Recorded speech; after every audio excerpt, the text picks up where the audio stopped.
Hey guys, welcome back to the channel. This is part 2 of our story. If you like this what if story and want to see part 3, let me know in the comments below.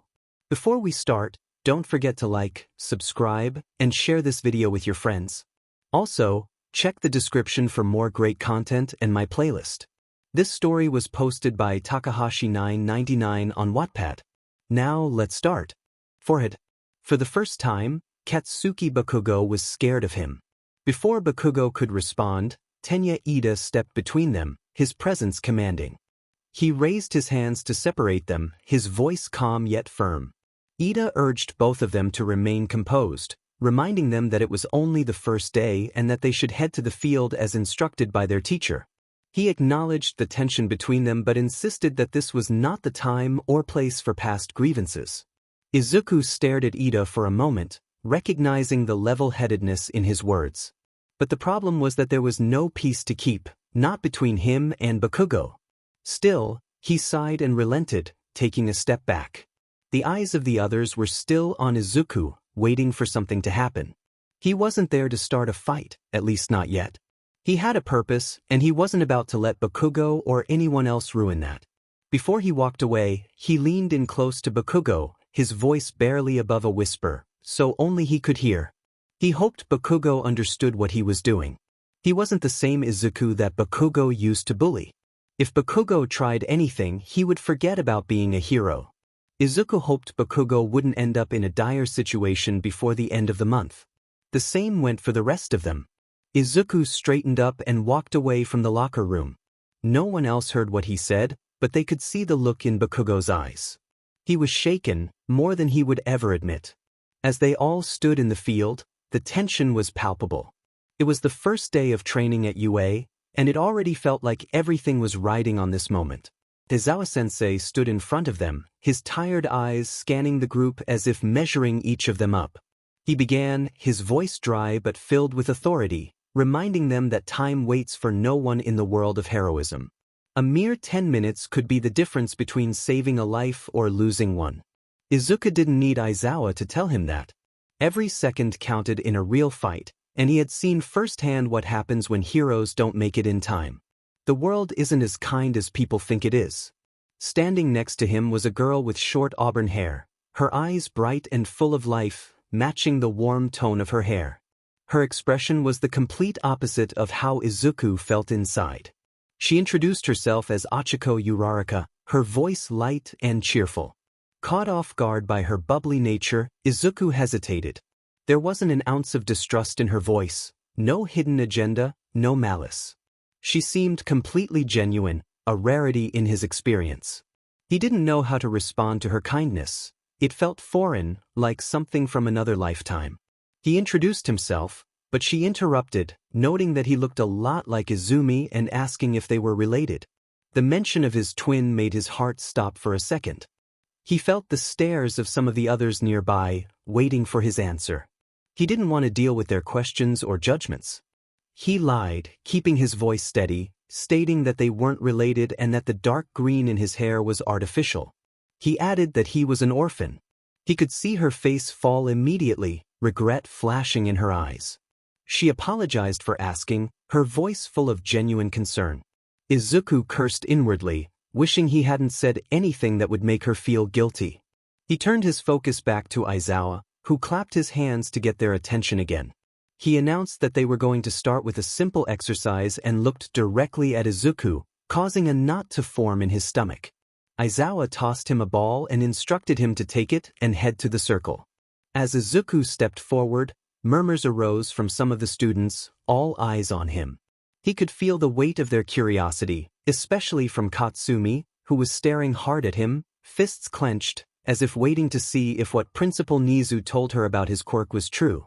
Standing in the circle, he glanced up at Aizawa, gripping the ball tightly. He asked about the objective, and Aizawa gave him a calm, almost bored look, instructing him to throw the ball as hard as he could using his quirk. Izuku looked down at the bracelet strapped to his wrist, which regulated his power, ensuring he didn't go overboard and cause another incident. It limited him to only using 15% of 𝗏𝗏, the artificial quirk that had been forced onto him. He had never tried to push it to its max at such low output before, but there was no better time than now. He clenched his fist, feeling the familiar surge of energy rushing through his veins. Dark green energy began swirling around his hand, glowing brighter until it enveloped the ball. He could feel it pulsing beneath his skin, an overwhelming force that threatened to consume him if he wasn't careful. As he prepared to launch the ball, it glowed intensely, a deep green aura shimmering around it. When he released it, the sound was deafening. A shockwave erupted from his hand, sending the ball soaring into the air. It shot forward with blinding speed, leaving a trail of green energy as it ripped through the sky. The air around it shimmered, the sheer force of the throw causing the particles in the atmosphere to vibrate. The ball moved so fast it was hard to track, disappearing from sight almost instantly. Everyone around him stood frozen in place, watching as the glowing streak disappeared into the horizon. Aizawa checked his phone, his expression impassive as he read the score. He announced the distance, noting that it was impressive, considering it was just 15% of Izuku's quirk. A stunned silence followed before murmurs started among the students, who began whispering to each other, clearly shocked by what they had just witnessed. Comments of disbelief filled the air, with one student exclaiming how Izuku had launched the ball like it was nothing. Kirishima, a boy with blonde hair and a streak of lightning, remarked that it was manly and cool. Izuku raised an eyebrow at the comment, thinking he wasn't trying to impress anyone. Aizawa interrupted the chatter, drawing everyone's attention back to him. He announced that whoever came in last during this test would be expelled. An immediate uproar followed, with students expressing their disbelief and concern. Aizawa shrugged, his face completely indifferent. He reminded them that life isn't fair, and neither is the test. He had expelled entire classes on their first day before. When someone protested, claiming it was abuse of power, Aizawa's expression didn't change. He stated that this was UA, and if they wanted to cry about it, they could do so somewhere else. They had 8 tests ahead of them. Do poorly, and kiss your future as a hero goodbye. The initial shock lingered in the air, but as it faded, I shrugged it off. I wasn't here to make friends or prove myself to anyone. My purpose was singular. Failure wasn't an option for me. I returned to the group, where Uraraka awaited with wide eyes, her earlier cheerfulness replaced by awe. She exclaimed how cool my energy display was and asked about my quirk with genuine curiosity. It was a refreshing change. Most people reacted with fear or envy. I glanced at the green orb of energy flickering in my palm, swirling lazily and humming softly. I explained that I could generate energy within my body to enhance my physical abilities and demonstrated by making the orb glow brighter before it faded. The stunned expressions of those nearby confirmed the impact of my display. As I walked past Izumi, the tension between us was palpable. She caught my eye for a fleeting moment, her gaze pleading, but I didn't hesitate. Leaning in close so that only she could hear, I firmly stated that I wasn't her brother and that I hoped she wouldn't share our real relationship with anyone. If she did, there would be consequences. Her eyes widened, and I saw her lips tremble as she tried to respond, her voice shaky with regret. I cut her off, my words sharp and cold. I could see the guilt in her eyes, but it didn't matter to me anymore. Before I could turn away, Katsumi grabbed my hand, her grip tight and almost desperate. Her voice trembled between anger and something else as she demanded an explanation for my absence and questioned how I had developed a quirk. Seeing her on the verge of tears was unexpected, especially from someone who had once dismissed me so easily. I yanked my hand free, sneering at her. I reminded her that she had been told to stay away from me, and I could see the shock in her eyes. Before she could respond, Shiori approached, concern etched on her face. She pleaded for us to talk and understand what was happening. I clenched my fists, feeling the rage bubbling beneath the surface. My quirk responded to my emotions, the energy humming within me, threatening to explode. I warned them to leave, my voice low and dangerously calm, my patience wearing thin. Just as I felt on the verge of losing control, I sensed my quirk being neutralized. Aizawa's presence was unmistakable, his quirk keeping mine in check. I glanced at him. His expression was neutral, but his eyes conveyed a clear message: calm down. Before anyone could say more, Shoto appeared, his voice steady and commanding. He instructed Shiori to stop, asserting that we would deal with this later. Though she seemed ready to protest, she fell silent. Katsuki joined them, stepping beside his sister and echoing Shoto's sentiment, pulling her back. With that, the moment passed. The weight of their stares lingered, but I remained indifferent. They wouldn't understand, not now, not ever. We moved on to the tests, Aizawa leading us through the 8 challenges he had outlined. With each test, the tension in the air grew stronger, but I focused on one challenge at a time. This was my chance to prove that I wasn't weak anymore, that I had changed. The first test was a 50-meter dash. Aizawa explained the rules and we lined up, ready to go. As I stood at the starting line, I glanced at my classmates. They were watching closely, likely wondering if my quirk would give me an advantage. When the whistle blew, I didn't hold back. I used a portion of my energy to enhance my speed, my legs moving like lightning as I raced across the track. The wind whipped past me, and within seconds, I crossed the finish line far ahead of the others. Aizawa announced my victory, noting my time. The other students murmured in surprise at my speed. Katsumi narrowed her eyes but remained silent, while Shoto observed with an unreadable expression. The second test measured grip strength. When it was my turn, I felt the familiar hum of energy building in my arms. I squeezed the device, careful not to break it, and watched the numbers climb rapidly. Aizawa announced my first-place finish again, and the astonishment from my classmates was palpable. The third test was a standing long jump. I launched myself high into the air, soaring past the others and landing well beyond the designated area. Aizawa called out my distance, and I could feel their eyes on me once more, but I remained unfazed. I was winning, and that was all that mattered. Kaminari expressed his admiration for Midoriya, exclaiming how impressive he was. Jiro, curious, glanced at me and noted that while we had seen all this power, Midoriya hadn't really explained his quirk. The fourth test involved repeated side steps.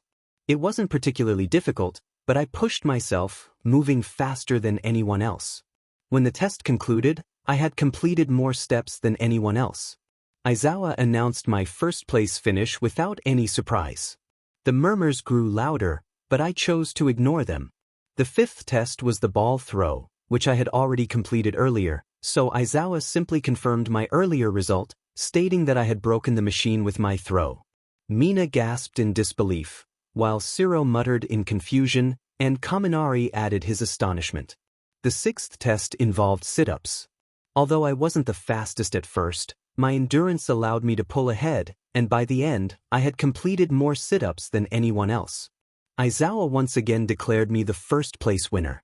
The seventh test was the seated toe touch. This test didn't rely on strength or speed, but my flexibility helped me secure another first place. Finally, the eighth test was the endurance run.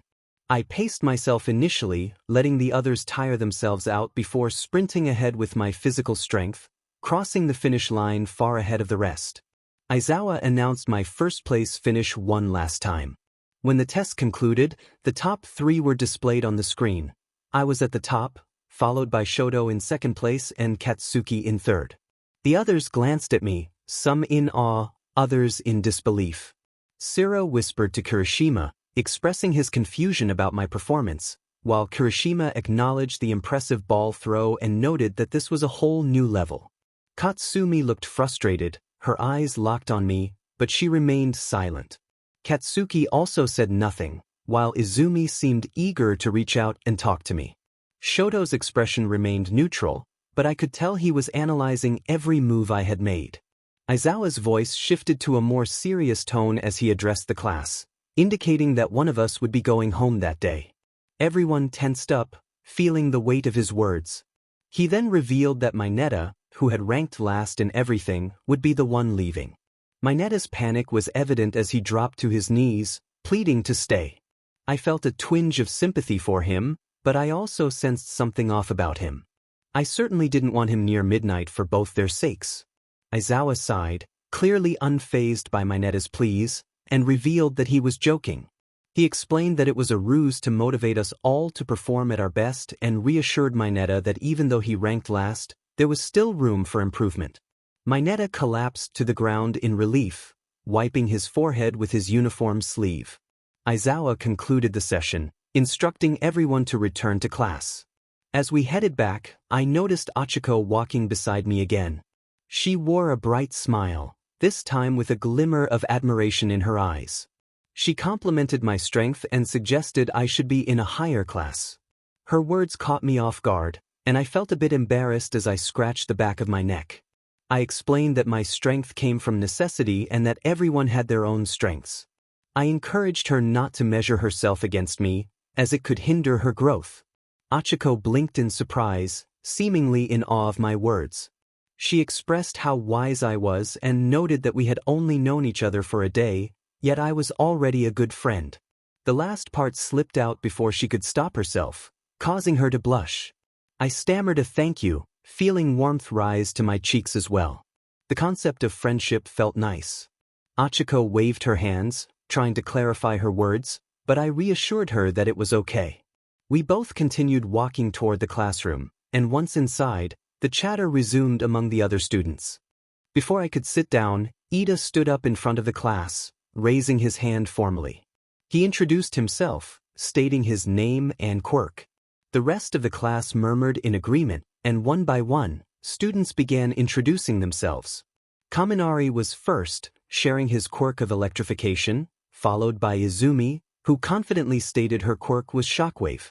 I introduced myself next, reiterating my quirk of energy generation and manipulation. Mina bounced forward next, full of energy, announcing her quirk of acid. Kirishima followed, proudly declaring his quirk of hardening.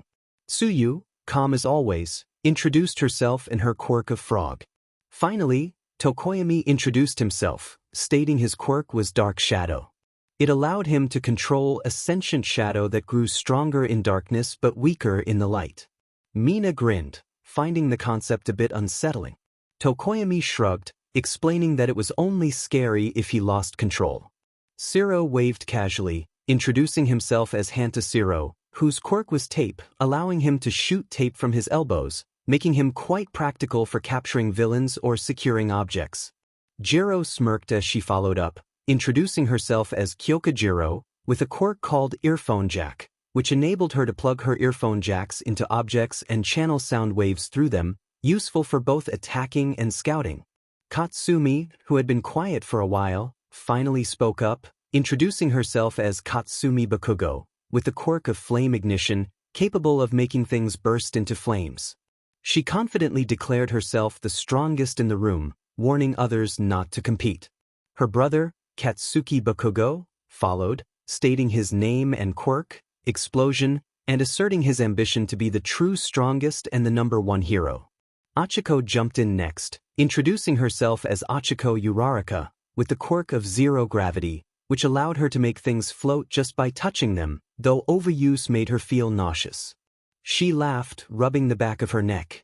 Shoto stood coolly, introducing himself as Shoto Todoroki, whose quirk was half cold, half hot, enabling him to create ice with his right side and fire with his left.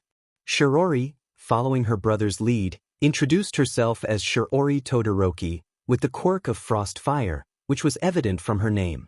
Momo stepped forward confidently, demanding attention as she introduced herself as Momo Yaoyorozu, with the quirk of creation, allowing her to create any non-living object from her body as long as she understood its molecular structure. She paused, looking directly at him, acknowledging that he was likely the strongest student for now and expressing hope for their development together, not just as classmates but also as rivals. Her hand extended towards him in a handshake, and despite his hesitation, he shook her hand, trying to maintain his composure under the scrutiny of his peers. As the introductions continued, Koda timidly approached the front of the class, his large frame and silent demeanor making him seem out of place. He raised his hand slowly, introducing himself as Koji Koda, whose quirk was Ani voice, allowing him to communicate with animals.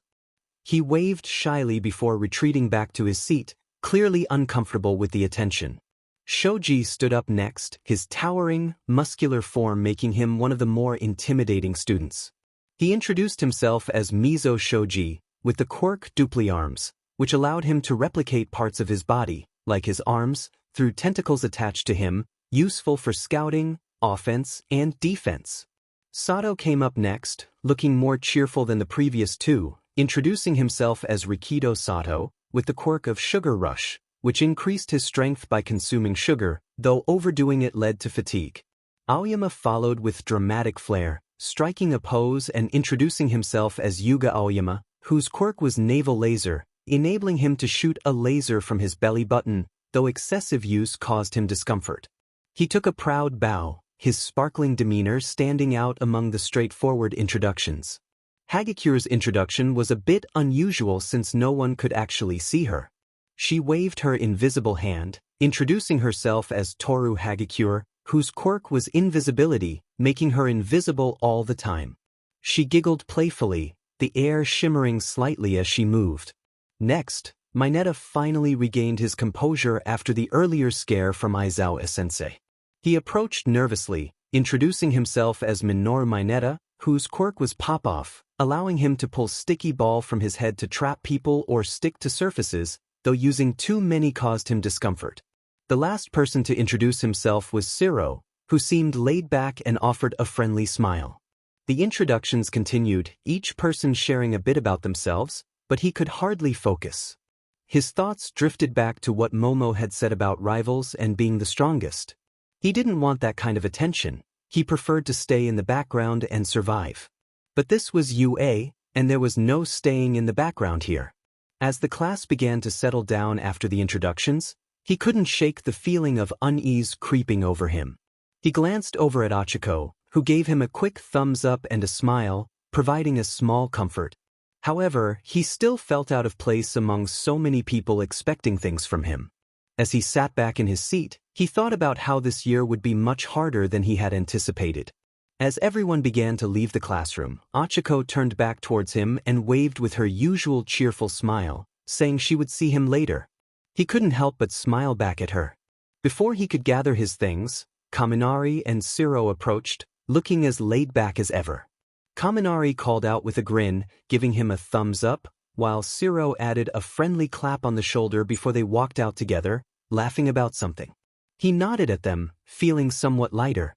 It felt good to have normal interactions for once, something simple and genuine.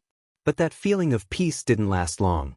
As soon as he turned around, he found himself confronted by Izumi, Katsumi, Katsuki, Shoto, and Shiori, all standing in front of him, blocking his exit. His body tensed up, and he tightened his grip on his backpack strap, glaring at them. He demanded to know what they wanted, not bothering to hide the disdain in his voice. He was done pretending and playing nice. These were the same people who had made his life difficult for years. Katsumi, standing at the front of the group, crossed her arms, frustration evident in her eyes as she demanded an explanation. Katsuki stepped forward, anger radiating off him, questioning what had happened to him and why he was suddenly so strong. Izumi turned sharply toward Katsuki, trying to de-escalate the situation, urging him to let Izuku speak. But she wasn't finished. She turned to him, her eyes filled with guilt, expressing that they should be apologizing for their past actions. For everything that made him run away, they were not there to manipulate him, he swore. Her voice trembled slightly, as if she was trying to keep her composure. Shoto sighed heavily, as if the entire situation was exhausting for him. He nodded in agreement with Izumi. She was right, they were not there to pick a fight. Katsumi cut in again, her voice more frustrated than before. For years had passed, and she questioned if he had at least thought about them or his family. Was it? The anger he had been holding in boiled over, and he couldn't stop himself from sneering. He told them to be quiet, his voice laced with venom. They all froze, probably not expecting such a response. He took a step forward, his voice rising as the words he had kept bottled up for years came pouring out. Ever since he had come out as quirkless, they had made him their target practice, their punching bag. They had torn at him, ensuring he knew his place, that he was worthless, at the bottom of life. He pointed directly at Izumi, his twin sister, the one person he thought would always have his back. Her face paled as his words hit her hard. If the others had treated him poorly, he could have handled it. Friends don't always last forever, he could have moved on. But Izumi was supposed to be his sister, his twin. She had once promised to protect him, but instead, she had joined them in bringing him down. His hands shook, not from fear, but from the weight of the memories he was bringing back up. He asked her if she remembered what she had said to him, locking his eyes onto hers. She had told him that if he wanted a quirk so badly, he should take a leap off the roof and hope for a quirk in his next life. His voice was raw with emotion, the wounds reopening as he spoke. Izumi's face crumbled, her eyes filling with tears, but he felt no sympathy. He almost did it, he said, his voice breaking. He almost took his own life because his own twin sister, his own family, had wanted him dead. Did she have any idea what that felt like? Katsumi looked away, unable to meet his gaze, and Shoto's face was a mask of stoic regret. Even Katsuki, the loudest of the bunch, had nothing to say. For once, he was silent. Did they understand now? He hadn't left because he wanted to, he left because he had no choice. Staying would have meant his end, and none of them cared. The silence that followed was suffocating. None of them knew how to respond, their guilt and regret hanging in the air like a dark cloud. Before anyone could say anything else, the door to the classroom slid open, and Aizawa-sensei walked in, his expression as stern and cold as ever. He asked what was going on in there, his tone low and dangerous. Izumi tried to speak up, but Aizawa silenced her with a raised hand. He reminded them that they were to limit their interactions with Izuku, his eyes narrowing as he looked at the group. It seemed none of them knew how to follow simple instructions. Katsuki gritted his teeth, about to retort, but Aizawa cut him off again.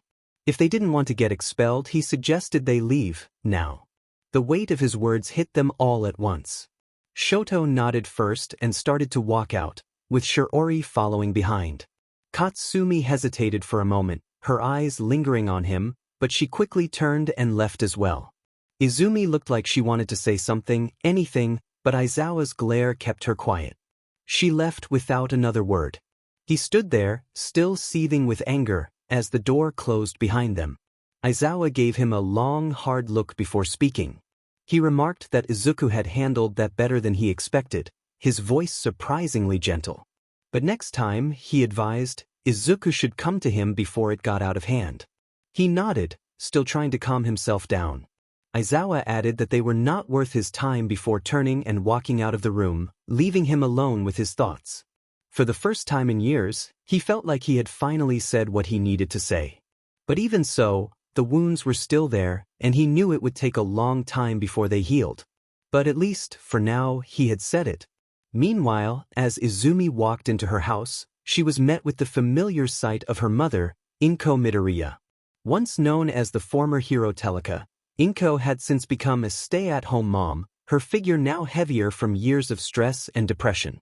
The spark that had once defined her as a hero was long gone, replaced by a deep sadness stemming from losing her son. 𝗵𝗄 looked up from the couch as Izumi entered. Her face brightened momentarily, a forced smile appearing on her lips. She asked how Izumi was and how her first day at school had gone, her voice full of hope. Izumi wanted to say it had been amazing, that it was a good day, just to make her mother feel better. But she couldn't. No matter how hard she tried, the words wouldn't come. She could never bring herself to lie, especially about this. Her thoughts drifted back to All Might. Could he have known about Izuku? She had noticed lately that he barely spoke to her anymore, and whenever he did, it was short and dismissive. He didn't even train her like he used to, and once, he had even said she didn't deserve one for all. And to be honest, he was right. Izumi declared that she needed to talk to Dad, her voice firm, insisting that he needed to hear what he had to say. Before 𝗵𝗄 could respond, Hisashi Midoriya, the legendary hero Inferno, walked into the room, his face lighting up as he saw his daughter. He greeted her warmly, asking how her first day had gone. But Izumi wasn't in the mood for pleasantries. She cut straight to the point, her face set in a frown. She asked if he knew that Izuku was going to UA or that he hadn't been missing this whole time. Hisashi's smile vanished instantly, replaced with a look of shock. Before he could respond, 𝗵𝗄 shot up from the couch, her eyes wide with panic. She exclaimed in disbelief that Izuku was alive. Izumi clenched her fists, her frustration mounting. She explained that Principal Nizu had given them a warning when he invited them to UA a few days before the start of school, but she wanted to verify it herself. Now, she needed to know if he had known Izuku was alive. Hisashi's face fell, and he sighed deeply. Inko's eyes filled with tears as she took a shaky step forward, her voice breaking. She struggled to comprehend the revelation that her baby, her little Izuku, was alive and that Hisashi had known all along. Hisashi rubbed the back of his neck, guilt evident on his face. He explained that he had no choice but to keep it from her, fearing for her mental health after the trauma of Izuku's disappearance. He couldn't risk putting her through that pain again. Izumi interjected, her voice wavering as she expressed her concern. She revealed that Izuku had changed, that he barely spoke to her anymore and seemed to harbor resentment towards them all, even their mother. Inko's hands flew to her mouth, tears streaming down her face as she sank back onto the couch, devastated by the thought that her son might hate her. Hisashi stepped forward, his shoulders slumping in defeat. He shared that Izuku had endured something horrific, something he couldn't fully explain. The boy they once knew was gone. He had been deeply affected by his experiences. Izumi's voice grew firmer as she continued, lamenting that All Might barely spoke to her now, knowing what had happened to Izuku and believing she didn't deserve one for all. Hisashi looked at her with tired eyes, acknowledging the heavy burden Izumi carried. He reminded her that they all had a part in failing Izuku, and they had to live with the consequences of their actions. Inko looked up at Hisashi, desperation in her tear-streaked face, pleading for a chance to make things right. Hisashi's expression darkened as he sighed deeply, admitting he didn't know if they could fix things. Izuku was not the same boy who once smiled at them. He was filled with anger and pain, and it was uncertain if he would ever forgive them. The room fell into a heavy silence as Inko buried her face in her hands, sobbing quietly. Izumi stood with clenched fists, the weight of her guilt pressing down on her. Hisashi, once a proud hero, now felt broken, unable to mend the shattered family. Finally, Izumi resolved to make amends, determined to apologize to Izuku for everything she had done. Hisashi shook his head sadly, warning her that an apology might not be enough after all Izuku had been through. If she was serious, she needed to be prepared for the possibility of rejection. Izumi swallowed hard, her heart aching, but she nodded slowly, understanding the challenge ahead. Hisashi looked at her with a mix of pride and sorrow, encouraging her to reach out to Izuku but cautioning her not to expect an easy reconciliation. Inko, her voice trembling, asked if she could see him and talk to him. Hisashi sighed, unsure if that was a good idea given Izuku's anger. Inko nodded, her heart breaking at the thought of her son being upset with her. She expressed how much she missed him, and Hisashi softly acknowledged that they all felt the same. They needed to give Izuku space to heal in his own time. The silence in the room was heavy as the reality of their fractured family settled in. Izumi clenched her fists again, her resolve strengthening. She didn't know if Izuku would ever forgive her, but she had to try. She owed him that much. As Izuku entered his room, he was surprised to find something new on his desk, a brand new mobile phone and a laptop. The sleek Samsung Galaxy S23 and high-end Asus ROG Zephyrus caught his attention, both appearing fresh out of the box. Before he could ponder their presence, a familiar voice broke through his thoughts, sending a shiver down his spine. Namuri, known as Midnight, leaned against the doorframe with her mischievous smile. Izuku felt his face heat up as she teased him with her affectionate nickname.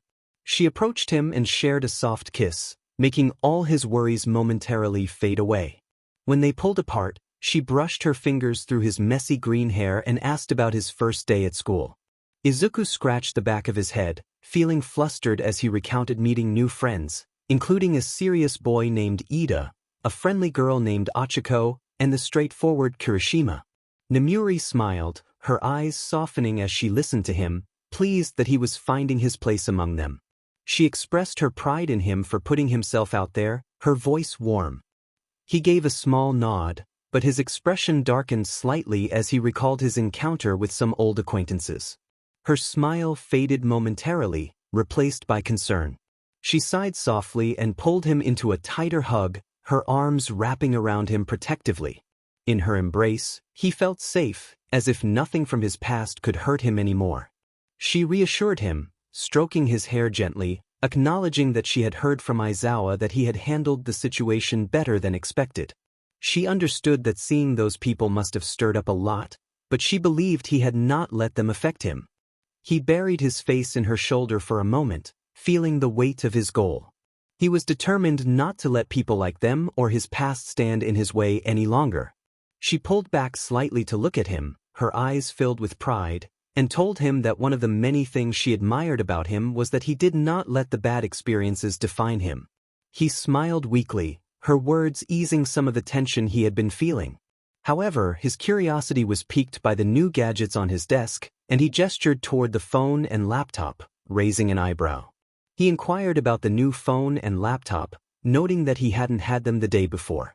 She grinned sheepishly, explaining that since he only slept and read books at the facility, she had spoken to Nizu about getting him some modern conveniences to help him relax and have a semblance of normalcy.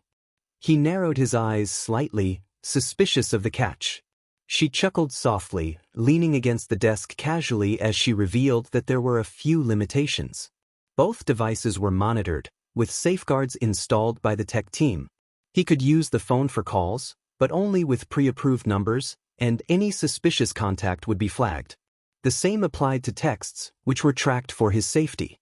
He could access the internet, but certain sites were blocked, including those that might be a bad influence. His face heated at the implication, and she smirked at his reaction. She continued, explaining that the laptop was primarily for schoolwork, but he could also use it for games and entertainment, with a list of approved games to download. However, he should not expect to hack into anything or access restricted content. He blinked, processing her words, realizing that while he could use the internet and play games, everything was being monitored. She reassured him that it was just a precaution to ensure his safety, especially after everything he had been through. He sighed, looking down at the phone in his hand, understanding the need for such measures but still feeling a bit restricted. He muttered that it was better than nothing. She tilted her head, offering a sympathetic look, and reminded him that it was for his own good. If he ever got bored, he could call her, and she would come over to keep him company, playfully winking at him. He rolled his eyes but couldn't help smiling at her teasing. She stepped closer, taking his hand and giving it a gentle squeeze. She acknowledged how hard things had been for him and reassured him that he was not alone. He had people who cared about him, including Aizawa, Nizu, and her. He nodded slowly, feeling warmth in his heart at her words, expressing his appreciation for her support. She smiled softly, leaning in to press a gentle kiss to his forehead, encouraging him to relax and test out the new laptop. She believed there were games that could take his mind off things. He chuckled, shaking his head, questioning whether a game could really fix all his problems. She smirked, suggesting that while it might not solve everything, it was a start.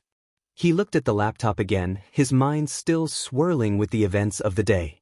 His first day at UA had been overwhelming, filled with new experiences and facing his past.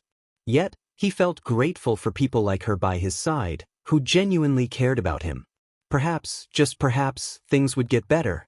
The next day at school, he and Achiko were chatting as usual.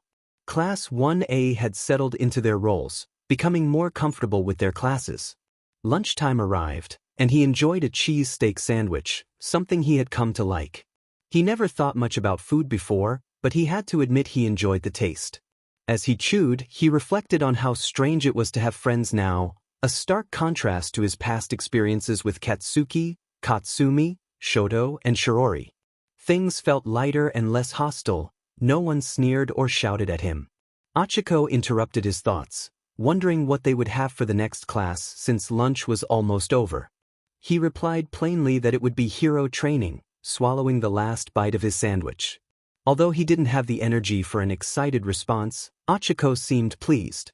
Tsuyu, sitting next to Achiko, chimed in, curious about who would teach the class. Mina added her excitement, practically bouncing in her seat, her energy infectious, though he couldn't quite match it. He glanced around, noticing something unusual. He was suddenly surrounded by girls, Achiko, Tsuyu, Mina, And even Momo had joined the conversation, sitting close and making the cafeteria feel smaller. He shrugged it off, thinking that as long as he wasn't forced to talk too much, he was fine with it. Inwardly, he anticipated who would be leading the next class. It was likely All Might, the most suited for teaching combat, despite their complicated relationship. He couldn't shake the feeling that it would remind him of old times when All Might was his favorite hero, before his dreams were crushed, before he passed one for all to his sister, and before the facility where he acquired his quirk turned his life into a living nightmare. Kirishima, sitting across from him, leaned forward with his usual enthusiasm. Kirishima felt a surge of excitement for hero training, wondering what it would entail. Izuku, with a more cynical tone, speculated that if All Might was involved, it would likely focus on combat.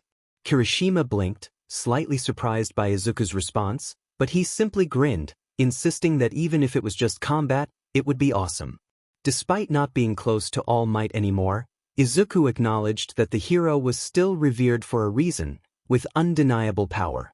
Before Izuku could dwell on his thoughts, a voice echoed through the cafeteria, announcing that lunch break was over and instructing everyone to return to their classes.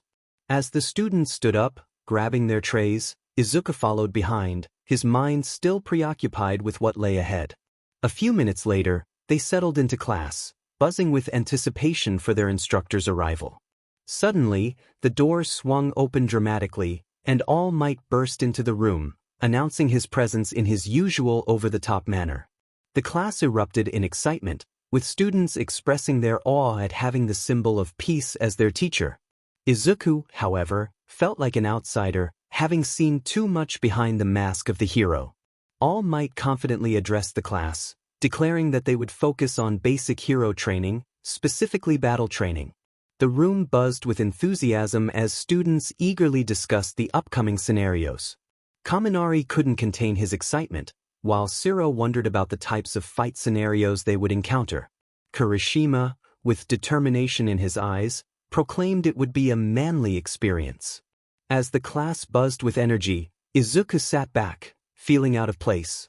He reflected on his quirk, one above all, and how he had already faced elite heroes during his nemesis phase. He felt the need to speak with Nizu about his participation, as it didn't seem fair to be among novice heroes. Mina's voice broke through Izuku's thoughts, expressing concern for him as he had zoned out. He offered a sheepish smile, apologizing for his moment of distraction. Mina's gaze lingered on him, as if trying to understand what was happening in his mind, prompting him to look away. All Might's booming voice interrupted the chatter, announcing that no hero training would be complete without their costumes. At his command, the classroom walls opened to reveal neatly lined suitcases, each marked with a seat number. All Might instructed the students to grab their suitcases and change, meeting him at Battleground Beta. The class erupted once more, students eagerly jumping from their seats. Izuku stood up slowly, making his way to his suitcase. As he picked it up, a note taped to the top caught his eye. It was from Hisashi and Izuku Midoriya, his parents. A lump formed in his throat as he read their heartfelt message, expressing their hopes for a new beginning despite their troubled past. Feeling conflicted, Izuku scoffed at the idea that a suit could mend their relationship. Just then he heard a soft voice behind him, his sister, Izumi. She hesitantly echoed their parents' sentiments, but Izuku felt the damage was already done. He coldly remarked that nothing had changed between them and left for the locker room. Inside, he took a deep breath and opened his suitcase to reveal his hero costume. The sleek design was impressive, a perfect blend of form and function, primarily black with dark green accents. It featured a hoodie with pointed tips and a mask that covered most of his face, leaving only his eyes visible. As he examined the suit, he felt a mix of admiration and inner turmoil, knowing it couldn't fix what was broken inside him.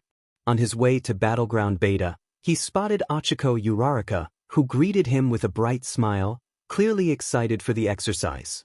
Her hero costume was simple yet effective, emphasizing her agility.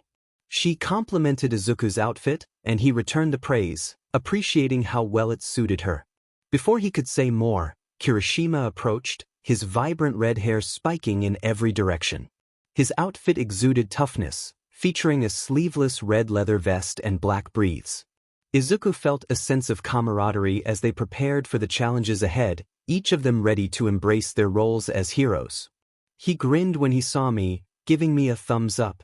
Kirishima complimented my costume, saying it looked incredibly manly, his sharp teeth gleaming as he smiled. I chuckled awkwardly and returned the compliment, noting that his outfit looked tough and rugged. Tsuyu, who had become a familiar presence by my side, expressed her approval of my outfit, which made me feel a bit shy. Next came 𝗧𝗓, striding in with his usual intensity. His hero costume resembled his older brother 𝗵𝗫𝗄𝗻's sleek blue and white armor, complete with engines built into his calves to enhance his speed. He gave me a respectful nod and remarked that my costume was highly functional, which should serve me well in combat. I thanked him, trying to match his formal tone. Momo smiled at me and said the costume suited me. I tried to hide my blush as I admired her unique outfit, feeling a wave of embarrassment wash over me. Mineta, unable to contain his excitement, exclaimed that Momo's outfit was awesome, which earned him a playful smack from Mina. She then gave me a thumbs up, and I couldn't help but wonder about the dynamics of the group. As I stood there, 𝗬𝗓 made her presence known with her cheerful voice, even though I couldn't see her. She complimented my outfit, and I smiled, grateful for her support. Despite the praise, I didn't fully understand why everyone was so excited about my suit. It was just a costume, after all, but I planned to thank Hisashi for designing it. I glanced down at my upgraded suit, which was sleek and black with green energy-absorbing fibers. Curious about its capabilities, I activated 𝗏𝗏 just a little. Tiny wisps of energy swirled around me, and the suit absorbed the excess power, glowing slightly. It was a significant improvement over my old outfit. Turning to the side, I caught a glimpse of 𝗬𝗓 for the first time. With 𝗏𝗏 active, her body became visible to me. She had long, messy light green hair that fell past her shoulders, and her eyes widened in surprise. I felt my face heat up and quickly looked away, feeling flustered. I awkwardly suggested that she might want to wear something less revealing, but her reaction was unexpected. 𝗬𝗓 exclaimed in shock that I could see her, drawing the attention of everyone around us. I sighed in frustration, wishing for the moment to pass. She asked again if I could really see her, her voice trembling with disbelief. I confirmed that I could, but I suggested we change the subject as the situation felt increasingly awkward. 𝗬𝗓's voice quivered as she expressed her surprise that I was the first person who could see her. A pang of guilt hit me and I felt uncomfortable. I apologized, not intending to make her emotional. Just then, All Might's booming voice interrupted, commanding everyone's attention as he announced that we would be practicing a heroes versus villains scenario. The villains would guard a bomb, and the heroes had to recover it within a strict time limit. 𝗧𝗓 immediately raised his hand, firing off questions about the rules and objectives. All Might answered him as best he could, and the excitement in the air was palpable. When it was time to select teams, I found myself paired with 𝗏𝗏 as one of the heroes. She bounced with excitement, her energy infectious, and I smiled back at her, though my mind was racing. On the villain side, the first team consisted of my sister Izumi and 𝗧𝗓. I felt a strange tension as I realized All Might had chosen the teams. Katsumi muttered nearby, expressing her frustration that she wasn't on the team. I hoped her annoyance was directed at being on the wrong side and not at my pairing with 𝗏𝗏. As we prepared to begin, I felt the weight of the situation.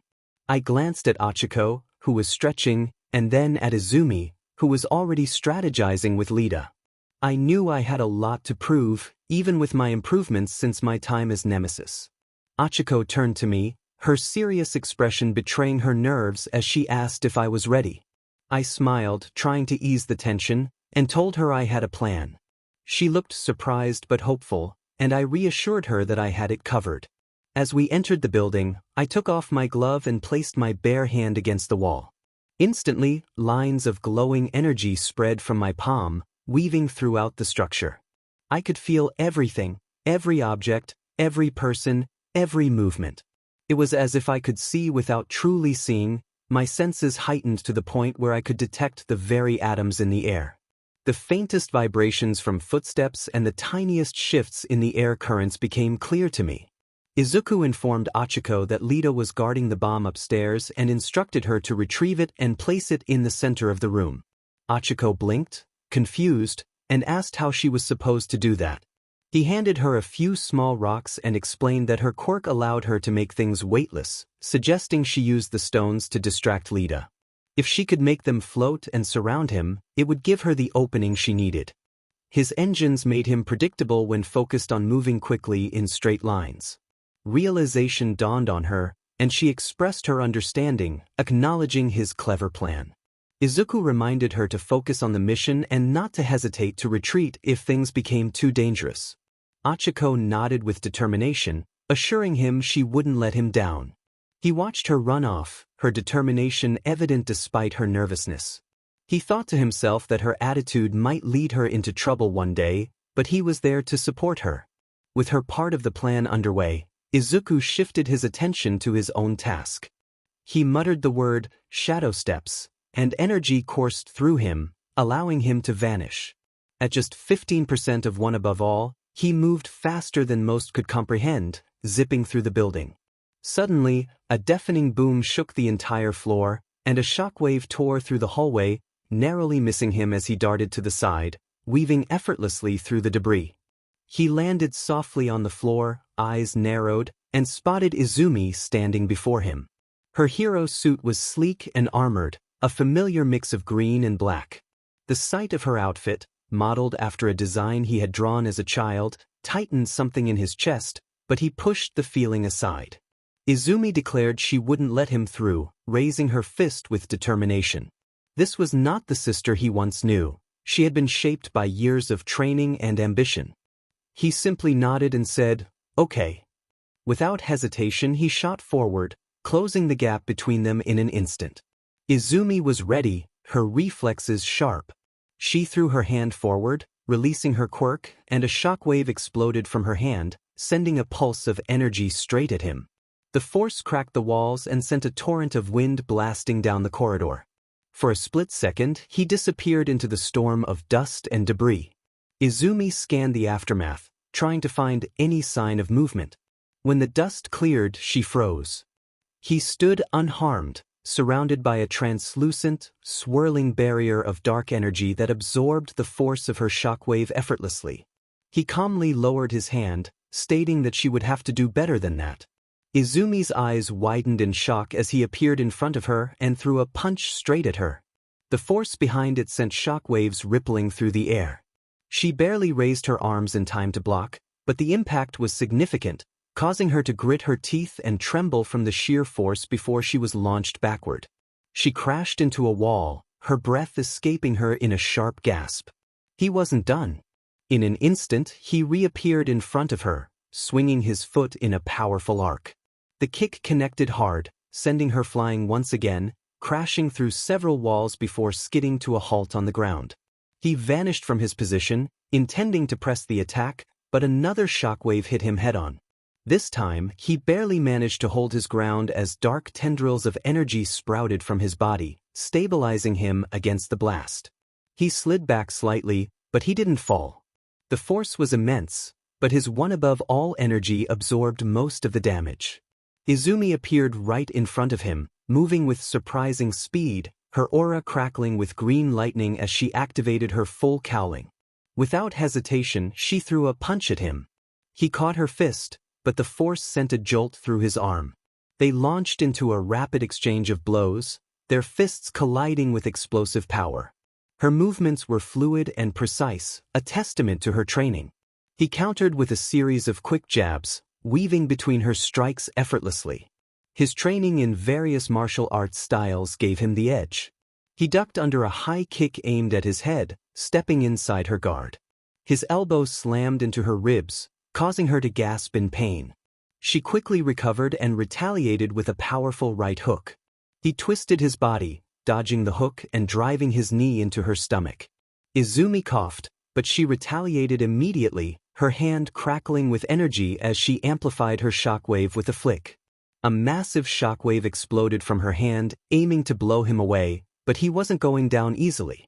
He shouted, "Nightmare grasp," as dark energy surged around his hands, forming a claw that sliced through her shockwave. The energy split apart, but the force still pushed him back several feet. He skidded to a halt, glaring at her through the haze of energy. Izumi appeared behind him in a flash, ready to strike, but before she could land a hit, she collided with his barrier. The impact sent her flying backward, crashing into the ground. Before she could recover, he was already in front of her again.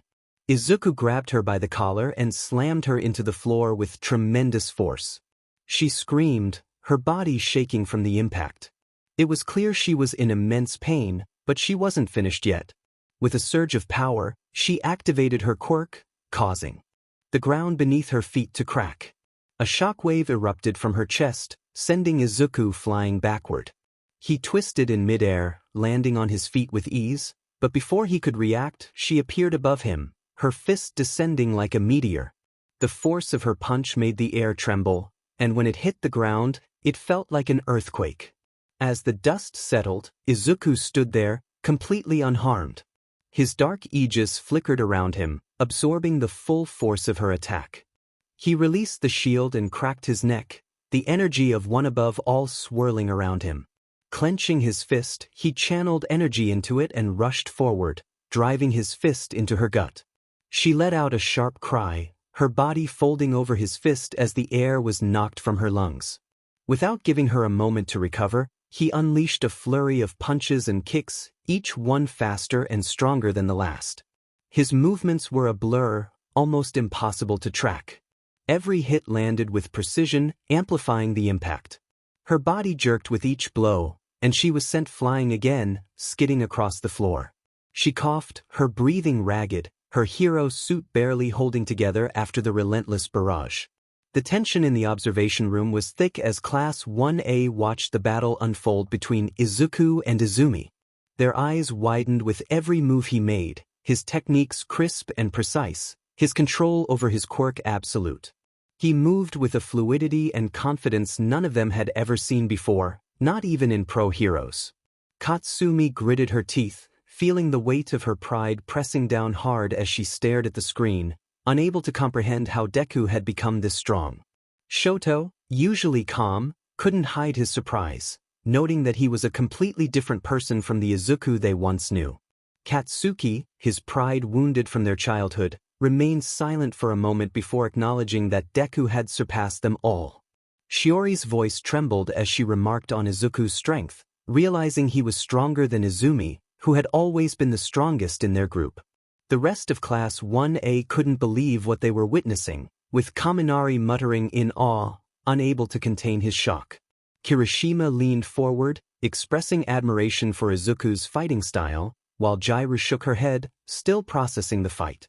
Tsuyu, her eyes glued to the screen, felt as if she were watching two pro heroes battle.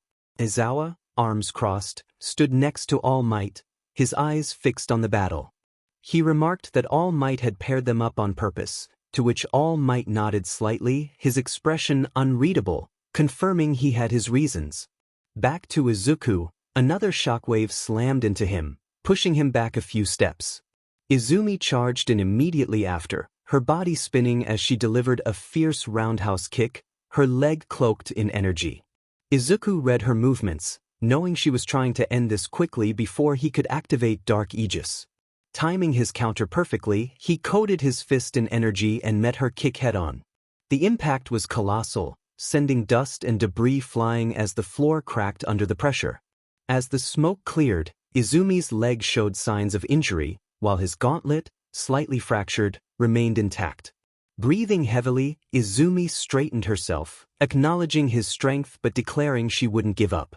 Izuku admired her tenacity and questioned how long she could keep this up. Red veins of energy spread across her body as she activated full cowling at 30%, visibly straining but pushing forward with determination. She shouted that she would fight as long as it took to beat him.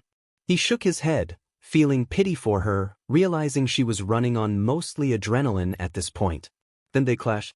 Their movements became a blur, fists flying at incredible speeds, legs sweeping, elbows striking, every inch of the battlefield alive with the sound of combat.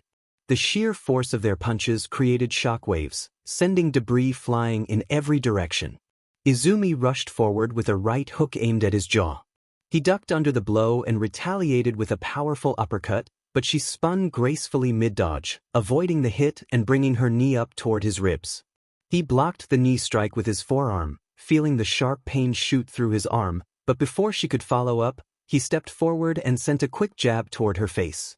She leaned back, narrowly avoiding it, and countered with a spinning kick to his side. He twisted just enough to evade the blow and responded with a sharp elbow aimed at her shoulder. His elbow connected, and she stumbled back, her shoulder momentarily going limp. However, she quickly recovered, gritting her teeth through the pain, and launched herself at him again, her fists blazing with energy. Her attacks were wild yet precise, sending rapid jabs to his chest in an attempt to break his guard. He weaved between the punches, catching one of her wrists and pulling her off balance. Using the momentum, he spun her around and aimed to bring his knee into her gut, but she flipped out of the hold, landing gracefully on her feet. She was fast, very fast, but he was faster. As she landed, he closed the distance, appearing in front of her before she could react. He brought his fist down in a hammer strike, but she deflected it with her forearm, countering with a swift punch aimed at his gut. He twisted to the side, dodging the hit, and sent a low kick to sweep her legs from under her. She jumped over the sweep, using her quirk to enhance her reflexes, and came down with a double-fisted hammer blow aimed at his head. He raised both arms to block, the impact sending tremors through his body. They were relentless. Every punch, every kick, every counter was faster and more precise. The sound of their battle echoed through the room, filling it with the clash of raw strength and power. Izumi was giving it everything she had, but it was clear she was starting to break down. Her movements were growing sloppy, and her attacks were losing their precision. She swung wildly, and I ducked under a punch, delivering a powerful sidekick to her ribs. She gasped as she flew back, crashing into the wall. Coughing, she stood tall, determination blazing in her eyes. Gathering all her remaining strength into her fist, her hand crackled with energy, warping the air around it. With a fierce shout, she unleashed her final attack. I smiled, gathering a pulsating orb of energy in my hand, feeling confident. Our final attacks collided in a brilliant explosion of power, engulfing the battlefield in light and sound. The force of the impact tore through the roof, revealing 𝗂𝗂𝐻𝐿, who was using her gravity quirk to keep a missile in place, her eyes wide with concern. Iida lay on the ground, his suit battered but intact. I gave 𝗂𝗂𝐻𝐿 a thumbs up, and she blushed in response. My gaze shifted back to Izumi, who lay on the ground, her body battered but her spirit unbroken. Despite her injuries, she looked at me with fierce determination. I acknowledged her effort, reaching out my hand to help her up. Although I had my grievances with her from our shared past, I had to admit that her performance was impressive and insightful. I had come up with a theory about one for all, realizing that if things continued this way, she wouldn't last long. She blinked, hesitantly taking my hand. Her voice was weak but grateful as she expressed her thanks. 𝗂𝗂𝐻𝐿 rushed to my side, relief evident on her face, celebrating our victory. I smiled softly in response. Iida, having recovered from the blast, approached me, complimenting the match. I shook his hand, appreciating his support. Just then, All Might's booming voice echoed across the room, declaring the hero team victorious. In another part of the building, Team C cautiously advanced through the dark, tense environment. Shoto Todoroki led the way, his mismatched eyes scanning for threats, while Mizo Shoji extended his arms, each equipped with extra eyes and ears to detect movement. Shoji whispered that someone was to the left, and Shoto nodded, preparing his ice quirk. Suddenly, Katsumi Bakugo burst from a nearby doorway, her hands igniting with flames. She taunted Shoto, unleashing a blast of fiery energy. Shoto swiftly raised an ice wall, blocking the flames as they melted upon impact. He noted her confidence and prepared for her next move. Katsumi propelled herself forward, aiming a fiery punch at Shoto's head. Shoto called for Shoji to act, and in an instant, Mizo's arms wrapped around Katsumi from behind. she snarled, engulfing herself in flames, forcing Shoji to release her. As she prepared another attack, Shoto took his chance, encasing her feet in ice. He felt confident, but Katsumi grinned, shattering the ice with a burst of flame. As the battle escalated, 𝗵𝗃 swung into action, attempting to bind Shoto with tape. However, Shoto quickly countered, freezing the tape and breaking free. He acknowledged 𝗧𝗏's persistence while revealing his own fiery power. The two flames clashed in midair, creating a dazzling inferno that lit up the building. Meanwhile, Shoji re-engaged with 𝗧𝗏, using his arms to block incoming attacks while closing the distance. He struck 𝗧𝗏 with a powerful punch, knocking the wind out of him. Katsumi, refusing to back down, intensified her flames, but Shoto remained unfazed, freezing the ground beneath her and sending her sprawling as Shoji subdued 𝗧𝗏. In another part of the building, Team E moved quickly through the large office complex, utilizing Tsuyu's agility and Minata's sticky ball. Tsuyu advised caution, aware of the enemy's advantages. Suddenly, a beam of light shot past them, confirming her fears. Yuga Aoyama called out, reflecting his laser-off mirrors Momo had created, making it difficult to predict their source. Tsuyu leaped onto the ceiling, instructing Mineta to slow down the enemies with his sticky ball. He complied, confident in their strategy. Meanwhile, Momo was strategizing, instructing Yuga to keep firing his lasers while she created a shield and a long staff for defense. Tsuyu, agile and quick, dodged the beams effortlessly. She swung closer, grabbing Mineta along the way. With a mighty leap, she hurled Mineta toward Yuga, his sticky ball trailing behind him, ready to engage in the fight. Yuga yelled in frustration as one of the sticky ball adhered to his arm, hindering his aim. Momo stepped in, using her staff to swipe at Tsuyu, but the agile heroine dodged the attack and countered with a swift kick. Momo stumbled but quickly retaliated, summoning a net to capture her. Just when it seemed Tsuyu was trapped, Mineta threw another sticky ball, causing Momo's net to become tangled and ineffective. Tsuyu praised Mineta for his timely assistance as she freed herself and swiftly bound both Momo and Yuga, claiming victory for the heroes. In another part of the arena, Team G, consisting of Denki Kaminari and Kyokujiro, entered a dimly lit building that exuded tension and uncertainty. They exchanged glances, silently acknowledging the challenge ahead, especially with Bakugo's relentless aggression and Tokoyami's mastery over his dark shadow. Jiro plugged her earphone jacks into the ground, sending out sound waves to detect any movement within the building. She sensed two signals approaching rapidly. Suddenly, the air vibrated with a low growl as Tokoyami emerged from the shadows, his dark shadow looming behind him. He declared that the darkness awaited their defeat with a calm and steady voice. Before they could react, an explosion erupted from behind them. Bakugo barreled through the wall with a thunderous yell, palms blazing with explosions as he propelled himself toward them with incredible speed. Jiro shouted for Kaminari to move, shoving him out of the way just in time to avoid the blast. The shockwave sent them tumbling across the floor, but they quickly regained their footing.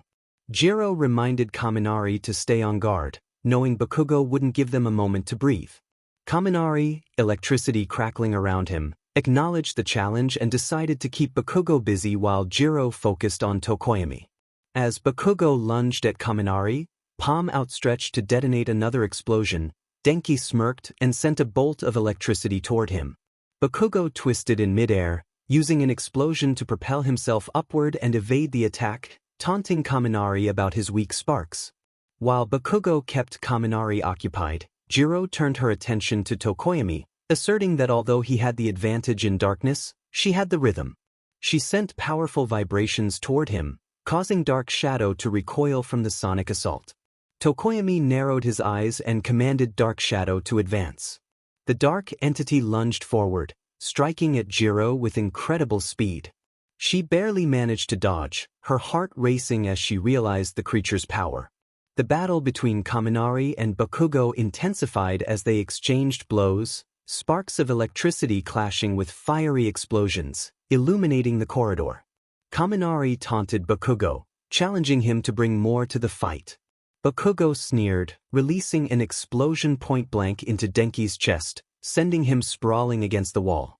𝐒𝐻𝐽, witnessing this, clenched her fists and shouted 𝗵𝗲𝗄𝐻's name, but she had no time to help him as Dark Shadow cornered her.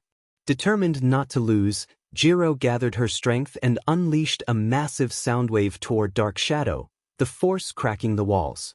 Dark Shadow howled in pain, momentarily retreating to 𝗃𝐭𝐽𝐻. Seizing the opportunity, 𝗓𝗫 sprinted toward 𝗃𝐭𝐽𝐻, delivering a solid kick to his stomach. He staggered back, and she followed up with a punch that sent him to the ground.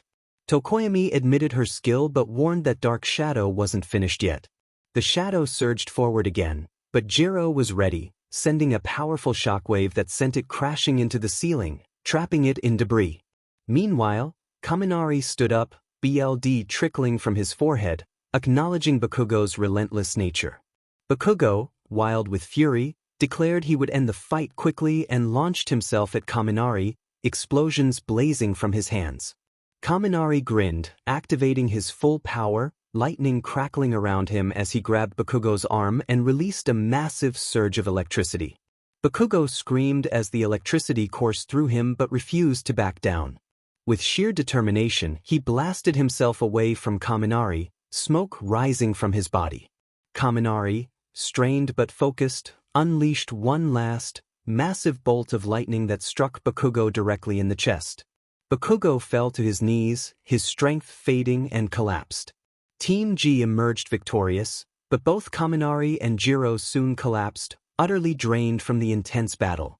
In another match, Team I, consisting of Shiori Kuroda and Koji Koda, cautiously navigated the dimly lit building.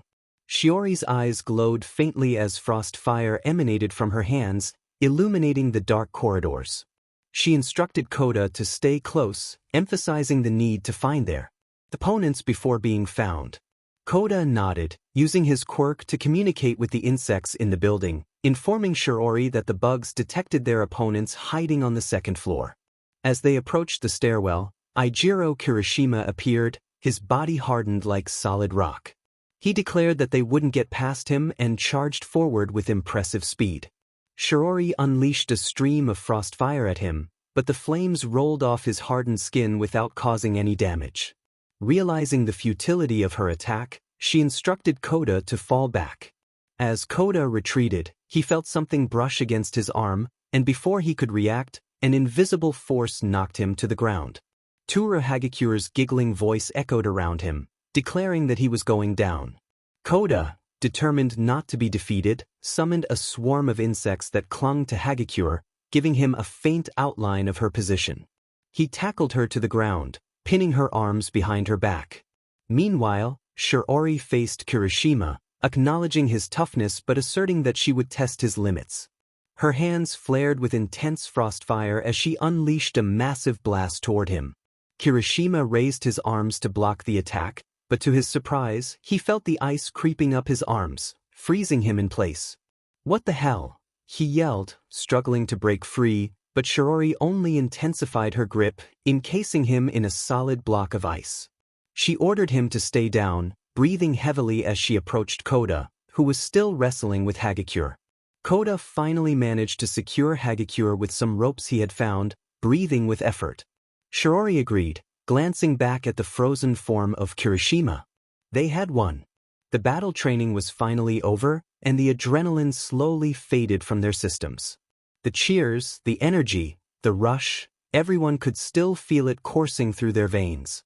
Smiles spread across their faces as they reflected on how far they had come in just this one exercise. As they walked back to the central area where All Might stood, Izuku felt a familiar presence next to him. Achiko's cheerful voice broke through his thoughts. She turned to face him, her usual bright smile lighting up the dimly lit corridor. Izuku greeted her back, still a bit winded but managing to return her smile. She had performed exceptionally well, demonstrating strength, resolve, and growth. She shuffled her feet, her eyes darting to the side, a hint of embarrassment evident. She expressed her gratitude, saying that if not for him, she wasn't sure how she would have passed. He had come up with the plan, the backup plan, and even predicted how everything would play out. Izuku chuckled, scratching the back of his head, downplaying his role.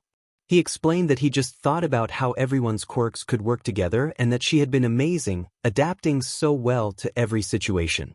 Achiko's cheeks turned a light shade of pink as she reiterated that she wouldn't have made it without him. Her eyes softened, and for a moment, Izuku felt a warmth in his chest that he couldn't quite place. Before he could dwell on it, she asked if he cared about her. Caught off guard by her sudden question, he earnestly assured her that he did. She giggled softly, and something about her words made his heart skip a beat. He quickly looked away, clearing his throat, and stammered that it was because she was important to him, and he wanted to make sure she was okay. Before he could say more, Kirishima and the others approached, their faces lighting up with excitement. They were eager to discuss the match he had just had with Izumi, which had been intense and left him feeling exhausted yet exhilarated. Kirishima clapped a heavy hand on Izuku's shoulder, nearly making him stumble, and exclaimed that it was amazing. He had never seen anything like it before. Kaminari joined in, nodding enthusiastically, describing how Izuku had executed his moves with flair. Shiro chimed in, praising Izuku's adaptability during the match, while Mina bounced on her heels, eager to learn his techniques. Izuku felt his face heat up again, unaccustomed to such genuine compliments. He scratched the back of his head, trying to find the right words. He thanked everyone, explaining that he just did what he thought would work in the moment, acknowledging Izumi's strength. Kirishima's eyes sparkled as he praised Izuku for being beyond manly during the battle, calling it a true hero clash. A warm feeling settled in Izuku's chest as he managed a sheepish smile, appreciating their positive feedback, especially after all the hard work he had put in. Just then, All Might's voice boomed across the training ground, capturing everyone's attention. He praised their remarkable progress and the spirit of true heroes they had demonstrated. He reminded them that both victory and defeat were essential to their journey, emphasizing that a hero is defined not by the battles they win but by the strength of their heart and their resolve to keep moving forward. Izuku felt the weight of All Might's words settle over them, clenching his fists at his sides, letting the warmth of encouragement fill him. He glanced around at his classmates, seeing their determined expressions. This was why they were here, to learn, to grow, to become the heroes they dreamed of being. All Might continued, announcing that their training didn't end there. There would be more challenges and opportunities to prove themselves. He urged them to take what they had learned and let it fuel their inner fire, inspiring them to become the heroes others would look up to. The entire class erupted into cheers, the energy palpable. Izuku felt his heart race in time with their excitement, his resolve hardening. This was what he had always dreamed of. Surrounded by friends and classmates, he felt alive. Achiko leaned in, nudging him with her elbow, reminding him that he was amazing. He rolled his eyes but couldn't help the smile that tugged at his lips, playfully cautioning her not to let it go to her head. She laughed, and the warmth in his chest spread. Maybe, just maybe, he was getting a little closer to being the hero he always wanted to be. My thoughts wandered, replaying the moments from that day. I had just turned a corner when suddenly, a hand grabbed my arm and pushed me against the wall. Before I could react, another hand slammed into the wall next to my head. It was her. Midnight approached with a teasing smile, her voice low and playful as she traced the outline of my jaw. The touch sent a shiver down my spine, and I felt my face heat up. Izuku felt a rush of embarrassment and tried to maintain his composure. They were in school, and he wished they could save this for later. Midnight, however, seemed to relish in his discomfort, her eyes gleaming with amusement. She leaned closer, clearly enjoying the moment, and whispered that he had been getting a little too close to the girls in Class 1A. As she pressed against him, Izuku froze, feeling the intensity of her presence. Midnight reminded him who he belonged to, and before he could respond, she kissed him. The initial softness of her lips was soon replaced by an overwhelming intensity that left him breathless. He felt a mix of warmth and something deeper, a sense of possessiveness that made it hard to think. When she finally pulled away, he gasped for breath, his face burning with embarrassment. His knees felt weak, and he was acutely aware of how flustered he looked. He stammered about being in school and the possibility of being seen, but Midnight only chuckled, her lips dangerously close to his. She reiterated that he was hers, and her words sent a jolt through him. Izuku swallowed nervously, looking away from her intense gaze. He muttered something about her being jealous, trying to lighten the mood, but her expression shifted to something more serious. Midnight moved her hand to his waist, gripping it tightly, and declared that she was not jealous, but protective. Izuku flinched slightly at her grip but forced himself to meet her gaze. He tried to sound confident, questioning her feelings, but her smile remained, though there was something predatory in her expression. She mentioned how she noticed the way other girls looked at him, and he felt a chill run down his spine. Before he could respond, she leaned in again, whispering that she was curious about his interactions with those girls. The air felt charged with tension, and he could sense the jealousy radiating from her. When he attempted to speak, she pressed her fingers against his lips, silencing him and insisting that she understood his thoughts. Midnight continued, her tone soft yet filled with an underlying intensity, reminding him that he belonged to her and no one else. Her words sent a shiver down his spine, leaving him unsure of how to react. Part of him wanted to escape, but another part was drawn to her magnetic intensity. He tried to regain control of the situation, suggesting that she could simply admit to being jealous. Her grip tightened, pulling him closer as she leaned in, her eyes dark with amusement. She insisted again that she was not jealous, but her tone suggested otherwise. Izuku's heart raced as he met her gaze, struggling to find the right words. Midnight teased him, asking if he was at a loss for words. He felt overwhelmed, unsure of how to handle her intensity. She leaned in once more, whispering a promise that he was hers and that she did not share. Before he could react, she kissed him again, this time with an even greater sense of possession. He felt a rush of emotions but didn't resist. When she finally pulled away, she gave him a lingering look filled with satisfaction and sauntered down the hallway as if nothing had happened. Izuku leaned against the wall, still trying to catch his breath and process what had just occurred. His mind was spinning, and his heart raced as he recalled the warmth of her lips and the possessive grip of her hands. This was getting out of hand, he thought to himself. Way out of hand. But no matter how hard Izuku tried to shake the feeling, he couldn't help but think something was wrong with her. And why did he find that attractive? Finally reaching his room, his mind was still spinning from the intense encounter in the hallway. He needed a moment to clear his head. But as he opened the door, he froze. His breath caught in his throat, and his face immediately flushed crimson. There, standing in the middle of his room, was Nomiuri. But this wasn't just any Nomiuri. She wore deep crimson lingerie, almost matching the shade of her usual hero costume but far more daring. The fabric clung to her curves in ways he didn't think were even possible, thin straps tracing the outline of her body. The sheer lace left very little to the imagination, her long legs accentuated by thigh-high stockings. The low-cut BR highlighted her figure, and her hair cascaded down her shoulders, adding to her sultry appearance. Izuku felt his face heat up, blood rushing to his cheeks. His eyes instinctively darted away. He stammered, overwhelmed by the sight. She chuckled softly, her voice low and teasing, sending chills down his spine. She asked if he liked it, her tone dripping with amusement, clearly aware of the effect she was having on him. He could hear her footsteps, slow and deliberate, as she began walking toward him. His back was still to her, but he felt her presence getting closer, the air around him growing warmer. He wanted to move, but he was frozen in place, his mind a mess of panic, embarrassment, and something else entirely. He muttered that he didn't know what to say, his heart pounding in his chest. He kept his eyes firmly on the floor, afraid that if he looked at her, he would combust from the heat of his blush. She teased him to look at her, her voice closer now.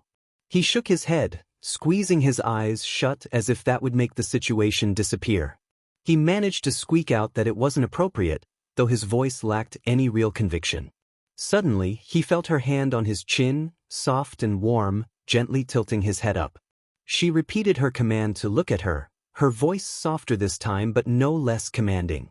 Reluctantly, he opened his eyes, his gaze slowly rising until he met hers.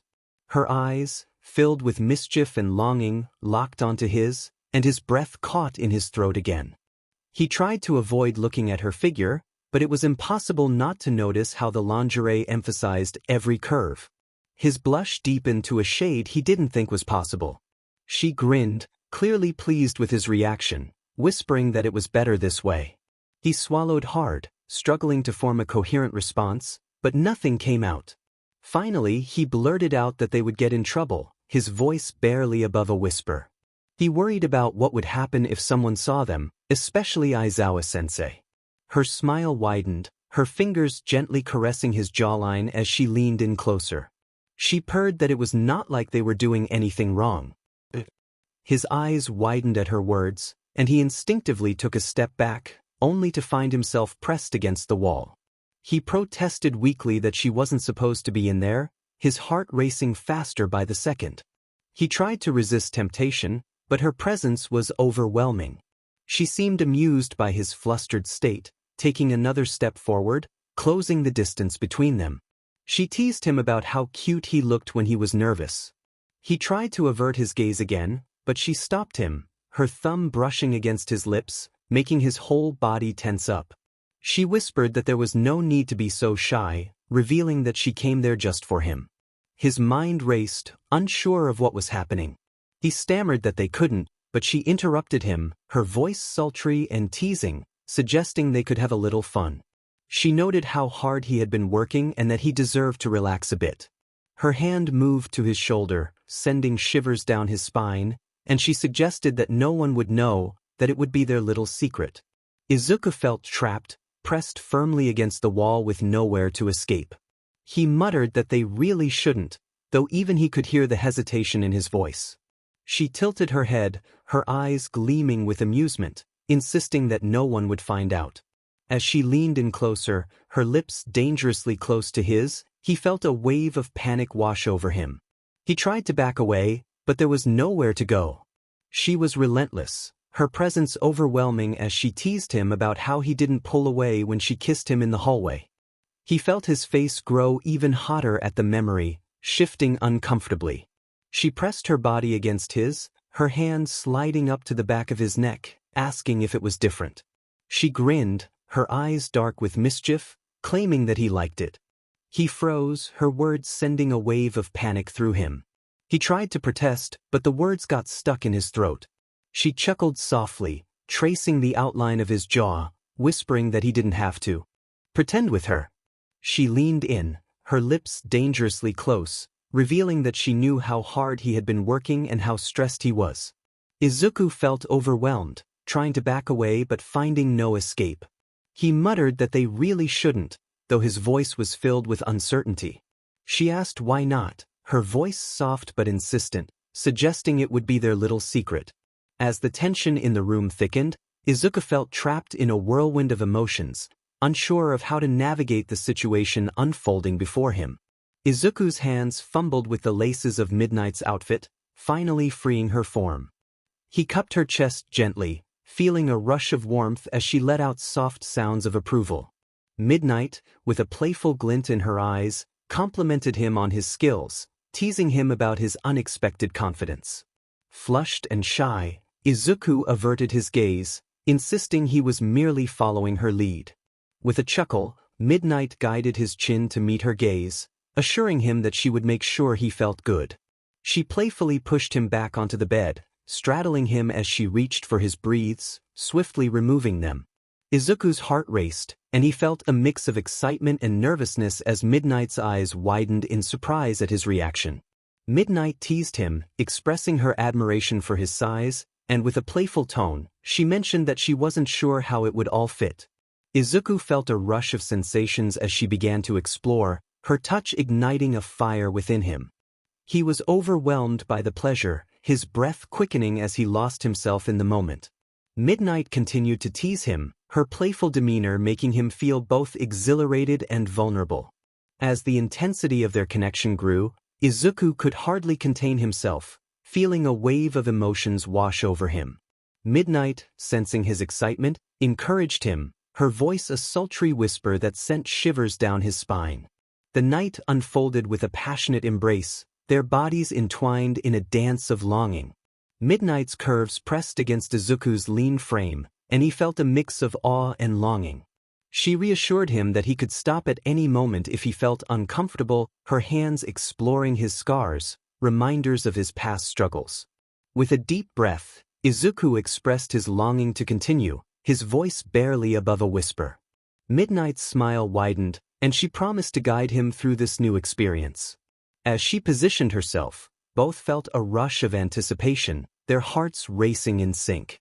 The connection between them deepened as they moved together, lost in the rhythm of their bodies. Midnight's movements were fluid and enticing, and Izuku found himself captivated by the sensations coursing through him. Their shared moments were filled with laughter and joy, a celebration of their bond. As they reached the peak of their connection, Izuku felt a surge of emotion, overwhelmed by the intensity of the moment. Midnight encouraged him to let go, her voice a gentle reminder of their shared experience. They clung to each other, feeling the aftershocks of their passion. Finally, as they lay together, both spent and content, Midnight nestled against Izuku's chest, tracing patterns on his skin. The room was filled with a comfortable silence, their breathing the only sound. Izuku reflected on the surreal nature of their evening, feeling as if he were in a dream. Midnight shifted slightly, lifting her head to meet his gaze. With a teasing tone, she asked how he felt about their time together, her sincerity evident. Izuku blushed, admitting that it felt amazing and expressing a longing to experience it again. Midnight smiled, her eyes sparkling with amusement and something deeper. She rested her head back on his chest, her breath warm against his skin. Then, with a more serious tone, she asked if she could share something with him. Sensing a shift in her mood, Izuku looked down at her, concern etching his brow as he awaited her words. Izuku noticed something was troubling Nomiuri and searched her face for an answer. She bit her lip, appearing hesitant, as if she were trying to find the right words. When she finally spoke, her voice was barely above a whisper, and she apologized quietly. Confusion washed over him as he wondered what she meant. Had he done something wrong? Nomiuri lifted her head, fully meeting his gaze. Her eyes glistened with emotion as she began to explain. She admitted to being dishonest from the start, her words coming out slowly, as if they were difficult for her to say. Izuku frowned, unsure of her meaning. He gently asked her to clarify. She sighed softly, her fingers tracing absent patterns on his chest. She confessed that she didn't really know why she had gotten so close to him initially. During their first outing together, when she had kissed him and he had asked what they were, she had said what she thought would help him heal, not considering how far things might go. Guilt was evident in her expression as she acknowledged her selfishness in wanting to be the one to help him. But then, she admitted that she had started to genuinely like him. Izuku was taken aback by her words, sensing the sincerity and regret in her voice, which made his heart ache. He began to reassure her, but she shook her head, cutting him off. She expressed her concern that he might get over her once he grew closer to the girls in his class, noting the age difference between them. She thought it would just be a phase for him, that he would eventually realize he wanted someone closer to his age. He sat up slightly, resting his hand on her arm to comfort her. He shared that he had thought the same thing and hadn't expected their relationship to develop either. He just wanted to feel loved by someone, anyone. He paused to gather his thoughts, explaining that he didn't need a parental figure, he simply wanted someone who cared about him and didn't see him as a burden. Nomiuri had shown him kindness in a way he hadn't experienced before, which was why he had fallen for her. Her eyes softened as she listened, and she reached up to gently touch his face. He could see the vulnerability in her expression, the raw emotion she had been holding inside. He continued, emphasizing that she didn't have to go the extra mile for him, but she did, and it meant the world to him. He didn't care about her age, she was special to him. A small, shaky smile appeared on her face, and for a moment, the weight seemed to lift from her shoulders. She whispered that he was special to her too, more than he knew. She laid her head back down on his chest, and they remained in silence for a while, letting the moment envelop them. After a few moments, she spoke again, her tone lighter but still serious. She mentioned that teacher-student relationships were no longer considered a crime, as long as there was consent and no public displays of affection during school hours. Izuku nodded, aware of how society had shifted its views on such matters. He teased her about having broken that rule a few times, referring to some of their more daring moments at school. She chuckled softly, a playful glint in her eyes, but then her smile faltered, and she grew quiet again. When she finally spoke, her voice was hesitant as she mentioned that she didn't mind sharing him. Izuku was taken aback, recalling how adamant she had been about wanting him to herself. He struggled to keep up with her sudden change of heart. She explained that she had thought about it a lot and understood that he had big dreams of becoming a great hero. Didn't want to hold him back from experiencing the love and care of others in his life. His heart raced as he confessed that he wasn't sure he was ready for that. He admitted that he didn't think he wanted more than one girlfriend. He just wanted to focus on becoming a pro hero and living a good life. He wasn't sure he could handle anything more than that. She smiled softly, resting her hand on his cheek, assuring him that she wasn't saying he had to do anything right now. She just wanted him to be happy, even if it meant sharing him with someone else. She paused, searching for the right words, and explained that society was more open about relationships nowadays. It wasn't like it used to be, with strict rules about love and companionship. As long as everyone was happy and consenting, it was no longer considered a bad thing. Izuku listened intently, his mind racing as he tried to process everything. He admitted softly that he didn't know if he was cut out for that kind of life. She held his hand with a smile, reassuring him that he didn't need to worry. Nemuri expressed her love for him and her longing to make him happy, emphasizing that was all that mattered to her. They shared a tender moment before drifting off to sleep. Standing in front of Principal 𝗍's office door, he hesitated for a moment before knocking.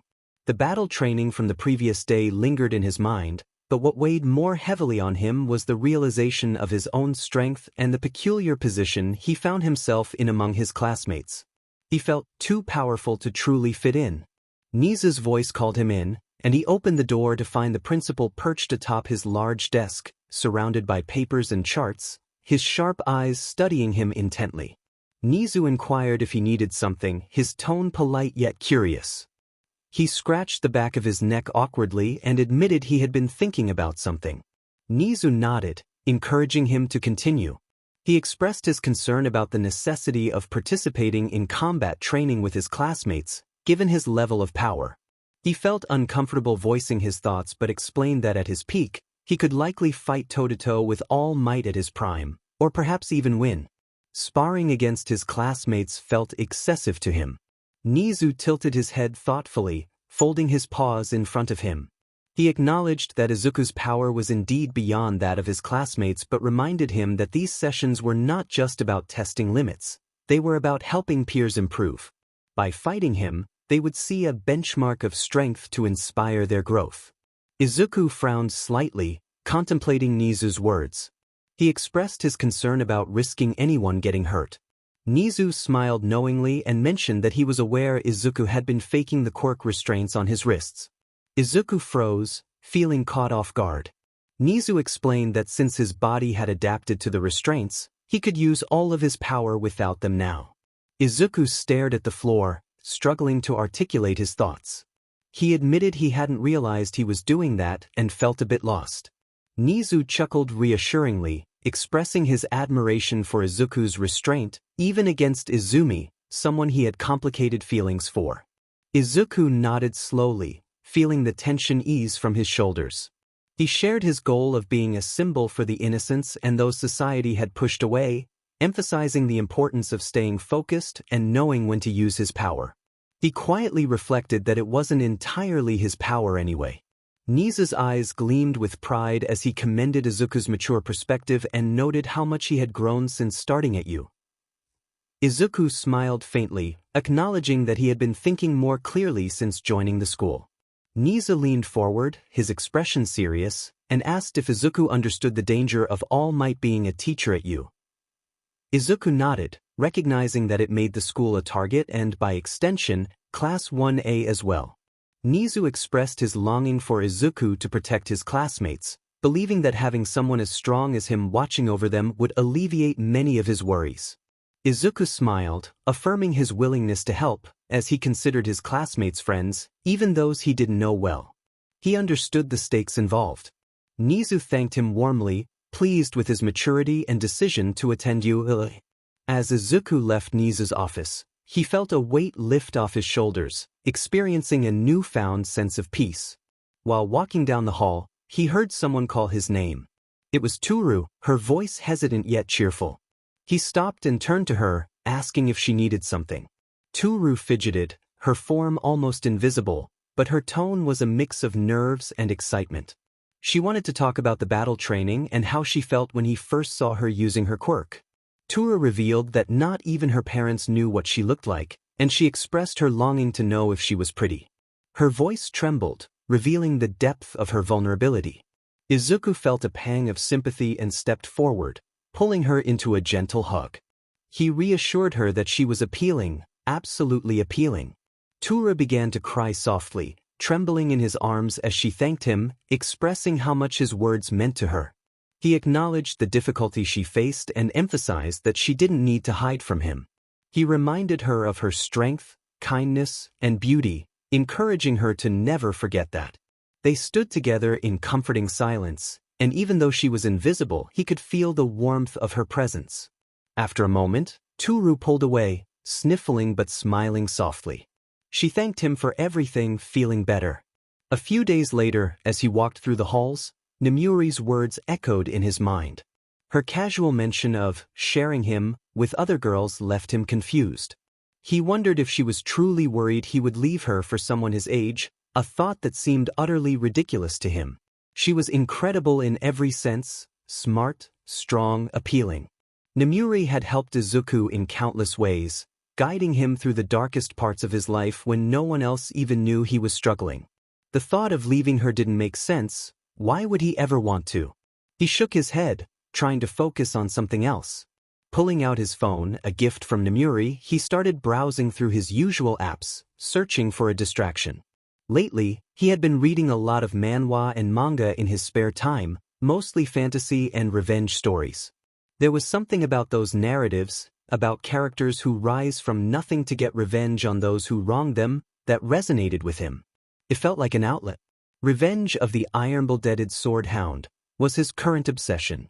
The raw intensity of the main character, who clawed his way through life with sheer determination and grit, spoke to Izuku in ways he couldn't quite explain.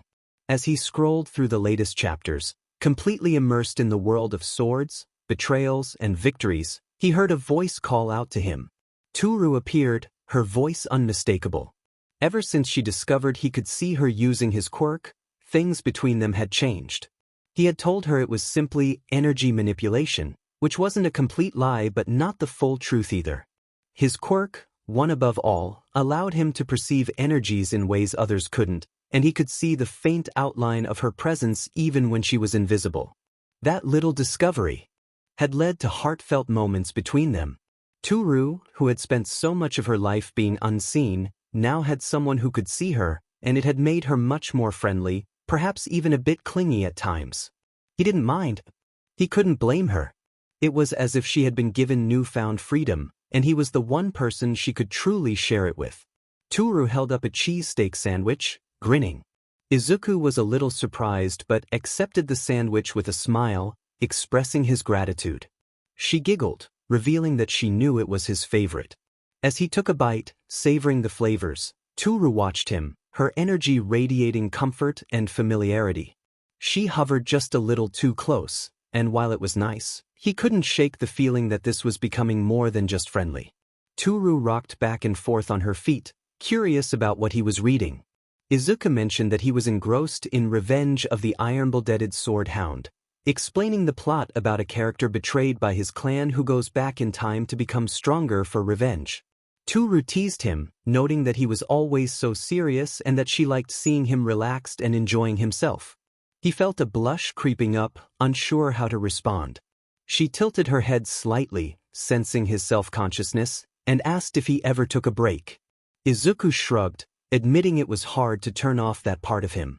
He had been so focused on becoming stronger that he sometimes forgot how to relax. 𝗬𝗼 brightened at the idea of helping him with that, suggesting they hang out and do something fun, emphasizing that it didn't always have to be about training. He smiled awkwardly, not used to such offers, but agreed that it sounded nice. As they continued talking, her laughter and light-hearted energy easing him, he noticed someone standing off in the distance, Katsumi. She was watching them, her sharp eyes narrowed, and an intensity simmered just beneath the surface of her expression. She didn't approach, just stood there, watching, her expression tight. Izuku wanted to tell her to leave him alone, but Toru's voice drew him back to the present. She suggested they go to the arcade or grab lunch sometime, just something fun without stress.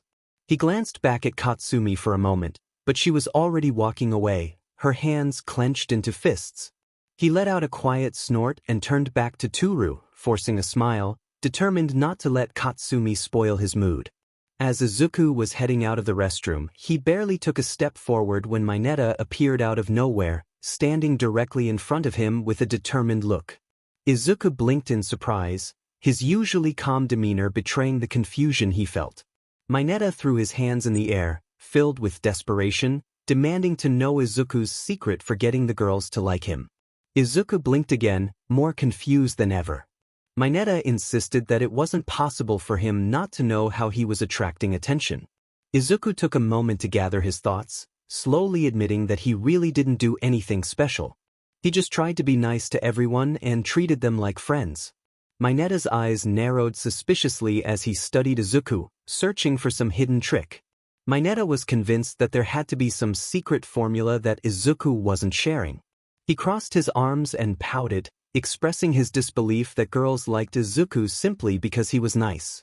He paused, looking at Izuku with a hint of suspicion, wondering if there was something charming about him that he wasn't aware of.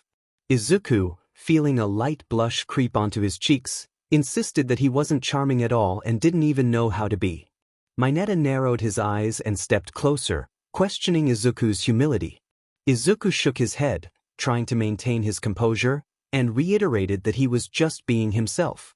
Mineta groaned in frustration, throwing his hands up in the air, exclaiming how unfair it was that being himself worked for Izuku while it didn't for him.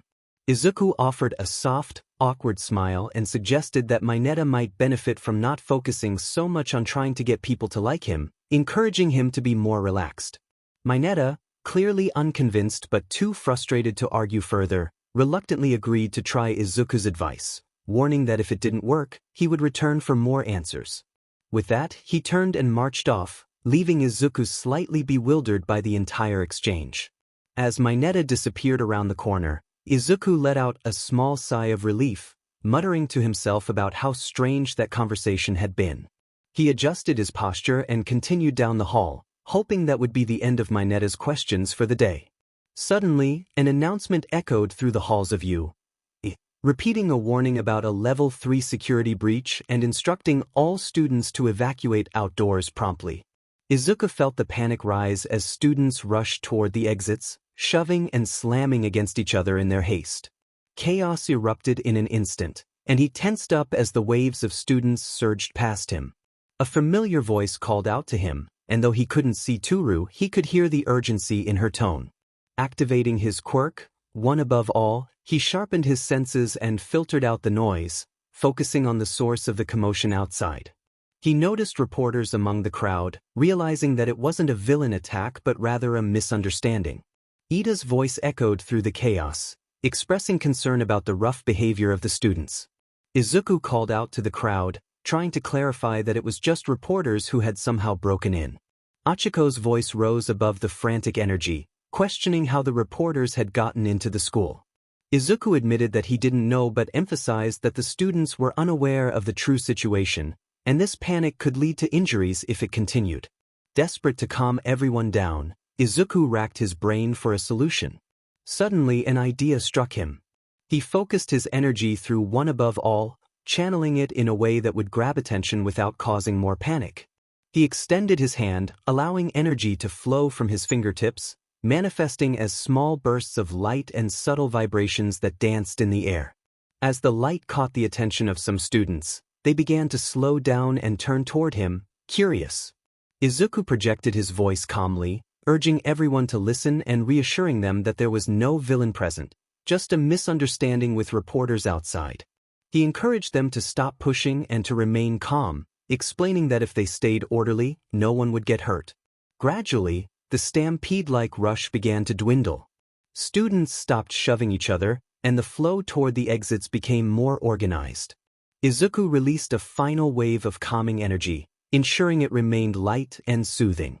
As the crowd thinned out, he felt a sense of relief wash over him, knowing that the danger of anyone getting trampled had passed. Once the students exited the building, he sensed 𝗂𝗏 nearby, along with Iida, Achiko, and Tsuyu, all looking at him with expressions of surprise and admiration. Izuku felt the weight of the situation lift off his shoulders as he acknowledged their praise. Achiko expressed her admiration for his ability to calm everyone down, while Iida commended his quick thinking and effective use of his quirk. Even Tsuyu, who was usually calm, gave him a small approving nod. Izuku felt a blush rise to his face, modestly downplaying his actions as nothing special. He insisted that he just didn't want anyone to get hurt. 𝗂𝗏 cheered him on, calling him amazing and highlighting his leadership in the situation. Though his heart raced, he maintained his calm demeanor, thanking them for their kind words while feeling a bit embarrassed by the attention. But at the same time, it felt nice. Izuku hoped the reporters weren't causing too much trouble, trying to shift the focus away from himself. He suggested they head outside to see what was going on. The others nodded, and together they moved toward the doors, leaving the now quiet halls behind. Despite the earlier chaos, everything seemed under control now. Yet, Izuku couldn't shake the feeling that this was only the beginning of more unexpected challenges ahead. As soon as he stepped outside, he heard the familiar voice of Mr. Aizawa calling him. Aizawa motioned for Izuku to come over. He turned to the group he was with and apologized, saying he would go and meet Aizawa-sensei. Iida gave a supportive smile and nodded, encouraging him to take his time and hoping it wasn't trouble. Izuku took off toward Aizawa. As he reached him, the question that had been swirling in his mind since the announcement finally slipped out. He asked how reporters managed to break into the school, trying to make sense of it all. This was you? The top hero school, how could mere reporters breach their security? Aizawa glanced at him with his usual stoic demeanor, though a flicker of concern was evident in his eyes. He admitted he didn't know, and that was part of the problem. That's why he called Izuku. He needed his help to investigate and hoped it wasn't too much of a bother. Izuku replied that it wasn't a bother at all, nodding in agreement. As long as he could help, he was happy to. Aizawa turned and motioned for Izuku to follow him. As they approached the entrance to the school, the scene was even more chaotic up close. The front gates, which were supposed to be nearly impenetrable, lay twisted and broken, pieces of metal scattered as if torn apart by some unseen force. Izuku noticed Nizu and other teachers already there, their expressions grim as they surveyed the damage. Nizu's tiny frame stood tall against the destruction, his normally cheerful demeanor replaced with serious contemplation. He questioned how normal members of the press managed to break into the school, noting that they had checked them and found nothing suspicious. 𝗧𝗵𝗲, standing nearby, sighed heavily, pondering how a break-in could happen given their layers of security. Midnight suggested it might have been an instigation or perhaps a villain trying to prove their worth. Her voice trailed off as her eyes landed on Izuku, and for a moment he sensed her hesitation. She wanted to say something but stopped herself, likely out of professionalism. They had made a promise to maintain a professional relationship at school, despite their history outside of it. Nizu turned to Izuku, his eyes sharp despite the situation, and asked if he thought he could help figure out what happened. Izuku responded without hesitation that he was already on it. He moved closer to the wreckage, feeling a tingling sensation as he activated one above all. Veins of energy spread across the ruined gates. As he examined what was left, he sensed a strange residual energy lingering on the metal, like remnants of a quirk. This wasn't typical damage, it wasn't brute force. Something else was at play here. Suddenly, unbidden memories flashed through his mind, dark memories of the facility and the experiments. He winced slightly, trying to push the thoughts away. Midnight's voice cut through the haze, asking if he was okay. He took a deep breath, straightening up and forcing the memories away, assuring her he was fine. Focusing on the task at hand, he examined the energy more closely. He concluded that whoever did this used some kind of decomposition quirk. 𝗧𝗵𝗲 stepped forward, his eyes narrowing at the term. Izuku clarified that it wasn't exactly decomposition but more like an acceleration of the natural breakdown of atoms in a structure. He explained that every material breaks down over time due to natural processes, but this quirk seemed to accelerate that process to an extreme degree. What would normally take decades or even centuries to weaken and break down happened in a matter of minutes. Nizu listened carefully, his eyes gleaming with interest. He asked if Izuku was saying that this quirk essentially speeds up the natural wear and tear of any material it touches. Izuku confirmed this, explaining that the gate looked like this because it wasn't just torn apart by force, it was weakened to the point of crumbling under its own weight. Ectoplasm crossed his arms, deep in thought, acknowledging that it was a highly specific and dangerous quirk. Izuku agreed, noting that whoever did this either had extremely fine control over their quirk or was very experienced with it. The fact that it was used on such a large, reinforced structure indicated they were powerful. Midnight frowned, questioning why someone would use such a quirk just to let reporters into the school, deeming it overkill for something so mundane. Izuku suggested it might be a test, someone wanting to prove what they could do or perhaps send a message. Whoever did this might be showing them they could bypass 𝐒𝐻's security without breaking a sweat. Nizu's expression darkened slightly as he processed this thought, acknowledging that it was concerning. Aizawa stated they should treat it as such until they knew otherwise, emphasizing that they couldn't afford to assume this was just a fluke. Nizu nodded, his mind clearly working through the implications, and asked Izuku to keep this information confidential for now to avoid causing more panic among the students. Izuku agreed, assuring them he would keep it to himself. The teachers exchanged glances, clearly unsettled by the situation but remaining composed. Aizawa turned to Izuku again, commending him for his good work. They would continue their investigation, but his input had been invaluable. He suggested Izuku head back to class for now. Izuku nodded, but as he turned away, he couldn't shake the feeling that something bigger was at play here. This breach wasn't random, whoever was behind it had a plan, and this was only the beginning. As he walked away from the scene, he clenched his fists, feeling the weight of the situation settle over him. He needed to be ready for whatever came next. Tamura Shigaraki gripped the edge of the counter with trembling fingers, his pale blue eyes narrowing with frustration as the voice of his emissary echoed through the darkened bar. His silver hair brushed against the grotesque, disfigured hand that covered most of his face, making the atmosphere in the bar feel even more suffocating.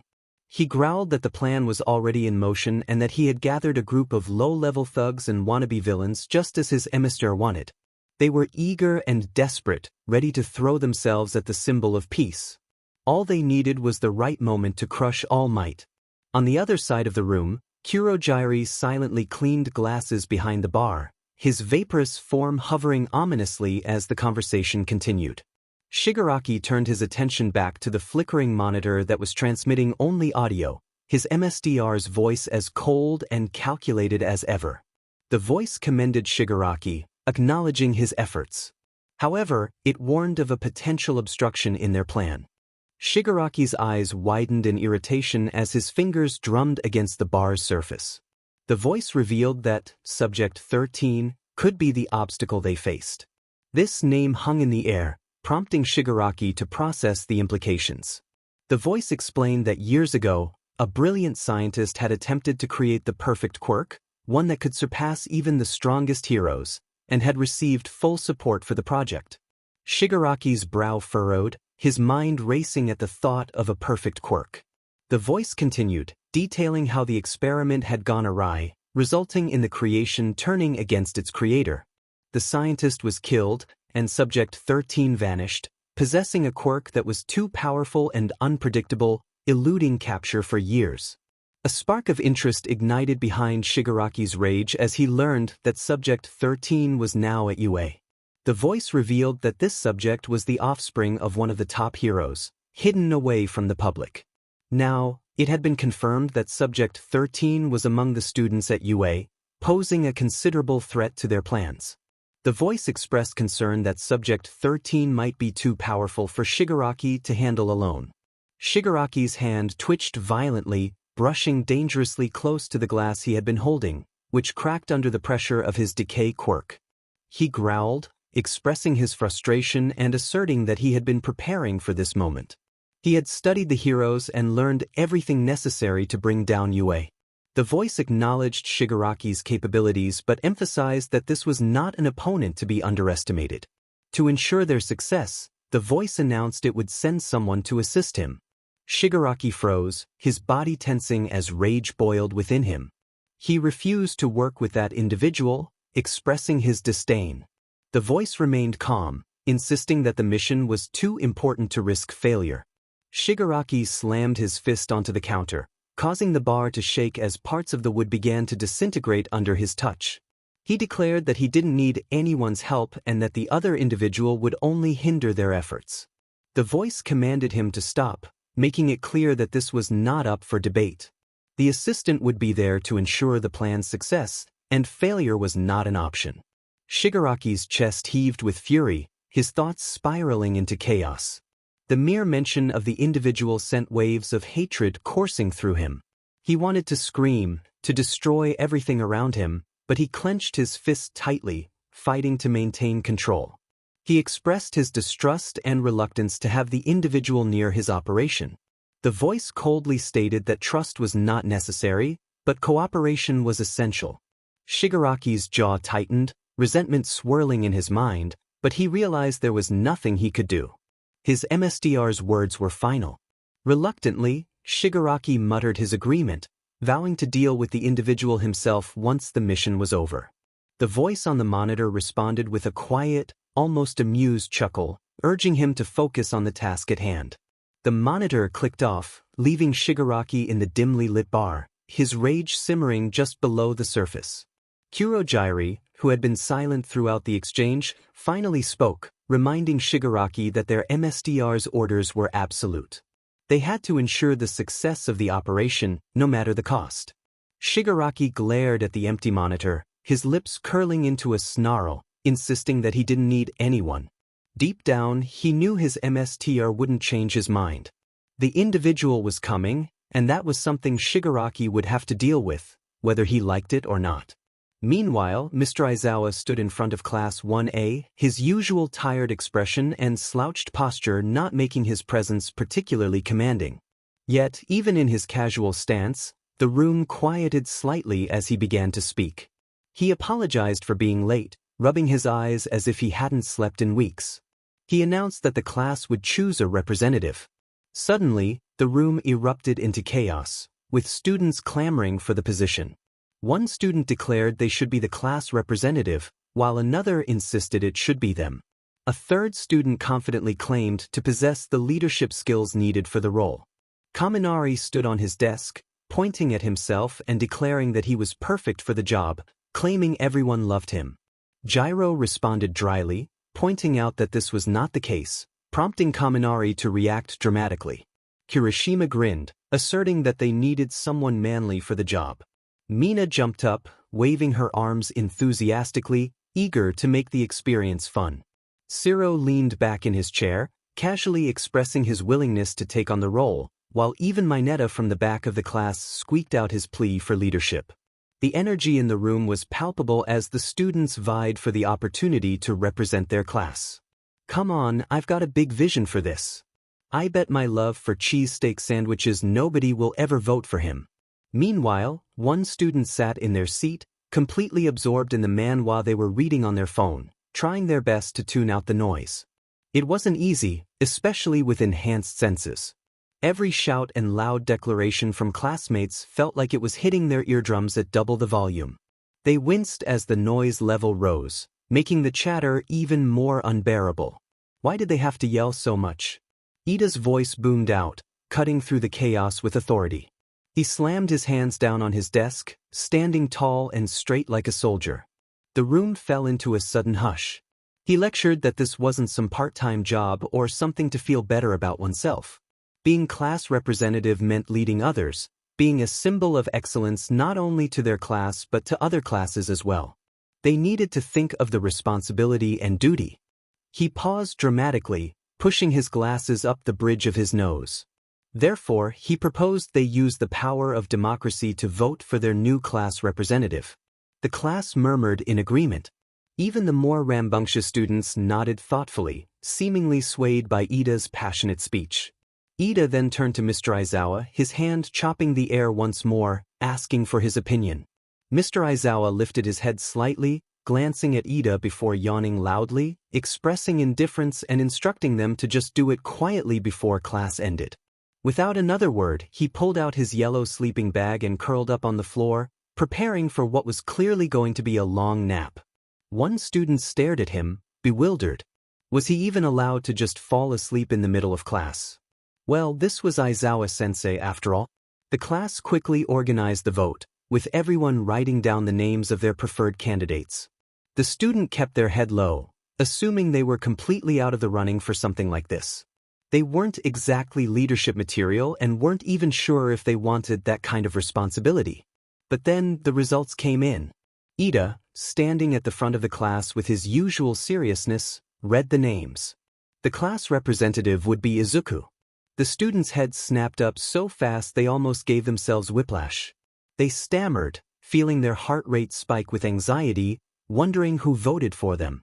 Scanning their classmates' faces, they noticed some nodding and others smiling and, to their complete shock, it was clear that most of the girls had voted for them. But what? They weren't a leader. They weren't like Ida or even someone confident like Katsuki. Why would they think they could handle this?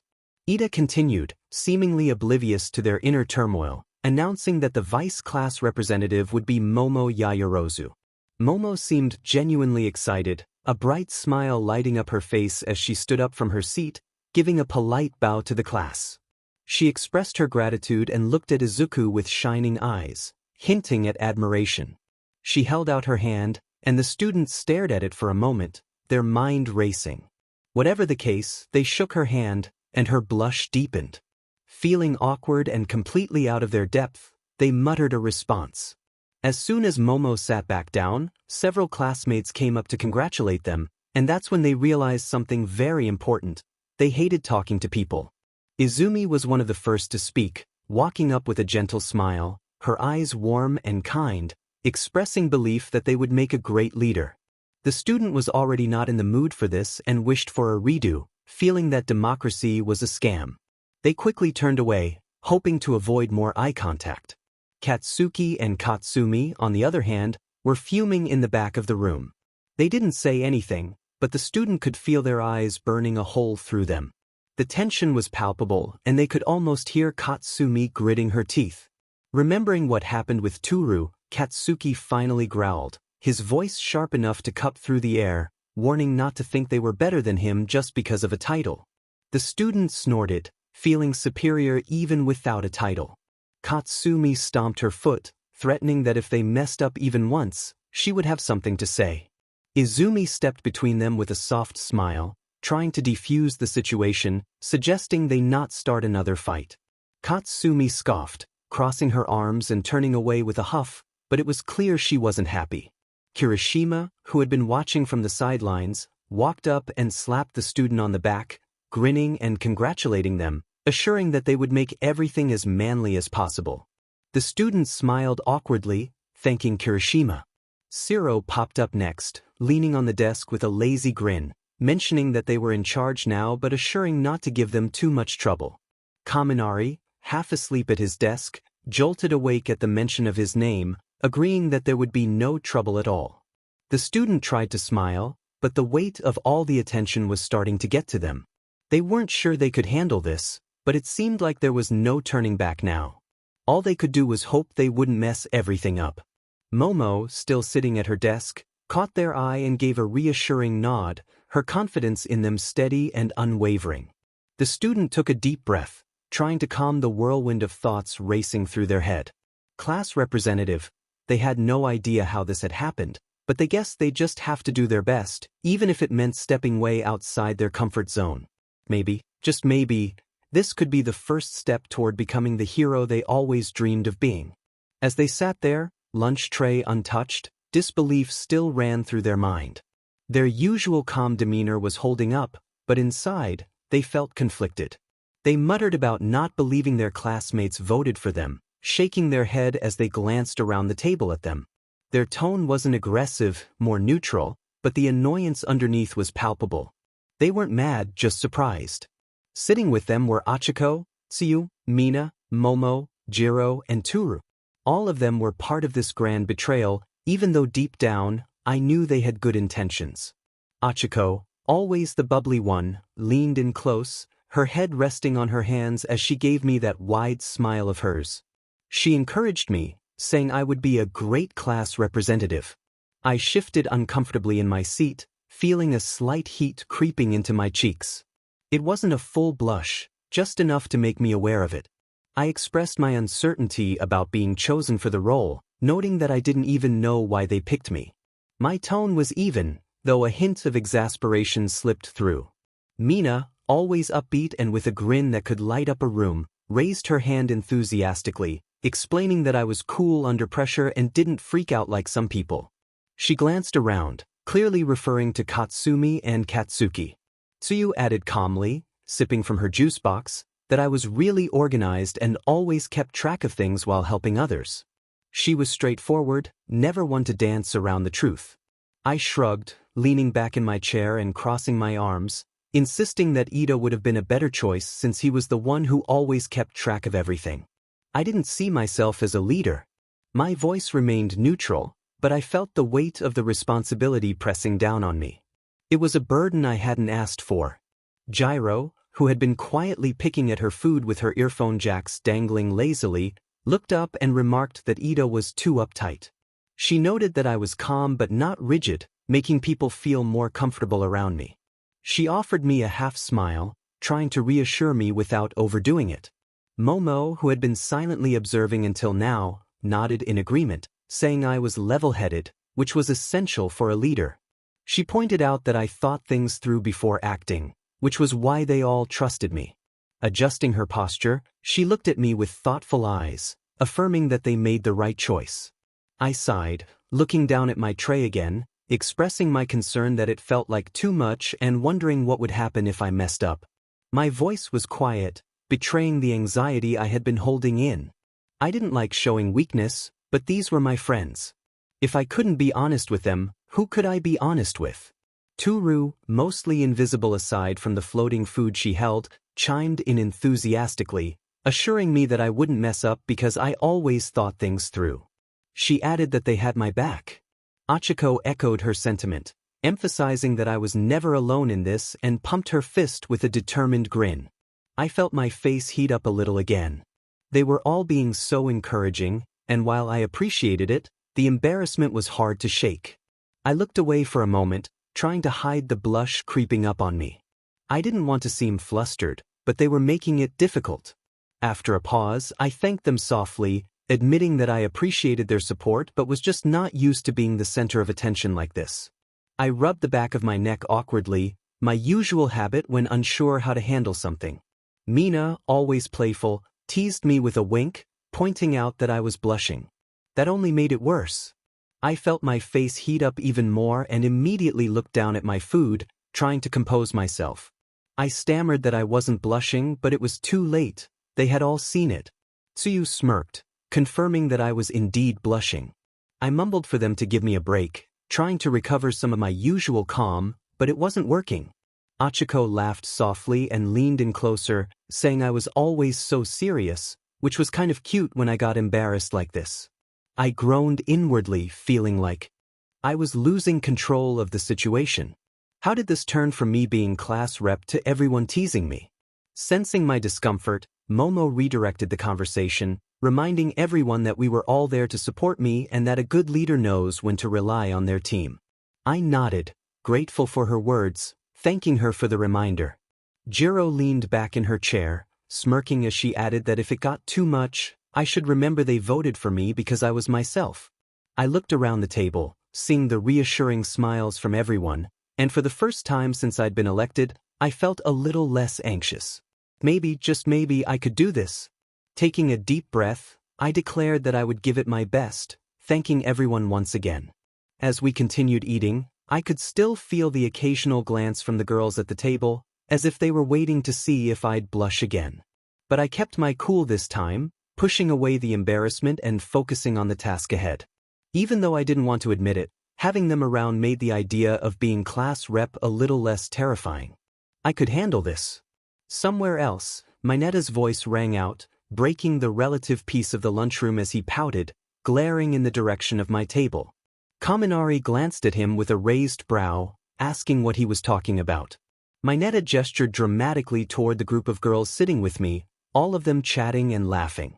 He exclaimed that it wasn't fair that I got all the girls. Kaminari chuckled, suggesting that Minato might be overthinking it. Minato shook his head furiously, insisting that he wasn't imagining things. He pointed out that apart from a few girls, all the others were sitting with me. He folded his arms, puffing out his cheeks in frustration, claiming it was like I was hoarding them. 𝗧𝗏 laughed from across the table, questioning if Minato was really going to lose it over this and suggesting that maybe the girls just liked hanging out with me because I was a nice guy. Minato countered, frustrated that it didn't explain why I was suddenly a girl magnet. He flailed his arms again, insisting it was like it happened overnight, with all the girls flocking around me like I was some kind of hero. Kaminari pointed out that I was literally training to be a hero, still amused by Minato's antics. Kirishima, chewing thoughtfully on his sandwich, finally chimed in, noting that there had indeed been a lot of girls hanging around me recently. He added that it was hard not to notice but didn't think it was anything weird. I had always been good to everyone, and they probably just trusted me. 𝗧𝗏 snickered, finding it hilarious to see Minato getting jealous over this. Minato stomped his foot dramatically, confirming that of course he was jealous. He had all the girls hanging out with him now, and they were the prettiest ones too. Minato pointed an accusatory finger at Izuku, who was too engrossed in the conversation at his table to notice the commotion. Minato exclaimed that Izuku was surrounded by Achiko, Tsuyu, Mina, Momo, Jiro, and Toru, 6 of them. Kaminari burst into laughter, noting that it wasn't like Izuku was doing it on purpose. The guy barely even talked and probably didn't even notice half the time. Kirishima nodded thoughtfully, admitting that the girls had been sitting with him more often lately. Apart from Izumi and Katsumi, who seemed to avoid him, all the other girls tended to gravitate toward him. Minato found this suspicious and crossed his arms. Kirishima stroked his chin, pondering if Izuku and Izumi were related since they looked a lot alike. Kaminari blinked in agreement, acknowledging that they shared the same eyes and facial structure, although Izuku appeared older. He recalled that Izuku had mentioned being an orphan and noted that his hair was dyed green, plus their quirks were completely different. Izumi had a shockwave quirk while Izuku had energy manipulation. 𝗧𝗏 chimed in, using Shoto and Shiori as examples of siblings with different quirks. Kirishima added that Katsumi and Bakugo were twins with contrasting abilities as well. Kaminari leaned back in his chair, conceding that they made good points. However, Minato wasn't paying attention to the genetics discussion and dramatically whined about how Izuku was hoarding those girls to himself, likening it to a 𝐒𝐻𝐻. Kaminari snorted, trying to hold back laughter, teasing Minato for watching too much anime. 𝗧𝗏 shook his head, suggesting that Izuku was just a chill guy who helped everyone with their training and gave advice, making them feel comfortable around him. Kirishima agreed, stating that Izuku made people feel safe and never pushed himself on anyone. Minato groaned in frustration, burying his face in his hands, lamenting that Izuku was too nice. Kaminari playfully nudged Minato, pointing out that he was just mad because being nice worked for Izuku, while Minato got smacked when he tried it. Minato argued that Izuku had a brooding hero vibe, while he was just trying to live his life and getting into trouble. 𝗧𝗏 shrugged, suggesting that if Minato stopped being so himself, things might go better. Minato shot him a glare, insisting he couldn't change who he was. Kirishima chuckled, reassuring Minato that Izuku wasn't doing anything weird, he was just naturally like that. Even if the girls liked him, Izuku wasn't doing anything about it, as he was practically allergic to romance. Kaminari agreed, noting that he had seen Izuku blush from a simple compliment and that he probably wasn't even aware of the girls flocking to him. Minato sighed, feeling deflated, acknowledging that it's still 𝗧𝗏𝗍 that Izuku wasn't even trying while he couldn't catch a break. 𝗧𝗏 pointed out that maybe it was because Izuku didn't try that it worked for him. He wasn't chasing anyone, just doing his own thing. Minato huffed, claiming it was easy for Izuku since his thing attracted people. Kirishima laughed, giving Mineta a friendly punch on the arm, encouraging him that he would find someone eventually. Kaminari added that maybe Mineta just needed to work on his hero vibe a little more. Mineta grumbled under his breath but didn't argue further. As much as he hated to admit it, they had a point. Izuku wasn't doing anything intentional, it was just who he was, and that somehow made it worse. He glanced back at Izuku's table, where the girls were laughing at something he had said. For a split second, Midoriya blushed faintly, scratching the back of his neck. Mineta sighed, slumping in his seat, feeling it was all just not fair. As he walked back from the scene with the teachers, his mind racing with everything that had just unfolded, he suddenly felt a hand grab his wrist. Before he could react, he was pulled into a shadowy corner of the hallway. His instincts kicked in for a moment, but he quickly realized who it was. Nemuri stood before him, startling him. He hadn't expected her to corner him like this, especially not at school. He thought they had made a promise and glanced around nervously to ensure no one was nearby. Nemuri interrupted him, her voice soft but firm, asking what had happened out there and if he had another flashback. He opened his mouth to deny it, but the words caught in his throat. She knew him too well.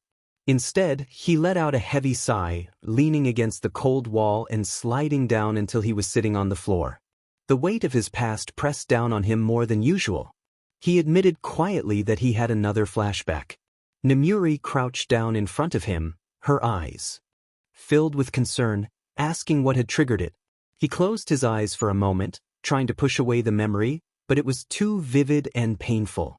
He began to explain that back at the facility, they had exposed him to extreme levels of radiation to test the limits of his regeneration and adaptation abilities. He paused, feeling the old wounds reopen in his mind, the pain resurfacing. He described how they used radiation to accelerate the breakdown of his entire body on a cellular level, how every cell was being destroyed faster than he could regenerate. The pain was unimaginable. His body kept trying to adapt and heal itself, but the radiation kept tearing him apart. He clenched his fists, feeling his nails dig into his palms as he recalled how it felt like his body was in a constant state of dying. They kept pushing it further, just to see how much he could take and how far his regeneration could go. He shuddered at the memory, spiraling back to that cold, sterile room where they had treated him like an experiment, not a person. The constant agony and the feeling of losing himself piece by piece had become a nightmare that haunted him even now. Nemuri didn't say anything for a moment, but he felt her hand on his shoulder, grounding him in the present. She softly reminded him that he didn't have to go through this alone and that he was with people who cared about him. He wanted to believe her, but the memories clung to him like a weight that wouldn't let go. Then, without warning, she leaned in and kissed him. It was soft and gentle, and for a moment, it broke through the darkness that clouded his thoughts. I wanted to protest, to remind her that we were still in school, that this was a line we shouldn't cross. But the words died on my lips, and I found myself melting into the kiss, if only for a brief moment of peace. I kissed her back, allowing myself to forget where we were, to forget everything else for just a moment. The tension in my body eased, and for the first time in what felt like hours, I felt calm. The flashbacks faded into the background, and all that remained was the warmth of Nemuri's presence beside me.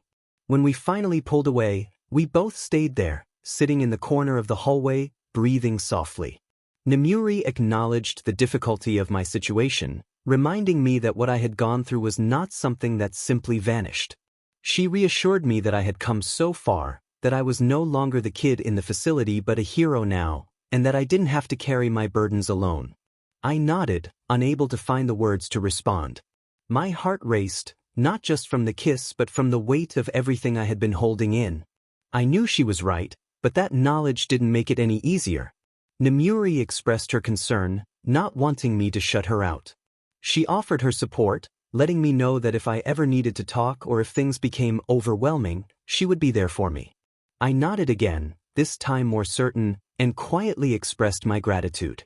We sat in silence for a few more moments before Nemuri stood up, offering me her hand. She suggested we return before anyone began to wonder where I had disappeared to.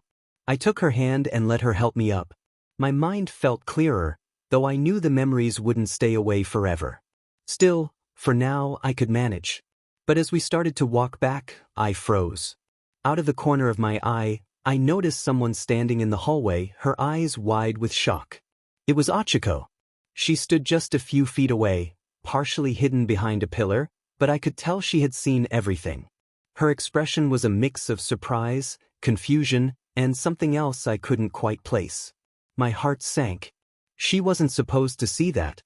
Whatever had just happened with Nomiuri wasn't meant to be witnessed by anyone else, especially not 𝗧𝗵𝗲. For a moment, we just stared at each other, the silence heavy in the air. I wasn't sure what to say or if I should say anything at all. Then, without a word, 𝗧𝗵𝗲 turned and walked away, disappearing around the corner before I could even think to stop her. Nomiuri glanced at me, her face slightly tense. I shook my head, feeling the weight of another problem settle onto my shoulders. I quietly assured her that it was fine, though I wasn't sure if I believed it. I resolved to handle it, but deep down, I knew things had just become a lot more complicated. After school, I sat on the edge of the bed, glancing at 𝗧𝗵𝗲, who looked a bit unsure. She had followed me to my room after I asked her to talk, her eyes still reflecting the shock of what she had just seen. I knew she had questions and I couldn't blame her. She had witnessed something that would change how she viewed me forever. I sighed, feeling a lump form in my throat. I knew this conversation was inevitable, but I wasn't ready for it. Not yet. I began, my voice low and steady, explaining that I lived here at the school. She blinked, still piecing everything together, and asked if I really lived in the school. I nodded, confirming that the school had helped provide for me due to some of my challenges. I glanced away, not wanting to meet her gaze just yet. I reminded her that she had seen everything. Her face flushed as she struggled to find the right words. She expressed her confusion about what she had witnessed, and I took a deep breath, knowing there was no turning back now. I told her plainly that Nomiuri and I were in a relationship, and that I needed to share my story with her because she deserved to know the truth. 𝗧𝗵𝗲 listened intently, her eyes wide as she slowly sat down in the chair across from me. I ran my hand through my messy green hair, feeling the weight of everything I had kept hidden for so long. I began to explain that I hadn't grown up in the best family and that my childhood was far from normal. I paused, searching for the right words, and revealed that I had been born quirkless. Her reaction was immediate shock and disbelief. She couldn't reconcile my current strength with my past. I explained that back then, my family and friends hadn't been kind to me because of my quirklessness. I had felt like a burden, and eventually I couldn't take it anymore, so I ran away. Her eyes softened as she processed this revelation. I nodded, sharing that things hadn't improved after I left home. In fact, they had gotten worse. I had been kidnapped. Her hands flew to her mouth, horror washing over her face. I confirmed her fears, explaining that I had been taken by people who ran a facility that conducted terrible experiments on me. I could feel my chest tightening as I recalled those days, but I knew she deserved to know. I shared that they wanted to create something extraordinary, an evolved human with a perfect quirk, and I was just a kid at the time. I noticed tears shimmering in her eyes as she listened, feeling the pain for me, but I wasn't finished. I told her that I managed to escape, but not before they had done significant damage. Without thinking, I stood up and revealed the scars that marked my torso, remnants of the horrors I had endured. My body bore the evidence of countless procedures meant to test my abilities. 𝗧𝗵𝗲's eyes widened as she took in the sight of the scars, and tears began to flow freely down her cheeks. Slowly, she reached out and touched the scar on my abdomen. Her fingers were soft, but the contact made me flinch. She struggled to find her voice, barely able to speak through her tears, and I nodded, confirming the truth of her realization. I sat back down, feeling the weight of everything I had just revealed. I felt exposed, vulnerable. Izuku mentioned the vigilante nemesis, and 𝗧𝗵𝗲 nodded slowly, her eyes still on my scars. She acknowledged that everyone had heard of him. I paused, trying to find the right words, then revealed that I was Nemesis, but eventually I had been taken down and rehabilitated. Her eyes widened in shock as she processed this revelation. Mr. Aizawa, Nizu, and Nomiuri had all helped me through my struggles, giving me a second chance when I didn't deserve one. I reflected on my past, admitting that I had been a monster back then, someone no one wanted to be near. But Nomiuri had helped me heal, and that's how we had grown close. I could see the confusion and pain in Achiko's eyes as she tried to understand. I knew she wouldn't be able to look at me the same way again. I quietly acknowledged that I understood if she saw me differently now, perhaps even as a monster. The sting of tears formed in my eyes as I continued, expressing my gratitude for her friendship and my longing to be honest with her. I didn't realize I was crying until the tears rolled down my cheeks. I muttered to myself, frustrated that I had broken my promise not to cry again. Before I could say anything else, Achiko suddenly moved, throwing her arms around me in a tight embrace. Her tears soaked into my shirt as she held me, her body shaking with emotion. She whispered her apologies for everything I had gone through. I was frozen, overwhelmed by her warmth and kindness. I had expected her to hate me, but instead she was comforting me. In that moment, I allowed myself to believe that maybe I wasn't as much of a monster as I thought. I hugged Achiko tightly, feeling her comforting presence as I tried to calm down. The tears had stopped, but the emotions were still raw. I buried my face into her shoulder, grateful for her acceptance. I whispered my thanks, expressing my appreciation for her not pushing me away. Achiko tightened her grip, reminding me that I didn't need to thank her because friends support each other. Just then, a distinct sound from the doorway interrupted us, a throat being cleared. We both froze, turning our heads to see Nomiuri, better known as Midnight, standing there with her arms crossed and an eyebrow raised. She didn't look angry, but there was a knowing look in her eyes that made me feel as if we had been caught doing something wrong. Achiko immediately released me, stepping back with her face flushed in embarrassment. She stammered, trying to explain that this wasn't what it looked like, but the words didn't come out right. Nomiuri raised a hand, smirking slightly as she stepped into the room and closed the door behind her. She casually reassured us that she wasn't there to give detention. I smiled weakly, feeling a mix of relief and awkwardness as I greeted Nomiuri. Her gaze softened as she approached, concern evident in her expression. She gently reminded me that she hated it when I cried. I felt a lump form in my throat at her words. Nomiuri had always been there for me during my darkest moments, helping me through my struggles. I sheepishly admitted that I didn't mean to cry, explaining that the day had been overwhelming. I glanced at Achiko, who still looked like she wanted to disappear into the background, and mentioned that she had seen everything. Nomiuri sighed thoughtfully, acknowledging that she had received a message about my earlier episode. She looked between us, her eyes lingering on Achiko before returning to me. I nodded, feeling exhausted as I confirmed that I had told her everything. Nomiuri tilted her head, her expression softening even more, and asked how I was feeling now. I took a deep breath, trying to assess my emotions, and honestly replied that I felt better, though it was still a lot to process. Nomiuri walked over and gently placed her hand on my cheek, brushing away a stray tear. She assured me that I was doing better than I thought, expressing pride in my ability to talk about my feelings, even when it was hard. Achiko watched us with wide eyes, unsure of what to say or do, her face a mix of confusion and curiosity. Nomiuri noticed Achiko's expression and smiled warmly at her, breaking the silence by confirming her name. Achiko nodded quickly, still flustered, and apologized for walking in on something private earlier. Nomiuri shook her head, dismissing any concern. She expressed her gratitude for Achiko's support of Izuku, noting how he needed friends like her. With a smile, she added that it wasn't as if they had been caught doing anything scandalous. Achiko's face flushed, and Izuku felt his own cheeks heat up. Nomiuri had a knack for teasing without malice, but it often created awkward moments. Izuku attempted to redirect the conversation, revealing that he had shared everything with Achiko about his past, including the facility and Nemesis. Nomiuri's smile softened as she acknowledged the significance of Izuku's openness, understanding the difficulty of sharing such personal experiences. Izuku admitted he felt he had no choice, as Achiko had seen him with Nomiuri, and he thought it was only fair to explain. Achiko, who had been listening quietly, reassured Izuku that he didn't need to feel obligated to explain anything because of her. She just wanted to understand. Nomiuri nodded in approval, affirming that Izuku had a good friend in her. Izuku smiled at 𝗧𝗃𝗄, feeling lighter knowing she was still there for him after everything.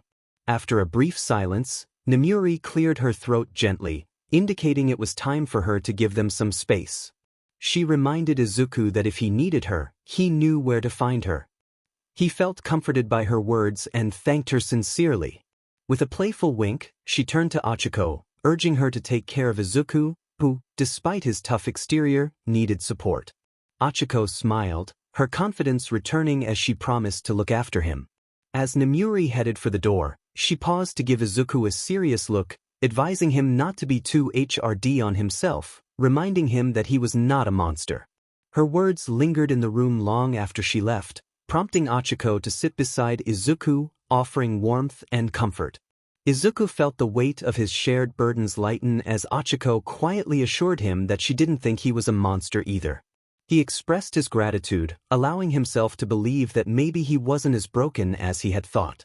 Before he could process the moment, he found himself hugging 𝗧𝗃𝗄 again, but this time it felt different.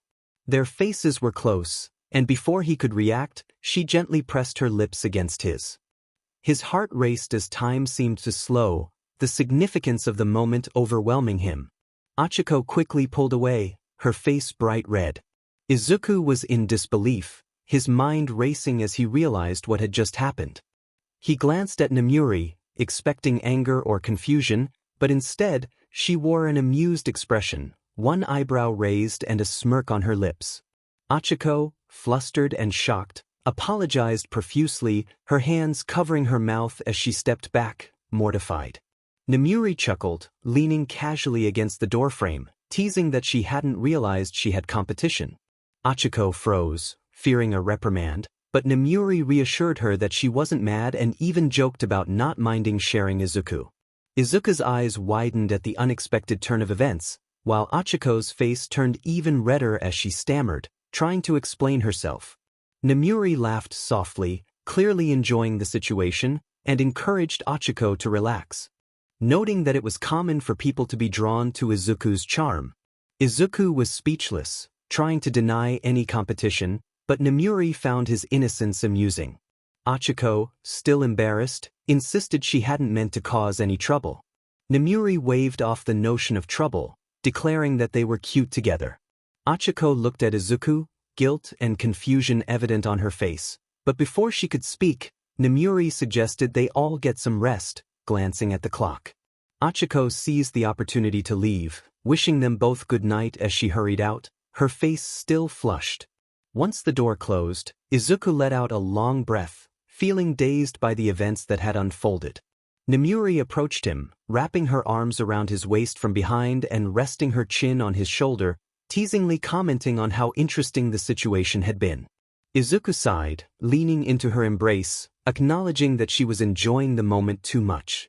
She laughed softly, tracing patterns on his stomach, finding him adorable in his flustered state.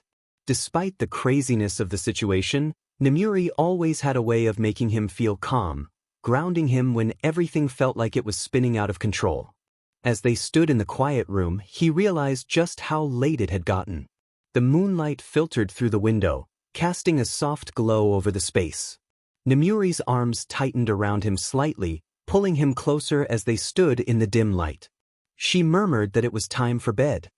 He nodded, allowing her to guide him toward the bed. They settled under the covers, and Nomiuri immediately pulled him into her arms again, holding him tightly as she always did. He could feel the steady rise and fall of her chest against his back, the warmth of her skin radiating into him. Nomiuri liked to hold him like this at night, her arms wrapped protectively around him, almost as if she feared he would disappear if she let go. Her leg draped over his, her arms slipping around his waist and holding him securely in place. She always slept like this, and while it had been a little strange at first, he had grown used to it. Now it felt comforting, safe.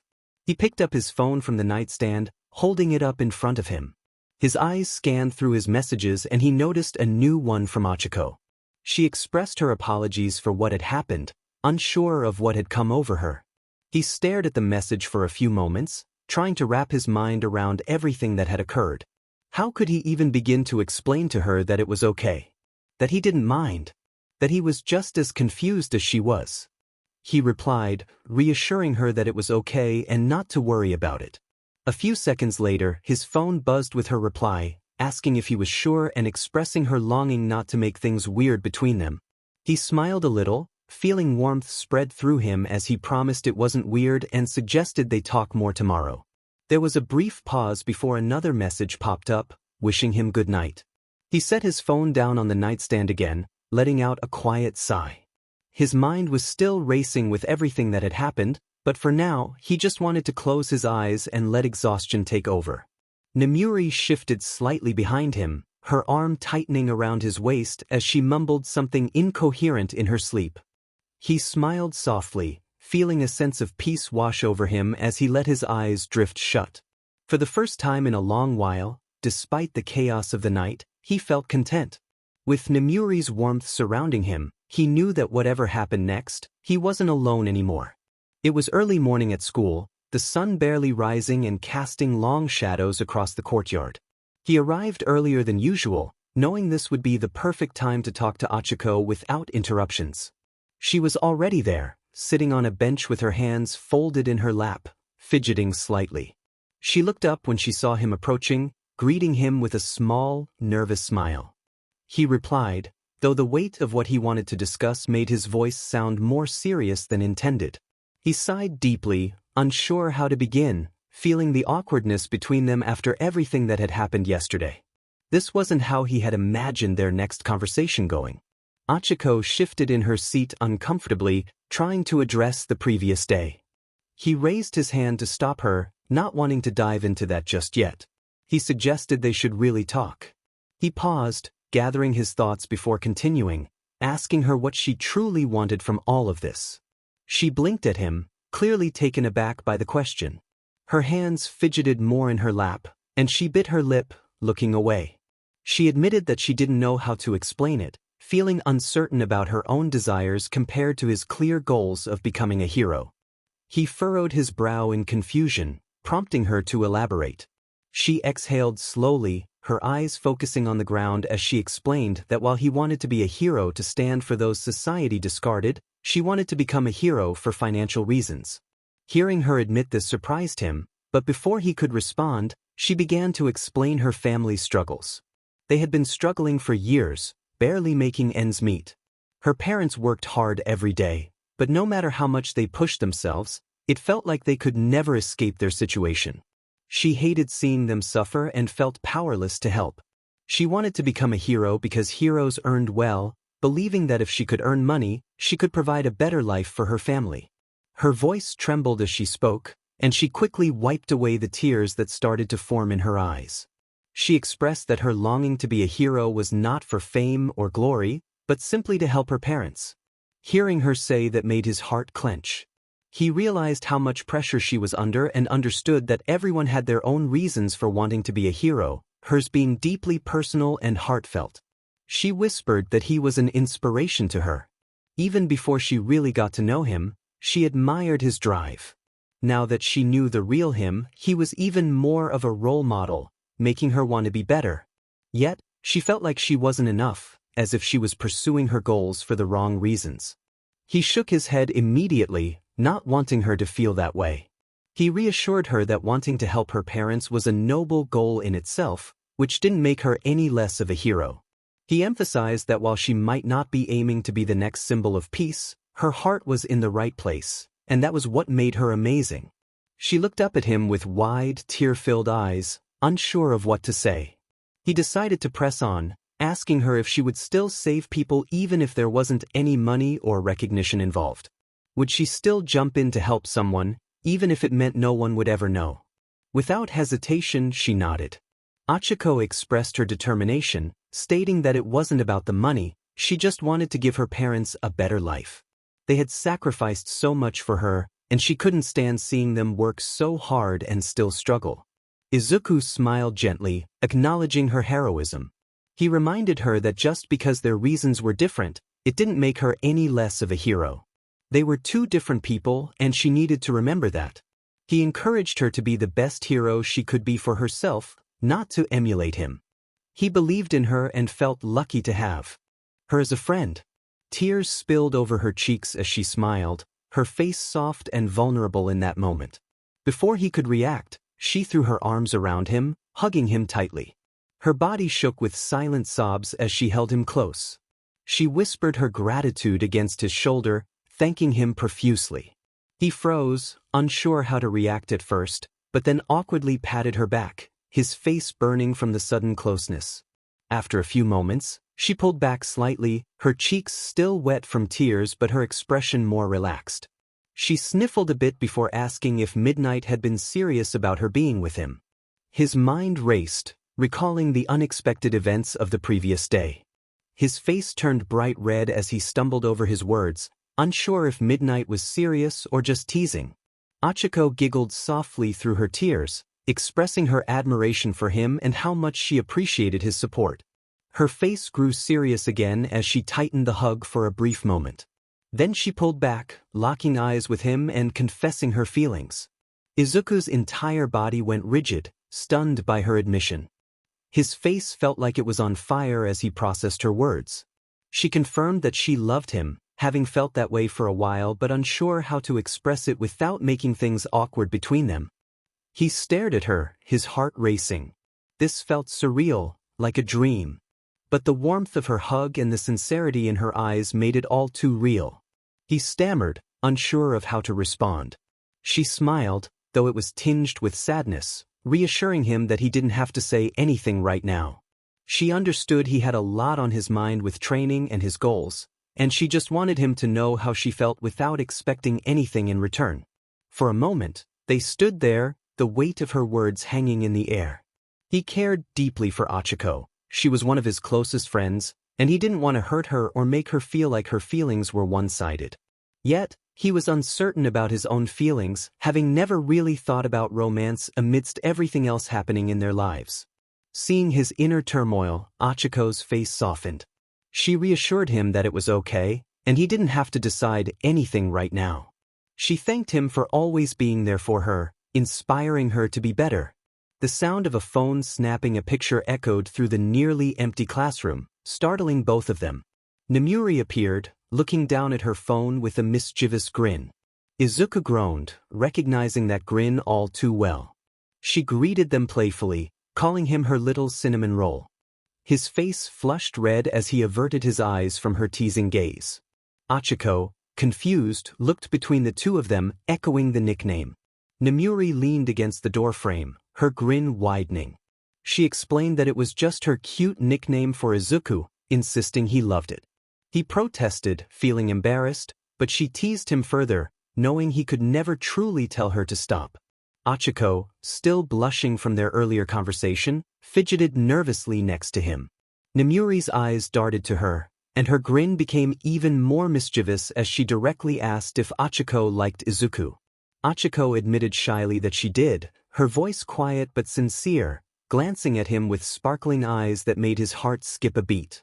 Nomiuri stepped forward with a playful twinkle in her eyes, claiming she was also dating Izuku, assuring 𝗧𝗵𝗲 that it was seasons and didn't involve them during school hours. Izuku buried his face in his hands, exasperated, reminding her that they were indeed still in school. Nomiuri shrugged, unbothered, and declared that school hours hadn't officially started yet. Turning to 𝗧𝗵𝗲, she playfully asked if she would mind sharing Izuku, suggesting there was more than enough of him to go around. Izuku blinked, utterly confused and embarrassed, questioning why he was being treated like a snack. Nomiuri matter-of-factly replied that he was, sidling up next to him and wrapping her arms around his neck, leaning close and playfully teasing him. A shiver ran down his spine as he turned red, while 𝗧𝗵𝗲, witnessing the entire scene, was a blushing mess, unable to look at them directly. Nomiuri giggled softly, declaring that they looked cute and decided to make the snapshot her wallpaper. Izuku sighed deeply, still trying to recover from the embarrassment. "Can you please delete that picture, Nomiuri?" She replied without hesitation, her mischievous grin still in place. He gave her a pleading look, knowing better than to expect her to give in easily. He offered a tempting deal, promising to do something she had always wanted him to do.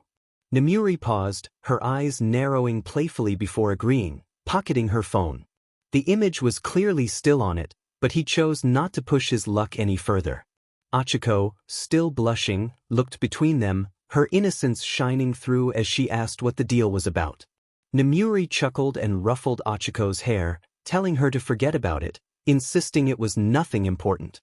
𝗧𝗵𝗲's blush deepened, and she nodded quickly, clearly trying to process everything that had just happened.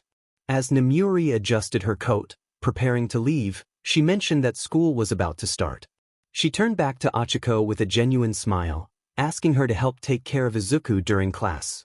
𝗧𝗵𝗲 blinked in surprise but quickly nodded, her voice filled with determination. Nomiuri winked at her before sauntering off down the hall. With the door closed, the classroom fell into silence. 𝗧𝗵𝗲 still held his hand, her grip warm and comforting. He glanced at her, his heart racing from everything that had just transpired. He mumbled an apology, scratching the back of his head awkwardly.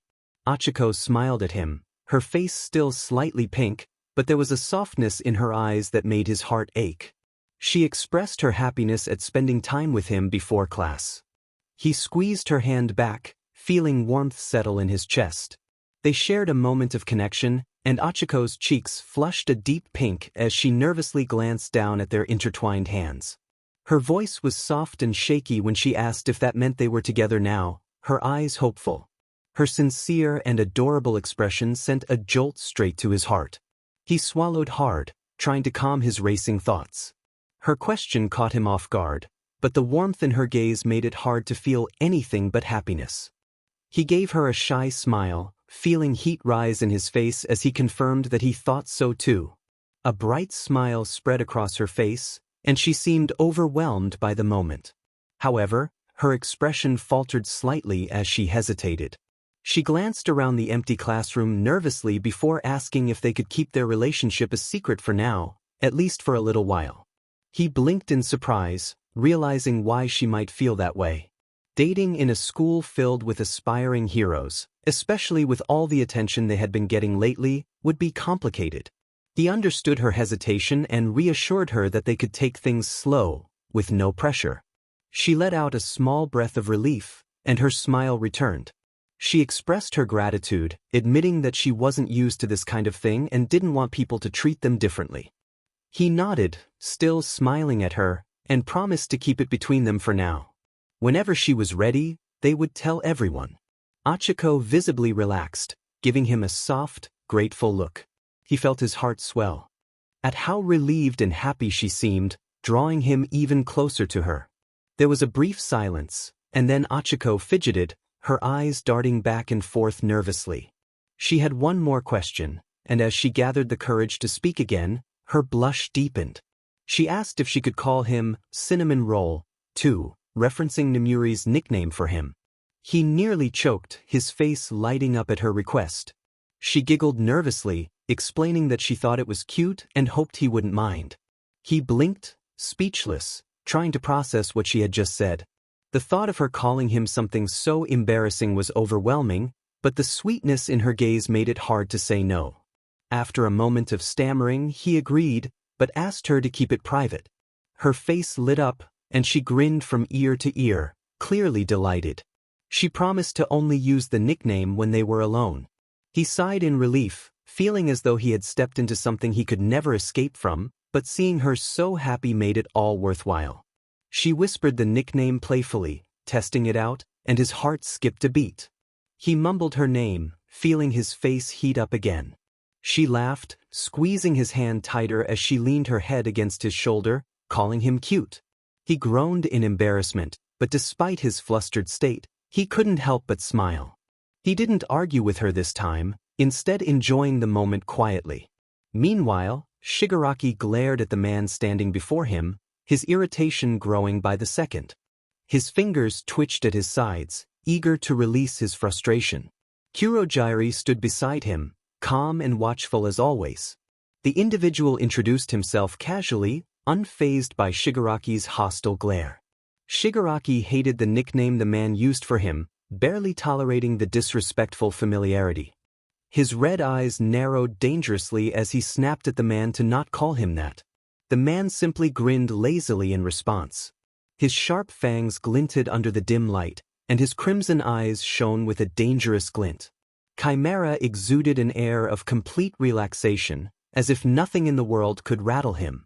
Even standing in front of Shigaraki, who could disintegrate him in seconds, didn't seem to bother him in the slightest. His silver hair fell into his eyes, but he didn't bother pushing it away. 𝗓𝗵𝗲 waved his hand dismissively, suggesting that Shigaraki was far too tense.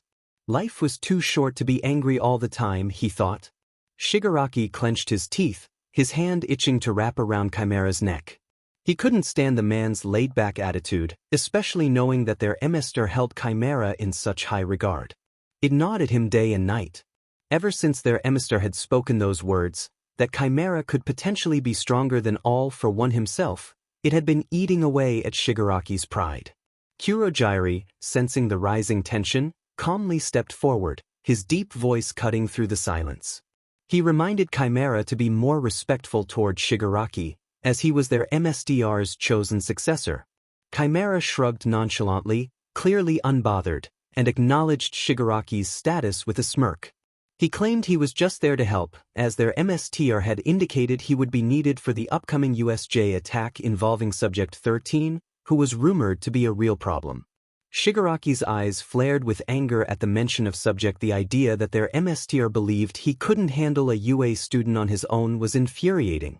He asserted that he didn't need 𝗓𝗵𝗲's help and could manage Subject 13 by himself. 𝗓𝗓𝗲 chuckled, leaning back lazily against a wall, as if he had all the time in the world. He acknowledged Shigaraki's capabilities but noted that their MSTR thought otherwise, enjoying the opportunity to push Shigaraki's buttons. Shigaraki's jaw clenched tighter. How dare 𝗓𝗓𝗲, this lazy, smug individual, talk down to him? The fact that their MSTR even sent 𝗓𝗓𝗲, as if he couldn't handle something as simple as a UA attack, was humiliating. He was the one all for one had chosen. He was the successor, not this arrogant fool. 𝗓𝗓𝗲 raised an eyebrow, noticing Shigaraki's growing anger. He stated that he didn't care about the rivalry between them and was simply there to do his job. If their MSTR wanted him to watch Shigaraki's back, he would do it without any fuss. Shigaraki stepped closer, his fingers twitching dangerously, insisting that he didn't need a lazy, worthless idiot getting in his way. 𝗓𝗓𝗲 remained unfazed, smiling in a way that made Shigaraki's blood boil. He pointed out that Shigaraki's insecurity was talking, and if they were going to compare themselves, he was confident in his own abilities. Shigaraki snapped back, asserting that 𝗓𝗓𝗲 was only there because the MSTR wanted him to babysit. He vowed that once this was over he would ensure 𝗓𝗓𝗲 knew his place. 𝗓𝗓𝗲 let out a soft laugh, completely unfazed by the threat. He leaned forward slightly, his demeanor shifting into something more serious. He warned Shigaraki that if Subject 13 was as strong as their MSTR claimed, he might want 𝗓𝗓𝗲 around after all, as he wouldn't want to get hurt. Shigaraki's glare deepened, his fingers twitching as if he were seconds away from attacking. But before he could respond, Kurojirai intervened, reminding 𝗓𝗓𝗲 that he was there as support, not to challenge Shigaraki. 𝗓𝗓𝗲 shrugged, the seriousness fading as quickly as it came. He stated that he wasn't there to fight but to help. Shigaraki sneered, claiming that 𝗓𝗓𝗲 was more of a nuisance than anything else and demanded he stay out of his way. 𝗓𝗓𝗲 chuckled again, treating the confrontation as a joke, and assured Shigaraki that he would see him at the USJ, advising him to try not to get too banged up before he arrived. Shigaraki watched 𝗓𝗓𝗲 walk away, his fists clenched tightly at his sides. He hated 𝗓𝗓𝗲, the way their MSTR spoke of him, and how 𝗓𝗓𝗲 acted as if nothing could touch him. Most of all, he hated the idea that their MSTR might actually think 𝗓𝗓𝗲 was stronger than him. But Shigaraki was determined not to let that stand. He was all for one's true successor, and when the time came, he would prove it, to 𝗓𝗓𝗲 and to their MSTR.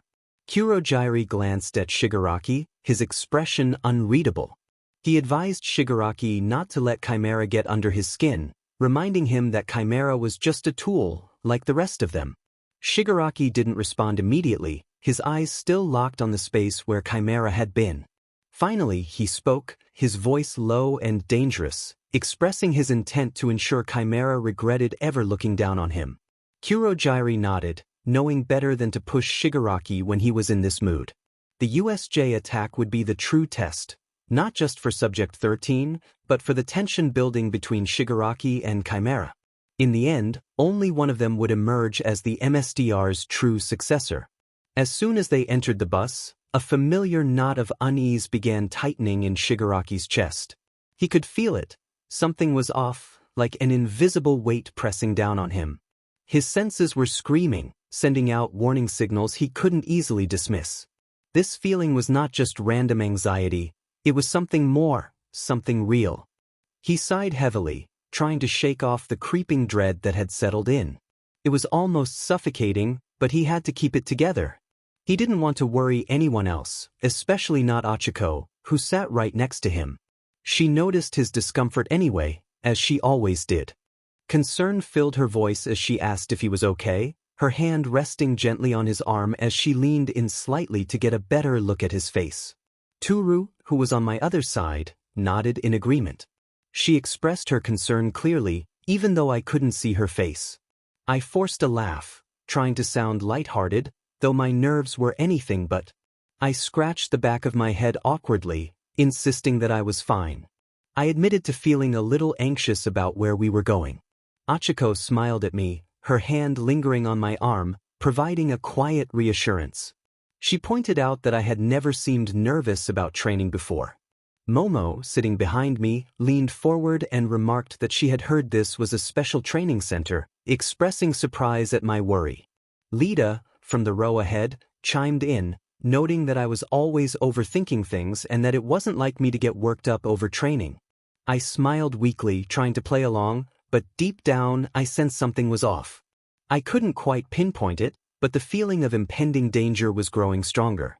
I tried to brush it off outwardly, but inside, I was on high alert. This wasn't the usual nervousness I felt before training. It was something different, something bad, something approaching. As if sensing my unease, Achiko gently squeezed my hand when no one was looking. The gesture was small, yet it anchored me, pulling me back from the spiraling panic I felt creeping in. I nodded at her, not wanting to alarm anyone, especially her, but inwardly, I was still drowning in that ominous feeling. I silently apologized to Achiko and everyone else, feeling a sense of dread that something was coming for me. To distract myself, I shared an earbud with Achiko, and we listened to some music Gyro had lent us. Her taste was surprisingly good, a mix of calming and upbeat tunes. At the same time, I flipped through a comic book with Toru, trying my best to focus. But the music and the comics did little to help. My mind kept drifting back to that gnawing sense of danger. Aizawa's voice broke through my thoughts as he announced our arrival. The bus slowed, and everyone began looking out the windows, curious. Shiro leaned forward in his seat, eager to get a better look, and asked where we were. Aizawa replied dryly, revealing that we had arrived at the 𝐬𝐻𝐽. I scratched my head in confusion, questioning whether we were really going to a theme park for training. Judging from the looks I received from the rest of the class, it was clear that wasn't the case. Even Aizawa gave me a side glance, causing my cheeks to heat up with embarrassment. Achiko chuckled beside me, squeezing my hand again, and I gave her a sheepish grin, realizing she was right. As the bus pulled up, we all filed out, gathering outside to take in the sight before us. It was a massive structure, much larger than I had anticipated, with large domes and various areas sectioned off like different disaster zones. Kaminari exclaimed in awe, and Shiro followed up, equally impressed, noting that it looked like an entire city for training. Gyro nodded appreciatively, mentioning that we would get to practice all kinds of scenarios here. Aizawa stepped forward, leading us toward the entrance, where a hero was waiting for us. 13 greeted us warmly, introducing themselves as the space hero. Their cheerful demeanor contrasted sharply with the seriousness of our surroundings. As 13 spoke, I struggled to focus, my mind still spinning with that terrible feeling. The mention of Subject 13 echoed in my head, almost like a warning, but I couldn't make sense of it. Achiko squeezed my hand again, grounding me in the moment, and I shot her a grateful look. 13 explained that the 𝐬𝐻𝐽 was the ultimate space for training, where we would face simulations of real-life natural disasters and learn how to conduct rescue operations in extreme conditions. Aizawa crossed his arms, his gaze stern as he inquired about All Might's absence. 13 explained that All Might was doing hero work that morning and was currently resting in the break room back at UA. Kaminari's excitement was palpable as he admired the facility, while Shiro nudged him, agreeing that it exceeded their expectations. Mina chimed in, eager to see the simulations and wondering if we would face intense challenges. Todoroki, as usual, remained quiet but seemed intrigued, scanning the area with a critical eye, likely considering how to apply his quirks in each disaster zone. I wanted to share in their excitement, but that gnawing sense of dread wouldn't dissipate. It felt like a heavy cloud hanging over me, and my instincts screamed louder than ever. My heartbeat quickened as I thought that something was definitely wrong. Without realizing it, I activated One Above All, heightening my senses and scanning the area around us for any explanation of this terrible sensation. Aizawa's voice cut off sharply as I snapped my focus back to the present. Out of the corner of my eye, I noticed a swirl of dark purple mist forming in the center of the, slowly expanding. My heart sank as I recognized it instantly. A figure stepped out of the mist, adorned with disembodied hands, one covering his face like a grotesque mask. His pale skin contrasted sharply with the red, ragged eyes beneath the hand on his face. He moved in a jittery manner, scratching at his neck.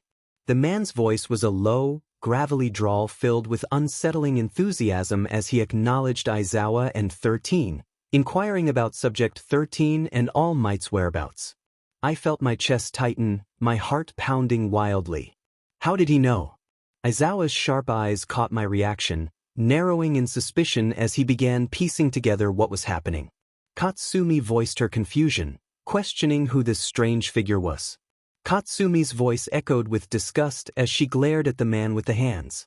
Toru's voice trembled, revealing her fear despite her invisibility. Even from my vantage point, I could sense her terror as she shook. Achiko, sitting beside me, squeezed my hand tighter, her anxiety palpable.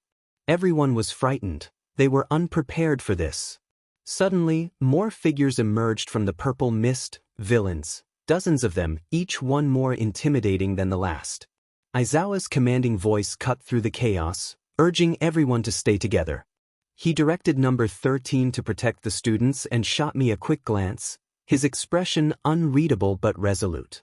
I understood what he wanted. I was the strongest here, the one who could potentially change the outcome. Yet, I sensed something darker lurking in the background, something powerful. The man with the hands spoke again, his voice dripping with twisted excitement, expressing his disappointment that the symbol of peace was absent. He wondered aloud how many students they would need to harm to draw him out. His words sent a chill down my spine. Another voice joined in, younger and more composed. A boy cloaked in dark fabric stepped forward, silver hair and gleaming horns framing his face, his eyes burning a deep red. He exuded an aura of strength that was terrifying. Behind him loomed a hulking creature, its grotesque body radiating raw power, the Nomu. Izumi's voice quivered with fear as she asked Aizawa what we should do. Aizawa barked a command, his eyes glowing with determination. But I couldn't wait. The moment I saw the silver-haired boy, I recognized the danger he posed. My mind raced with strategies. We needed a plan to stand a chance against these odds. Izumi, with her One for All and Shockwave Quirk, could hold her own against the Nomu for a time, especially with Katsumi and Katsuki providing the explosive power needed to keep it at bay. Shirori and Shoto could manage the lesser villains, their quirks creating a formidable barrier. But the silver-haired boy, he was my responsibility. His power was immense, perhaps beyond my capabilities, but I had to confront him. No one else could. I turned to Lida, knowing he had to be the one to seek help. Summoning energy tendrils, I wrapped them around his torso. I urged him to run and get assistance, emphasizing that we were counting on him. Without waiting for a response, I propelled him toward the exit with all my strength. He soared through the air, shock evident on his face. A flash of purple mist surged toward him, attempting to intercept. Kurogiri's voice echoed, declaring he wouldn't allow that. But I was prepared. The energy wisps I had placed on Lida's feet exploded, launching him further from the mist's grasp. He escaped just in time. Number 13 acted swiftly, her voice rising above the chaos as she activated her quirk, creating a swirling vortex that began to distort the mist. But 𝐒𝐻𝐼 was no ordinary foe. In an instant, the purple mist enveloped us, distorting our surroundings. We were no longer at the entrance, we had been transported to the shipwreck zone. I blinked, trying to comprehend my new environment. 𝗬 and mynetta stood beside me, the sound of water sloshing around us. The scent of salt water filled the air. 𝗬's concerned voice broke through my thoughts, checking if I was okay. I reassured her, but mynetta's panic was palpable as he screamed about our impending doom. 𝗬 quickly slapped him across the head, urging him to snap out of it. With my enhanced vision, I scanned the area. Shoto and Shiori were in the landslide zone, while Toru, Denki, Momo, and Kyoka were in the mountain zone. 𝗵𝗃𝗃 and Koji were in the windstorm zone, and Mashirao was with Izumi in the fire zone. Katsuki, Katsumi, and Ijiro had ended up in the ruins zone. Number 13 and the rest of Class 1A were still engaged with 𝗒𝐻𝐼. I muttered to myself that they should be okay, but not for long. 𝗬's eyes were fixed on me, her expression unreadable as she asked if I had a plan. I observed the water-based villains circling us, floating effortlessly and exuding confidence like predators waiting to strike. I realized they were using the environment to their advantage. I called out to mynetta, who turned to me with a pale face.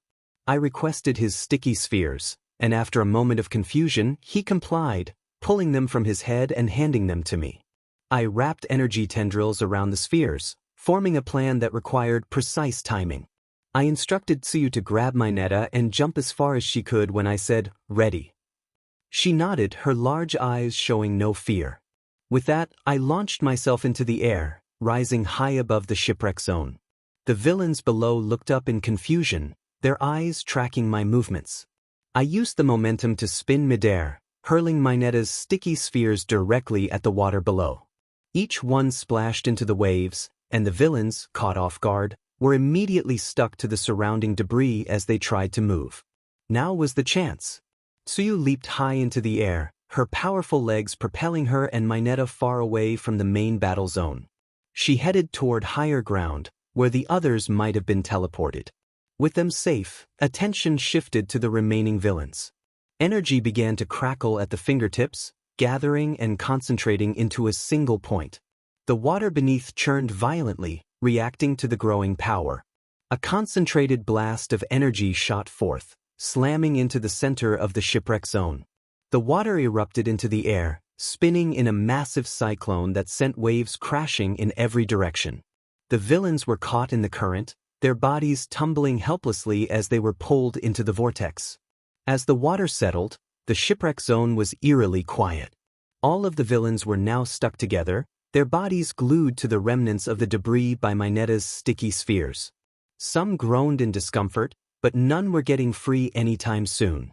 Landing softly on the ground, the area was scanned to ensure there weren't any more threats. Mynetta, still being held in 𝗬's arms, looked slightly shell-shocked from the whole ordeal and answered a question about how long the stickiness lasted. The jagged terrain of the landslide zone was treacherous, with broken cliffs and boulders looming ominously over Shoto Todoroki, his twin sister Shiori, and the invisible girl, Toru Hagakure. The moment they had landed, a rumbling sound echoed through the canyon-like environment, signaling the villain's approach. Shoto stood still, his mismatched eyes narrowed with focus. His right hand was clenched, and frost crept slowly along the ground beneath him. Shiori, by his side, mirrored his stance, flames liking the air from her palms, casting an orange glow on the sharp rocks around them. Shoto noted that the villains were coming from above. A swarm descended from the cliffside, each one more deranged than the last. Some held rudimentary weapons, while others had mutated quirks that made their forms grotesque. The ground shook slightly as they neared, their eyes gleaming with the thrill of battle. Shiori remarked that they didn't have much time to strategize, her voice calm yet urgent. Toru, though invisible, was visibly shaking from the tremor in her voice, expressing concern about the overwhelming number of villains. Shoto's response was immediate. He instructed Toru to stick close while he and Shiori would handle the heavy lifting. If she saw an opening, she should take it. With that, Shoto extended his hand forward, and a wall of ice erupted from the ground, shooting straight up toward the oncoming villains. His control over his ice quirk was perfect, creating an impassable barrier. But the villains were relentless. Several leaped over the spikes, using their quirks to launch themselves forward.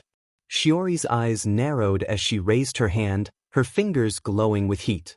A powerful stream of blue fire shot toward the advancing enemies, engulfing them in a roaring frozen inferno. The villains screamed as the flames consumed them, but some managed to avoid the brunt of the attack, using their quirks to shield themselves or dashing behind large rocks. Toru darted behind a boulder, watching the fight unfold, expressing her fear that they were still coming. Shiori coldly replied that they would burn them all. Meanwhile, Shoto took a different approach. His right foot stamped the ground, sending a wave of ice racing across the rocky landscape.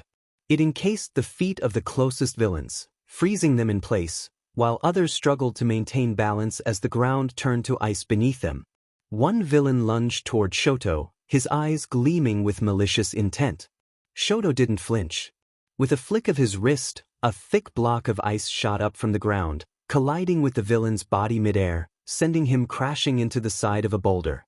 Meanwhile, Shiori's flames raged as she spun in place, creating a frozen vortex around herself. Several villains attempted to charge her, but the moment they got too close, they were met with searing flames that froze everything in their path. Toru, though hidden, darted between the rocks, looking for an opening. One villain, tall and lanky with a 𝗬𝗧𝗵𝗲 appendage for a quirk, sensed her movement and lashed out. Toru narrowly avoided it, but the ground beneath her cracked from the force of the 𝗬𝗲. The villain growled, scanning the area for her. Just as he was about to lash out again, Shoto noticed the threat. His hand shot out, and a blast of cold air erupted from his palm, sending a freezing gust in the villain's direction. The villain's 𝗬𝗧𝗵𝗲 was instantly frozen mid-swing, and he let out a surprised grunt as the ice crawled up his arm, immobilizing him. Shoto advanced, creating an ice path beneath his feet, sliding effortlessly across the ground. In one swift motion, he delivered a punch to the frozen villain's face, shattering the ice and knocking him unconscious. Toru let out a sigh of relief, thanking Todoroki. Shoto reminded her that there was no time to relax, as more were coming. Sure enough, a fresh wave of villains was already making their way toward the group, but this time, they seemed more cautious, aware of the power Shoto and Shiori wielded. Shiori stepped forward, her flames still burning coldly in her hands, declaring that they would finish this. Shoto nodded, and the two siblings stood side by side, their quirks in perfect harmony. Shoto's ice began to spread out, creating a circular arena of frozen ground, while Shiori's flames danced above, creating another perimeter. The villains were trapped between ice and fire. Shoto warned them that it was their last chance to give up, or they would face the consequences. The villains hesitated, but one large, muscular man with a stone-like body stepped forward, declaring that they were not scared of a couple of brats. Shiori smirked, responding that it would be their funeral. With a flick of her wrist, she sent a torrent of flames toward the man. He attempted to block the cold flames with his stone body, but the intensity was overwhelming. His stone exterior cracked, and he let out a cry of pain as the flames engulfed him, causing severe cold burns. At that moment, Shoto unleashed a wave of ice toward the remaining villains, freezing them in place before they could react. The few who remained standing were quickly overwhelmed by the combination of ice and fire. Toru reappeared next to them, her invisible form flickering back into view. It had been an intense battle. Shoto wiped his brow, his breath heavy, knowing it wasn't over yet. They needed to regroup with the others. Shiori nodded, her flames dimming as she surveyed the battlefield, urging everyone to move quickly. There was no telling what was happening in the other zones. In the mountain zone, Denki Kaminari, Momo Yaoyorozu, and Kyokujiro stood amidst towering rock formations, jagged peaks rising into the sky like the teeth of a massive beast. The air was thin, and the wind howled through the mountain pass. Denki's usual carefree grin was absent as he assessed the situation. It didn't look good. Momo glanced around, her analytical mind already working overtime, suggesting they find a defensible position. An ambush could happen at any moment. 𝐒𝐭𝐞 nodded, her earphone jacks twitching as she listened to the vibrations in the air, detecting numerous footsteps approaching. Suddenly, from the shadows of the rocky terrain, a group of villains emerged, moving with the precision of trained assassins. Each wore dark cloaks that blended with the shadows, making them difficult to track. 𝗵𝗃 shouted that they were already there, electricity crackling around him as he raised his hand, sending bolts of lightning arcing toward the villains. However, the villains dodged his attack with ease, using the rocky terrain to their advantage. Momo quickly reacted, creating a shield from her quirk and handing it to 𝗒𝐭𝐞, instructing her to use it to block incoming attacks while she provided support. 𝗒𝐭𝐞 positioned herself behind the shield as the villains closed in, jabbing her earphone jacks into the ground to send shockwaves through the earth.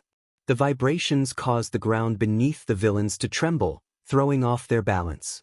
𝗵𝗃 seized the opportunity, unleashing a powerful burst of electricity that lit up the darkened mountain pass. The villains were caught off guard, collapsing to the ground, unconscious. But more were coming. Momo quickly created a staff, expertly twirling it as she blocked incoming attacks, insisting they needed to keep moving to avoid being overwhelmed. 𝗵𝗃, breathing from the effort, agreed and urged Momo to lead the way. Together, the three fought through the mountain zone, their quirks in perfect coordination. Momo's quick thinking and 𝗒𝐭𝐞's ability to detect enemy movements made them a formidable team, while 𝗵𝗃's raw power kept the villains at bay. They knew this was only the beginning, the real fight lay ahead. In the windstorm zone, 𝗵𝗃 𝗧𝗵𝗲 and 𝐭𝐻𝐸 stood against the relentless force of violent gales.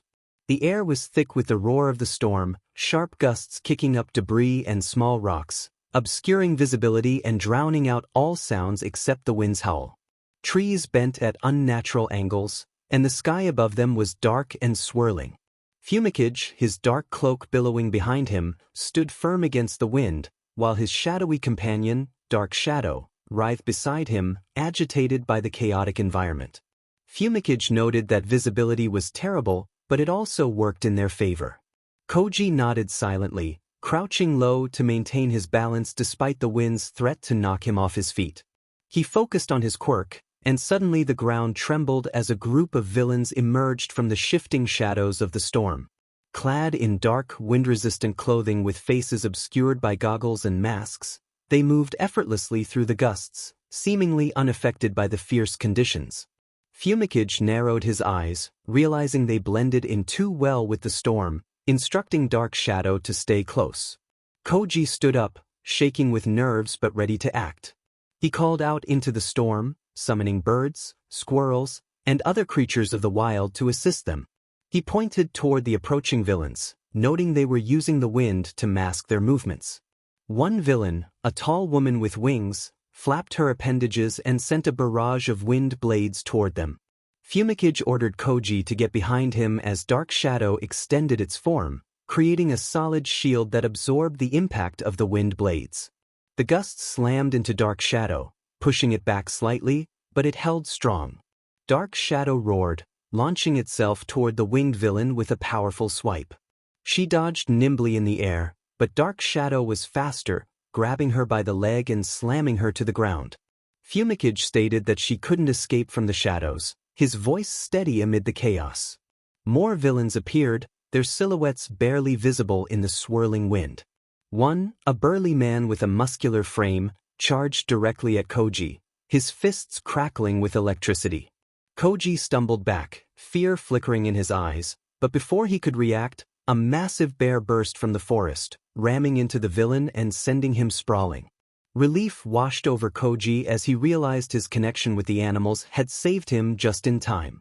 𝗵𝗃 continued his assault with 𝗓𝗏𝗏, weaving through the storm with practiced precision. The wind was a hindrance but also provided cover. Using his quirk to its full potential, 𝗵𝗃 and 𝗓𝗏𝗏 attacked from the shadows, taking down villains one by one. However, the storm was also making 𝗓𝗏𝗏 more volatile. 𝗵𝗃 muttered that he was losing control, tightening his grip on 𝗓𝗏𝗏 as it snarled, becoming more erratic. Koji noticed the shift and urged 𝗵𝗃𝗃 to rein it in. 𝗵𝗃𝗃 gritted his teeth, determined to pull Dark Shadow back into 𝗬𝗵𝗲. The creature fought fiercely, eager to unleash its full destructive power. Before 𝗵𝗃𝗃 could fully regain control, another villain appeared, a thin man with a quirk that allowed him to manipulate the wind. He raised his hand, and the storm intensified. The wind picked up to dangerous levels, and debris flew through the air like missiles. Koji warned 𝗵𝗃𝗃 to watch out as a large branch was flung toward him. But before it could hit, Dark Shadow intercepted the branch, smashing it to pieces with a single swipe. The shadow beast growled, its eyes glowing with malevolent energy. The wind-manipulating villain smirked, confident in his element. 𝗵𝗃𝗃 did not respond. Instead, he focused his energy, forcing Dark Shadow to retreat back toward him. He declared that he wouldn't let the villain control him, and with a sharp motion of his hand, Dark Shadow lashed out with incredible speed, using the wind to its advantage. The villain barely had time to react before Dark Shadow enveloped him in its massive form, slamming him into the ground with tremendous force. Koji, watching in awe, felt a surge of respect for 𝗵𝗃𝗃.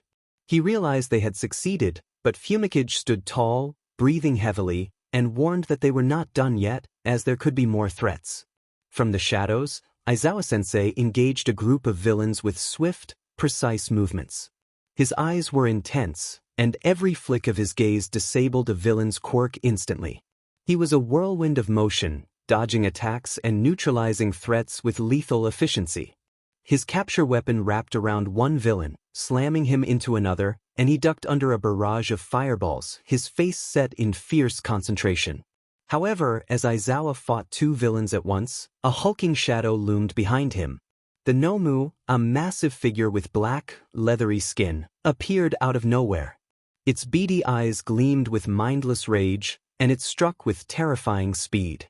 Izuku turned just in time to erase its quirk, but the 𝗵𝗄's sheer physical strength was overwhelming. Instinctively, someone shouted for Izuku, taking a step forward, but before they could act, Shigaraki appeared, his twisted smile unsettling. He lunged at Izuku with decaying hands outstretched. Izuku jumped back, but the 𝗵𝗄 was on him in an instant, grabbing him with crushing force and slamming him into the ground. The shockwave of the impact sent debris flying, and Izuku's capture weapon fell limp as he struggled to move. Frustration bubbled up as someone cursed under their breath. But before they could take another step, a burst of energy exploded nearby. Izumi, with her eyes glowing with fierce determination, activated One for All at 30%, her body sparking with power. The air crackled around her as her shockwave quirk amplified the strength of her movements. With a deafening roar, Izumi shot forward like a bullet, her fist pulled back and brimming with energy. The ground shattered beneath her feet from the force of her launch. Her fist connected with the 𝗵𝗄's face, but it stood its ground, easily shrugging off the blow. The impact was powerful enough to create a shockwave that rippled through the air, blowing away nearby villains. Yet, the 𝗵𝗄 was not down. It rose to its feet with unnatural speed, its body healing instantly from the damage. Izumi gritted her teeth, her fist smoking from the power of her punch, and charged forward again, her movements a blur as she launched a series of devastating punches at the 𝗵𝗄. Each strike was filled with the raw power of One for All combined with her own shockwave quirk, creating ripples in the air that pushed back everything in the vicinity. The 𝗵𝗄 responded in kind, swinging its massive fists, trying to crush her with its superior strength. But Izumi was too fast, ducking and weaving as she landed punch after punch, trying to outpace its regeneration. The battlefield around them became a chaotic mess of destruction, with craters forming from each collision. As someone watched Izumi battle the 𝗵𝗄, a group of villains surrounded them. One of the villains sneered, hands glowing with energy. They narrowed their eyes, mind racing, knowing there was no time to hesitate. With a whispered command, they disappeared in an instant.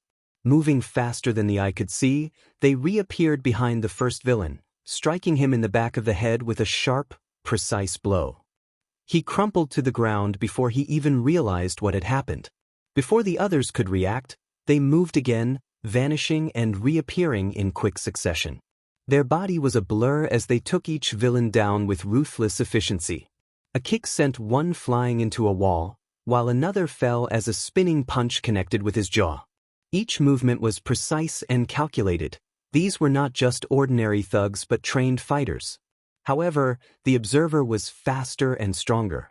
One villain attempted to counter with a blast of fire, but they were already gone, appearing behind him and striking him in the neck, knocking him unconscious. Another tried to swing a metal bat, but they caught it mid-air, twisting it out of his grip and knocking him out with the same weapon. In mere seconds, the group of villains lay unconscious at their feet. Just as they were about to turn back to help Izumi, a sense of danger surged through them, and they moved just in time to dodge several bone-like appendages that shot toward them at incredible speed. The appendages exploded on impact with the ground, sending chunks of earth flying into the air. Turning, their heart raced as the appendages reminded them of something, Dr. Kuroki. Their mind raced as they looked around, trying to find the source. Then they saw him. A boy stood in the clearing, silver hair whipping in the wind, his red eyes glowing with eerie intensity. He was tall, muscles taut beneath his skin, and there was something familiar about him. He grinned, sharp teeth visible as he tilted his head and casually introduced himself as 𝗵𝗲. He mentioned that they were Subject 13, and the words hit like a sledgehammer. Fists clenched, they glared at him, body tense, demanding to know how he knew about them. 𝗵𝗲 replied that it was obvious, stepping closer as his bone-like appendages retracted into his forearms. He claimed they shared the same father. The revelation sent a cold chill down their spine. The last time they checked, only they and Izumi were the children of Hisashi. Could he be a 𝗵𝘃𝗧𝗏 child?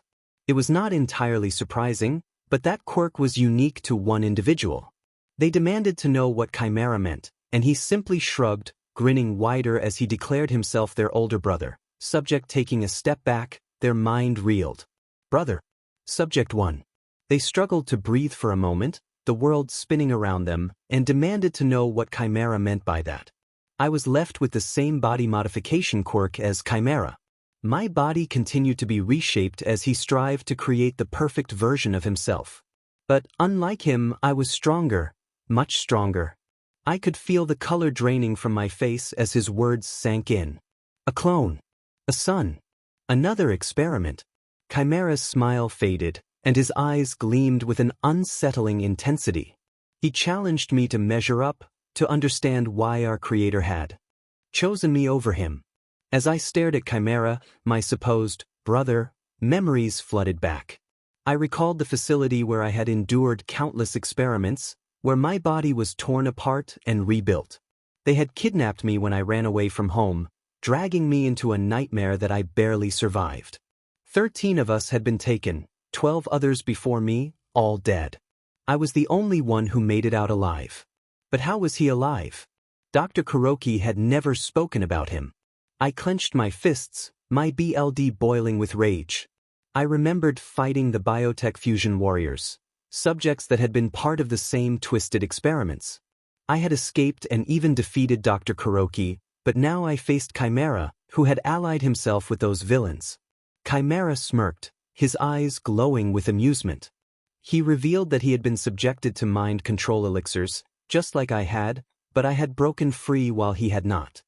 He shrugged as if the mind control had been a mere inconvenience.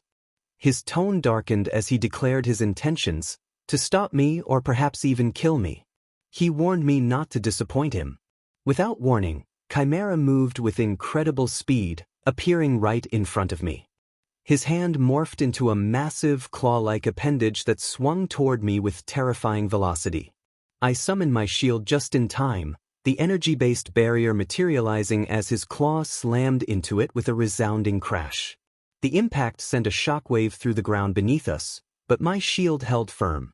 𝗵𝗲 grinned, a wild, maniacal grin that sent shivers down my spine. His legs transformed into grotesque, muscular limbs, enhancing his speed as he launched himself at me again. I vanished just as his claw swiped through the space where I had been standing. Reappearing behind him, I swung my fist toward his back, but he twisted his body at an unnatural angle, dodging my blow effortlessly. We clashed in rapid succession, moving at blinding speeds. My fists collided with his monstrous limbs, each hit sending ripples of energy through the air. 𝗓𝗏𝗄 countered with powerful swings of his clawed hand, each strike carrying enough force to shatter concrete. I used my agility to dodge and reposition myself, but his relentless speed and power were overwhelming. I channeled energy into my limbs, launching a barrage of punches and kicks, each imbued with the raw power of my quirk. My strikes connected with 𝗓𝗏𝗄's body, the impacts causing shockwaves that shattered the ground beneath us. But he didn't falter. Instead, he grinned wider, claiming he could absorb my attacks. Before I could react, 𝗓𝗏𝗄's body shimmered with strange energy. My attacks, which should have left him reeling, were absorbed into his skin. His grin widened as he channeled the energy back into his fist, swinging it toward me with incredible force. I barely had time to raise my arms in defense before his punch connected, sending me flying through the air. I crashed into a nearby wall, the impact knocking the wind out of me and causing the structure to crumble around me. I heard Achiko scream in horror from a distance. Her voice echoed in my ears as I tried to regain my bearings. My jaw was injured, and pain shot through my body. But slowly I felt my regeneration kick in. The bones in my jaw realigned, the pain subsiding as my body repaired itself. 𝗓𝗏𝗄 watched me with an almost bored expression, shaking his head in disappointment. I pushed myself up from the rubble, my eyes locking onto him. I could feel the power surging through my body, the energy of my quirk beginning to pulse with increasing intensity. My anger fueled my abilities, pushing them beyond their limits. The air around me shifted, feeling heavier as if the very atmosphere reacted to the power I was unleashing. My body glowed with an intense aura, and the ground beneath me cracked under the pressure. I challenged him, promising to give him more. I moved my hand forward, summoning orbs of energy that floated around me, each glowing with a dark, swirling light. I unleashed a powerful attack, firing beams of energy in all directions, each aimed at 𝗓𝗏𝗄. 𝗓𝗏𝗄's eyes widened in surprise as the beams hurtled toward him. He sprouted massive wings, flapping them with a powerful gust that propelled him into the air. He twisted and dodged, but the beams followed him relentlessly. From the corner of my eye, I saw Izumi and Katsuki engaging the 𝗏𝗄. Izumi moved at incredible speed, her quirk amplifying her attacks as she traded blows with the monstrous creature. Katsumi's flames erupted in bursts of fiery energy, engulfing the 𝗏𝗄 in a blazing inferno. The creature roared but withstood their combined force.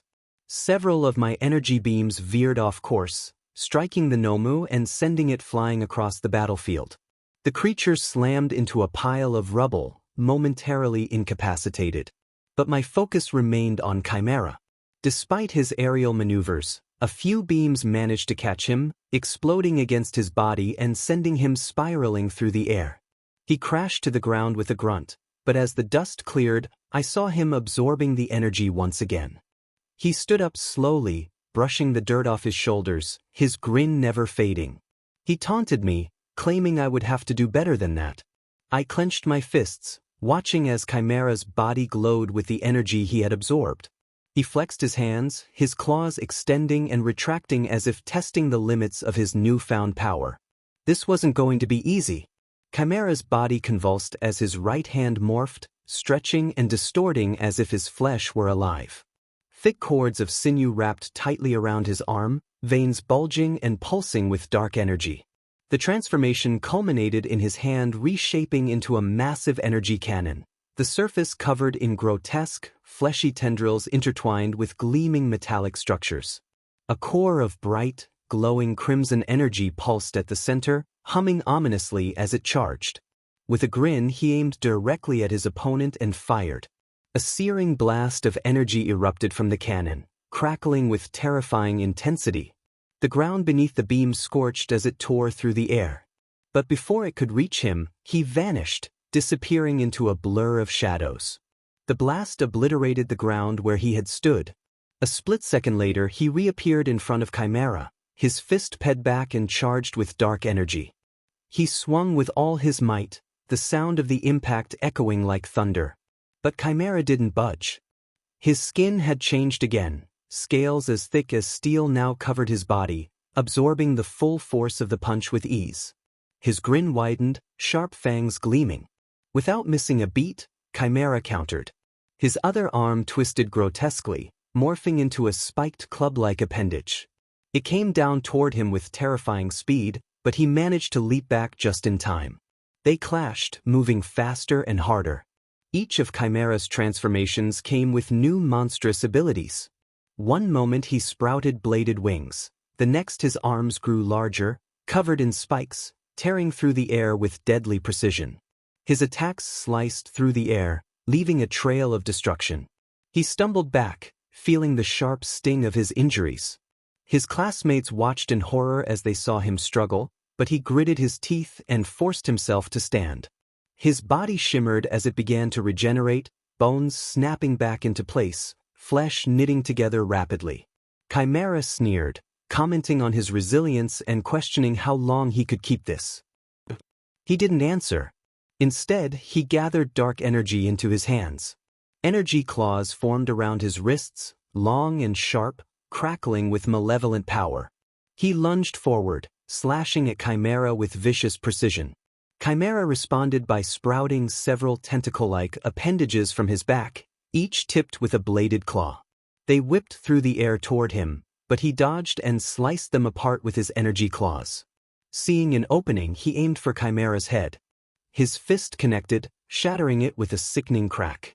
𝗓𝗏𝗄's head snapped to the side, but for a moment, it seemed he had the upper hand. Yet, once again, 𝗓𝗏𝗄 regenerated, his jaw snapping back into place, his mocking grin returning as if nothing had happened. He growled about a change, and his body began to convulse again, muscles bulging and shifting unnaturally. With a roar, he activated his blitz mode. His transformation was even more grotesque this time. His legs twisted into thick, sinewy monstrosities, lined with dark metal plates. Built-in rocket boosters extended from his calves, glowing with fiery blue energy. His body became leaner and more agile, built for speed and precision. His eyes gleamed with predatory intent, and the air around him shimmered with the heat of his boosters. Before he could react, 𝗓𝗏𝗄 was gone, a blur of motion. He barely saw him move, but suddenly, 𝗓𝗏𝗄's fist collided with his stomach. The impact sent him flying, his body skidding across the battlefield as he struggled to regain his footing. But before he could, 𝗓𝗏𝗄 was on him again, moving so fast he was practically invisible. Punches and kicks rained down on him, each one hitting with tremendous force. He tried to block, but 𝗓𝗏𝗄's speed was overwhelming. Every time he managed to raise his arms in defense, 𝗓𝗏𝗄 was already behind him, landing another brutal blow. It felt like he was being hit from every direction at once. 𝗓𝗏𝗄 moved in a blur, his rocket-powered legs propelling him with insane velocity. He could barely keep up, each strike sending shockwaves through his body. Blood poured from his wounds, and his vision blurred from the relentless assault. But he wasn't done yet. He focused, his body adapting, learning to move with 𝗓𝗏𝗄. Slowly, he began to sync with his rhythm. His cells responded to the punishment, enhancing his reaction speed and durability. He wasn't just surviving, he was starting to fight back. He vanished again, disappearing into the shadows just as 𝗓𝗏𝗄's fist came crashing down. He reappeared behind him, arms snapping forward. Black energy tendrils shot out from his arm, wrapping around 𝗓𝗏𝗄's torso and legs. He yanked hard, throwing him off balance. 𝗓𝗏𝗄 staggered for a moment, surprised by the sudden counterattack. Seizing the opportunity, he launched a flurry of punches and kicks, each strike charged with dark energy. He struck with precision, aiming for the weak points in 𝗓𝗏𝗄's armor. 𝗓𝗏𝗄 seemed to be struggling for the first time. But he wasn't done. With a roar, 𝗓𝗏𝗄 broke free from the dark 𝗬𝗲𝗄, his body convulsing violently. He bellowed, activating Smasher mode. His entire form shifted again, muscles bulging grotesquely as his body became even more massive. His arms and chest expanded, thick cords of muscle rippling beneath his skin. His skin took on a stone-like texture, harder and more durable than before. His sheer size was now terrifying, each step shaking the ground beneath him. He grinned, his voice a low growl, challenging his opponent to handle what was coming next. He charged, fists swinging like wrecking ball. He dodged the first few blows, but the force of each punch sent shockwaves through the air, making it nearly impossible to avoid them all. One hit landed, and it felt like getting hit by a truck. Pain exploded in his chest as he was sent flying again. But he wasn't giving up. Not yet. With a surge of energy, he pushed himself up, his body crackling with power. He declared that he wasn't done. As the last of his wounds sealed themselves shut, he felt the familiar sensation of regeneration coursing through his veins. His body, though battered moments ago, was whole again. He had no time to acknowledge it, he was here to fight. His fist collided with 𝗵𝗲's jaw, sending a shockwave through the air. But 𝗵𝗲 didn't back down. His own punch came crashing into his ribs at the same moment, the impact vibrating through his entire body. They struck each other again and again, moving in a blur of motion. Each hit sent reverberations through the air, the sheer force of their strikes causing the ground beneath them to fracture and split.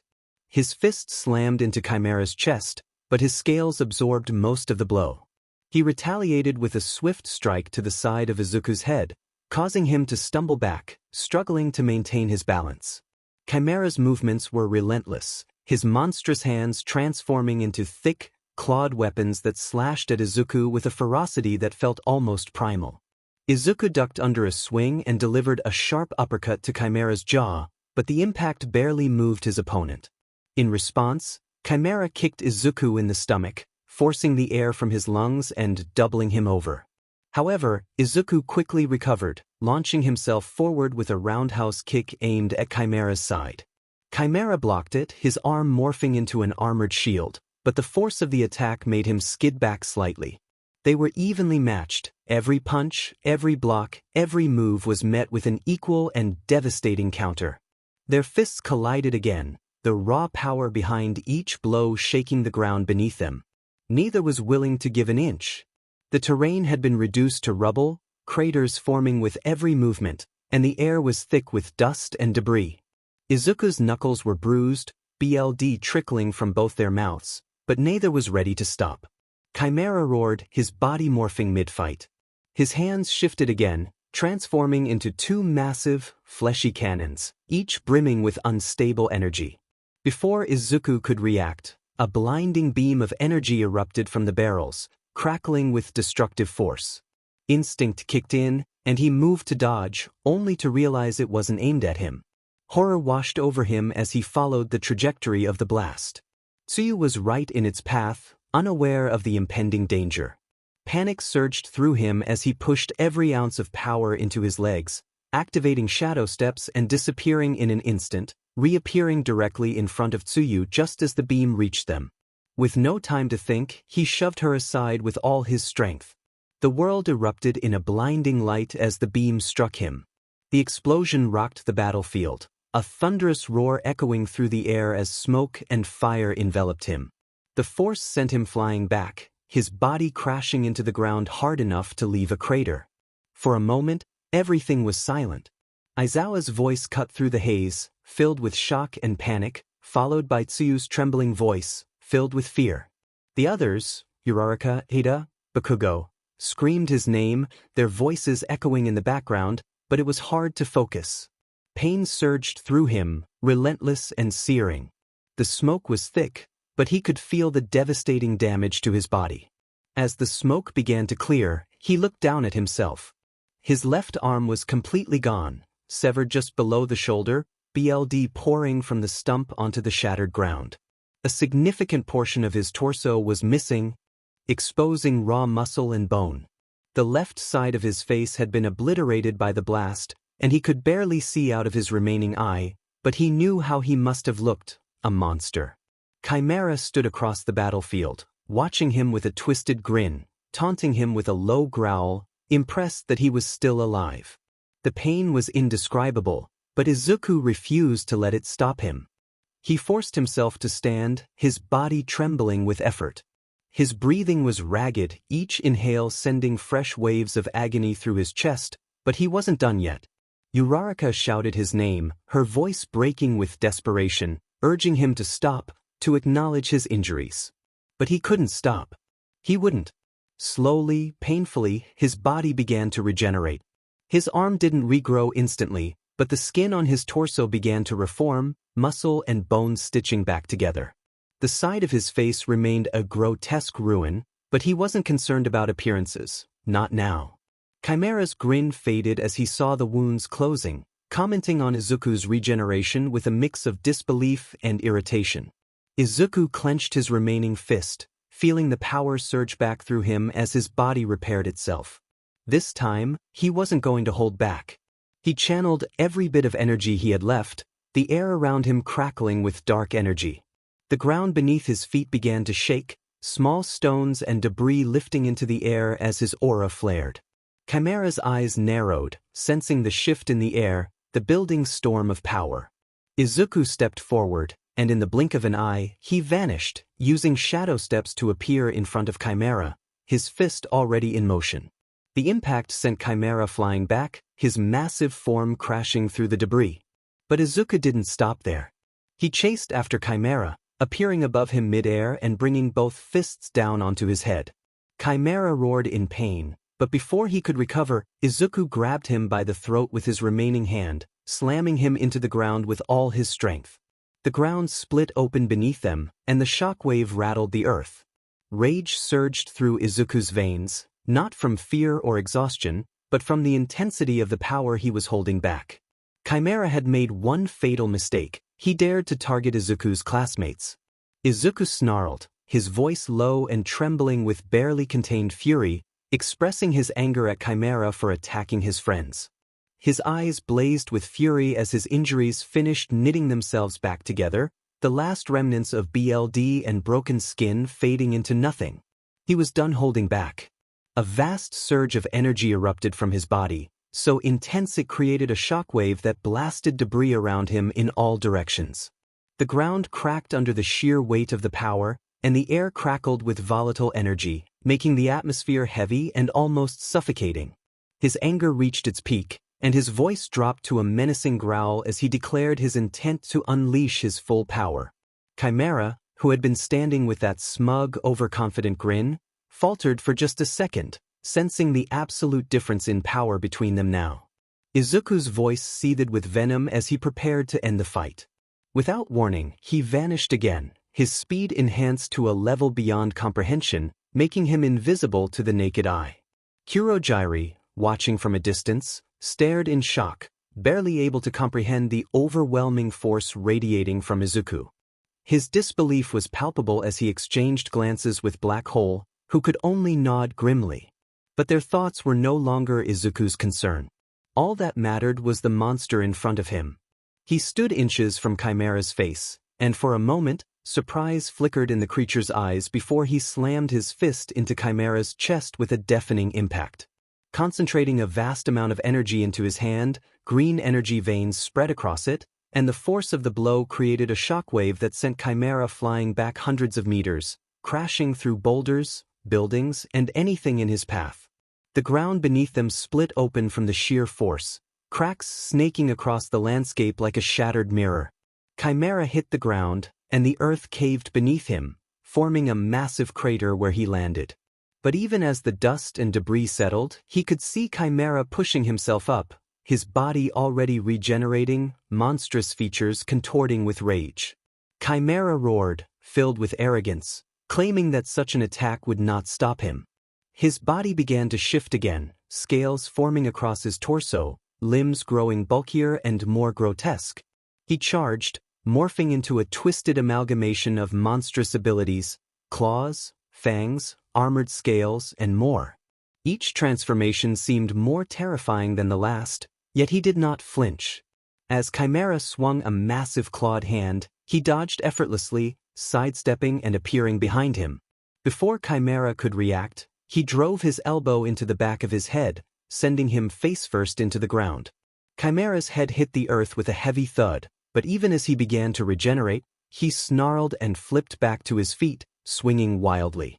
His attacks were fast, brutal, and precise, but he was faster. 𝗵𝗲𝗄's massive claw missed him by inches, and he countered with a spinning kick to 𝗵𝗲𝗄's side, his foot connecting with his ribs.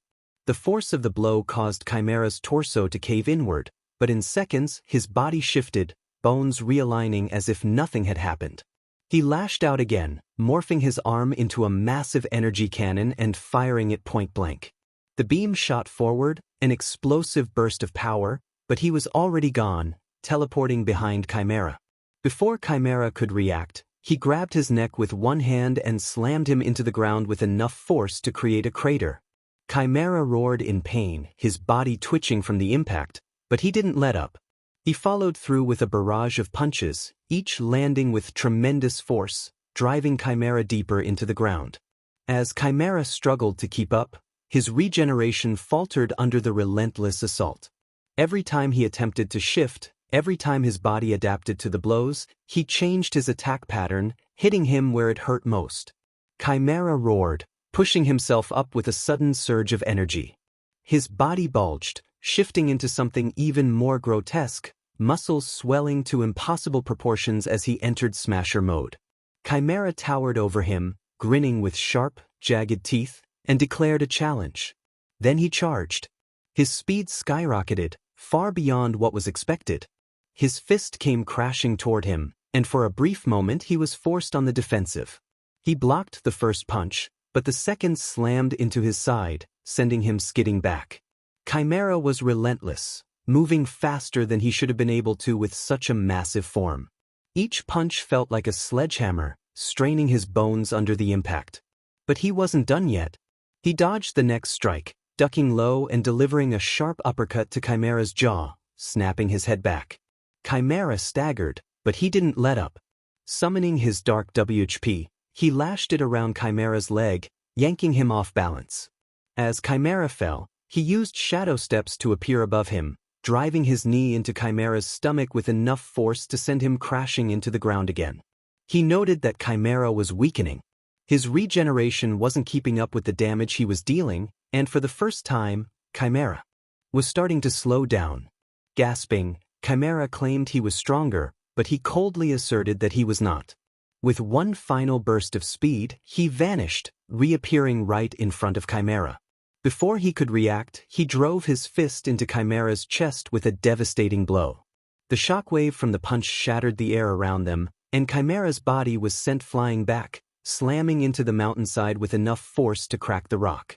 His body slumped, unable to regenerate fast enough. It was over.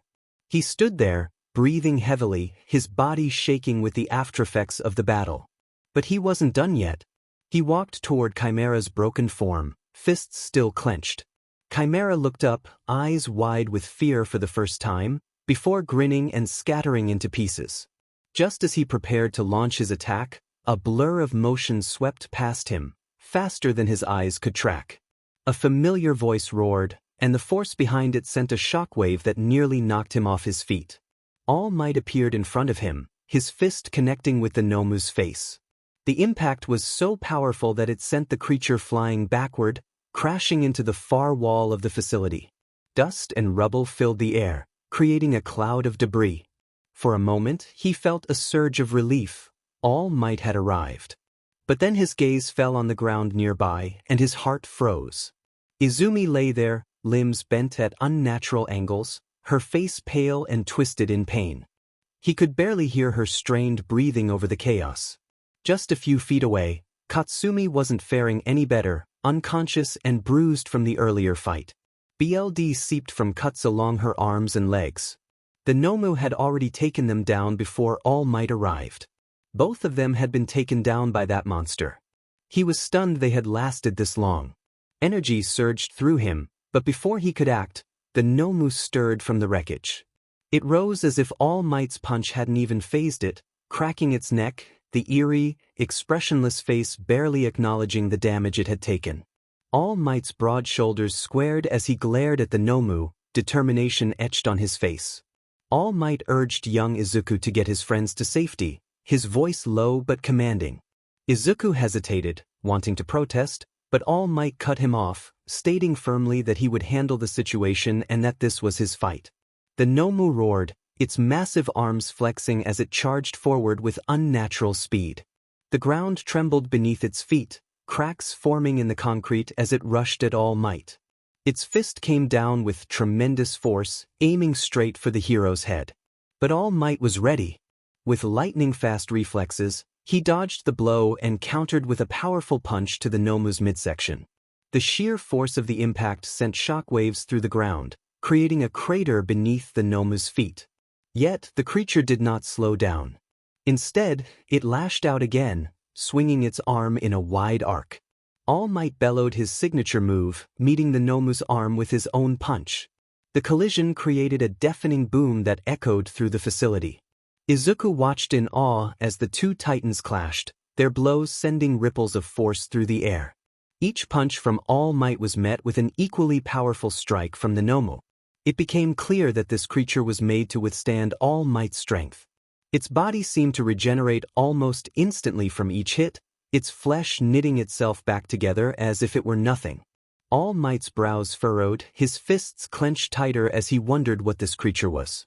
From the shadows, Shigaraki's eerie laugh echoed, revealing that the 𝗵𝗲𝗄𝐻 was engineered specifically for All Might, possessing strength on par with his and the ability to regenerate. The 𝗵𝗲𝗄𝐻 lunged again, grabbing All Might's arm with its massive clawed hand. With a sickening crack, it twisted, trying to overpower the hero. All Might grunted but quickly retaliated, driving his knee into the 𝗵𝗲𝗄𝐻's stomach and sending the creature flying backward. The 𝗵𝗲𝗄𝗻 recovered instantly, landing on its feet, and charged forward once more, this time with even greater speed. All Might gritted his teeth, his muscles bulging as he prepared for the onslaught. He shouted defiantly, challenging the creature's endurance, proclaiming that he was just getting started. The two clashed again, their fists colliding in a furious exchange of blows. The force of their punches sent shockwaves rippling through the air, shattering the ground beneath them. It was like witnessing a battle between gods, each strike capable of leveling a building. The 𝗵𝗲𝗄𝐻's claws raked across All Might's side, but he did not falter. He retaliated with a flurry of punches, each one faster and harder than the last.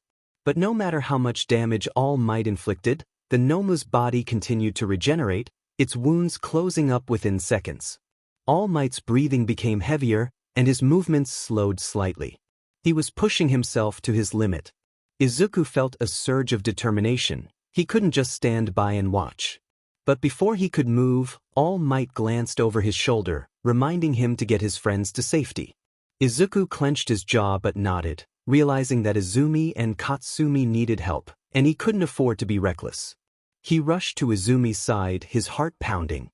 He whispered for her to stay with him as he gently lifted her. She winced, her eyes barely fluttering open, expressing concern for All Might. Izuku acknowledged her worry but insisted that she needed help too. As he carried her to safety, he glanced back at the battlefield. The 𝗵𝗲𝗄𝐻 had pinned All Might to the ground, its clawed hand around his neck, trying to overpower him. All Might's face was strained, but he refused to give up.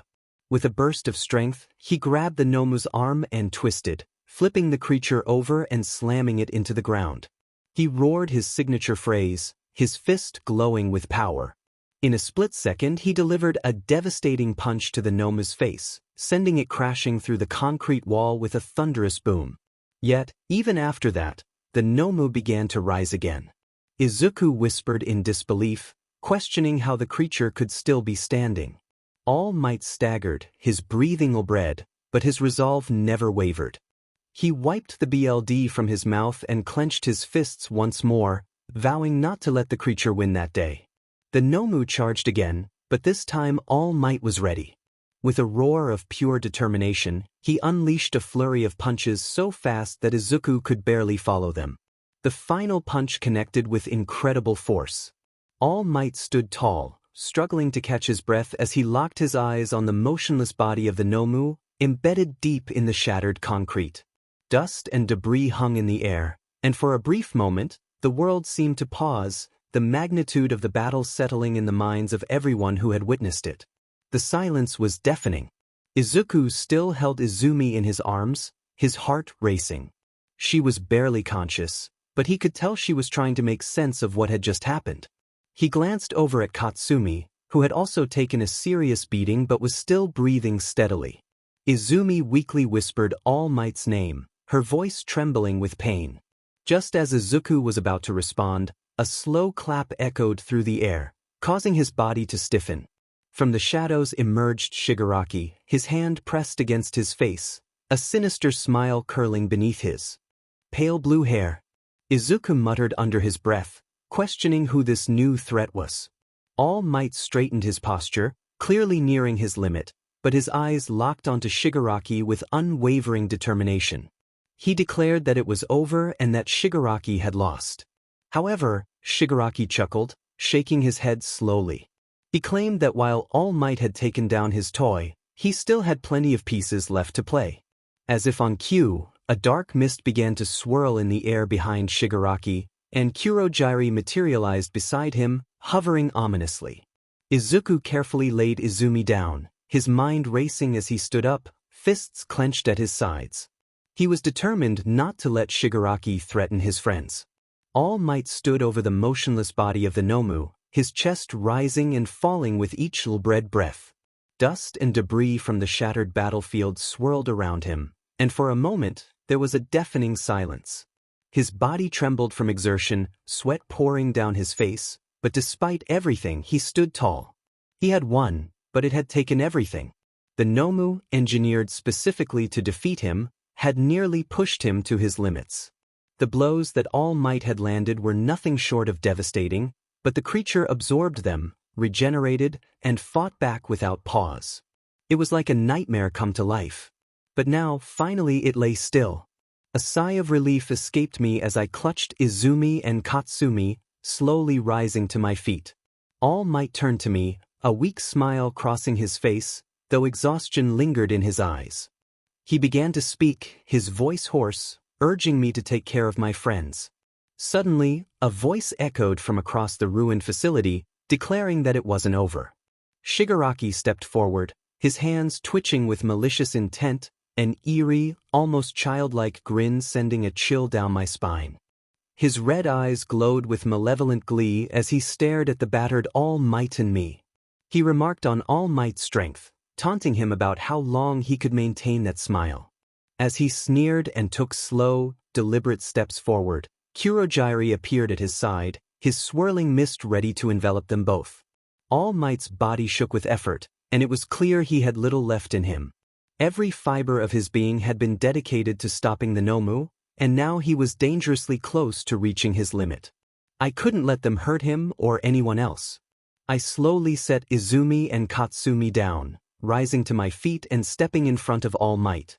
Anger boiled inside me as I growled for Shigaraki to get out of here, insisting he had done enough damage. Shigaraki tilted his head, contemplating my words and questioning who I was to tell him what to do.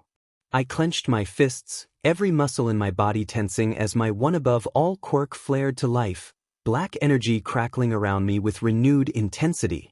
I was done holding back. Without another word, I shot forward, faster than I had ever moved before, determined to end this now. In the blink of an eye, I closed the gap between us, my fist already pulled back. My punch connected with Shigaraki's torso, sending him flying across the battlefield. He smashed into the far wall, the force of the impact reverberating through the facility. For a moment, I thought it was over, but Shigaraki slowly rose to his feet, wiping the BLD from his mouth, his grin never fading. He taunted me, claiming I might be strong, but I was not invincible. I glared at him, my fists still crackling with energy, insisting he was wrong and that I wouldn't let him hurt anyone else. I felt a conflicting longing to defeat him, questioning my hesitation. When did I become so weak? Shigaraki laughed, his sound echoing eerily in the silence, asserting that we would see about that. Before I could charge again, 𝗓𝗄𝐺's mist enveloped Shigaraki, and within moments, they both vanished, leaving only the lingering echo of laughter behind. All Might collapsed to one knee, breathing heavily. I couldn't let the others see him like this, so I gathered a film of energy around him, making it appear as if he was still in his All Might form. I rushed to his side, the weight of everything crashing down on me. He had been pushed to his very limits, yet here he was, still standing, barely, but standing. He gasped, struggling to catch his breath, acknowledging my concern and assuring me that I had done well. I glanced back at the battlefield, at the destruction surrounding us and the injured bodies of my classmates. Everyone had fought so hard, but the cost had been high. I urgently insisted we needed to get help and get everyone out of there. All Might nodded, but his body was visibly weakened, and I could see the strain on his face. He was fading and I couldn't let him fight anymore. He had already given everything. Just then, the sound of approaching footsteps echoed through the ruins. I turned, my eyes widening as the remaining pro-heroes arrived. 𝐒𝐻𝐽, Present Mike, and a handful of others. They rushed over, quickly assessing the situation and immediately began helping the injured students. 𝐒𝐻𝐽 calmly addressed me, stating that I had done enough and that they would take it from there. I nodded, stepping back as the pro-heroes took charge. Relief washed over me, but a lingering sense of unease remained. Shigaraki and Kurojirai had escaped. The 𝗏𝗏 had been defeated, but it had taken everything All Might had, and even that almost wasn't enough. This fight wasn't over, not by a long shot. As the paramedics arrived and began tending to Izumi and Katsumi, I stood by All Might's side. He placed a hand on my shoulder, his grip weak but reassuring, telling me I was going to be a great hero. I looked at him, my heart heavy with the weight of everything that had happened, thanking him but acknowledging that there was still so much to do. He nodded, affirming that there always was. As I sat on the cold ground, medics moved around us, patching up the wounded. My regeneration had already taken care of my injuries, but my hero suit was shredded beyond repair, barely clinging to me in tattered pieces. Frustration and self-loathing bubbled up inside me as I watched the medics move from person to person. Katsumi and Izumi were in the worst condition. They had taken severe hits from the 𝗏𝗏. I noticed Bakugo standing near them, his face a mask of barely contained rage and concern. He didn't say anything, but his clenched fists spoke volumes. I reminded myself that I had only acted to protect the students, and I thought I had done a good job. They would heal. Aizawa's voice broke through my thoughts, acknowledging my efforts. I looked up at him, feeling a mix of gratitude and anger at myself. I muttered for him not to go there, clenching my fists as raw frustration tore at me. If I hadn't held back, if I had just gone all out from the start, the 𝗏𝗏, that chimera, it would have been over before it even began. No one would have been hurt. My voice cracked as I expressed my frustration, admitting that I hesitated. Aizawa sighed, his eyes shadowed with exhaustion. I shook my head, feeling my anger spike again. I was ready to end it, but when he mentioned being a clone, Dr. Kuroki's clone, another experiment like me, I hesitated. Suddenly, I wasn't even seeing him as a monster. Izuku found himself staring at his reflection, a whisper of self-loathing escaping his lips as he admitted to himself that he felt pathetic. Aizawa placed a firm yet calming hand on his shoulder, reminding him of the lives he had saved. He told Izuku that he had rescued 𝐒𝐿 and Mineta, and that he had stopped Chimera, emphasizing that without his actions, many would have perished. Despite Aizawa's reassurance, Izuku's frustration bubbled to the surface. He expressed his regret that others had been hurt at all, feeling that he could have done more. He had hoped that if he could just reach out to the villain, perhaps they could find common ground, believing there was still humanity within him. Aizawa's expression softened as he reassured Izuku that his choices defined him, not the circumstances of his past. He emphasized that being human meant caring for others, and that was what truly made him a hero. Izuku struggled with his emotions, feeling the weight of his perceived failures. He feared that his hesitation could lead to losing someone important. Aizawa acknowledged the risks of being a hero but insisted that Izuku should not see himself as merely a weapon. He was more than that. He was someone who deeply cared for others, which would ultimately make him a better hero. After a moment of silence, Izuku looked at his hands, battered but still capable. He expressed his gratitude to Aizawa, who offered a reassuring nod as they both glanced at their injured classmates. As Izuku stood with Achiko and Tsuyu, a calm settled over them, but it was short-lived. The rest of Class 1A entered, led by Ida, whose serious demeanor softened with relief upon seeing Izuku. Kirishima followed closely, concern and admiration evident on his face. However, Bakugo was not among them. He remained by his sister's side, his expression unreadable. Shirori and Shoto entered as well, their brief glances at Izuku shifting quickly away. Shirori seemed distant, as if she no longer recognized him as her brother. Izuku pushed those thoughts aside, focusing on the friends who truly cared for him. Kirishima broke the silence, stepping forward with hesitance. He asked if Izuku was all right, to which Izuku nodded, though he wasn't entirely convinced of his own words. Kirishima continued, expressing concern over Izuku's reckless actions to save Tsuyu, which had put him in danger. Toru, standing behind Kirishima, struggled to hold back tears as she questioned how Izuku could have risked his life. Jiro chimed in, her voice sharp yet filled with concern, reminding him that they were all heroes in training and should watch each other's backs instead of sacrificing themselves. Before Izuku could respond, Siro added his voice, expressing worry that Izuku couldn't take every hit meant for them. Just then, Tsuyu, her eyes glistening with tears, threw her arms around him, her voice trembling as she questioned why he had put himself in danger for her. Izuku froze, unsure of how to respond. Tsuyu blamed herself for the incident, believing it was her fault that he had been hurt. He gently reassured her that it was his choice to protect her, that he had to ensure her safety. Ida, with a solemn expression, commended Izuku's bravery but reminded him that true heroism didn't require self-sacrifice. He emphasized that they were all there to support one another, and the thought of Izuku being seriously hurt would have affected them all deeply. Tokoyami, who had remained silent until now, reminded Izuku that a true hero does not fight alone and that he had allies who stood with him. Kaminari, usually the light-hearted one, looked at Izuku seriously, reinforcing that they were a team and that he didn't have to bear everything alone. Tsuyu reached out, placing a comforting hand on Izuku's shoulder. She expressed her gratitude, reminding him that he had saved her and that he didn't have to bear the burden alone. They were all there to protect each other. Mina stepped forward, her bright pink eyes filled with concern, and conveyed their love for Izuku. She emphasized that they didn't want him to get hurt by trying to handle everything on his own. Izuku felt a warmth in his chest, a strange sense of relief mixed with the weight of their words. For so long, he had believed it was his responsibility alone to protect everyone, to be strong enough to bear any burden. But seeing them all there, hearing their voices filled with concern and loyalty, made him realize he wasn't alone.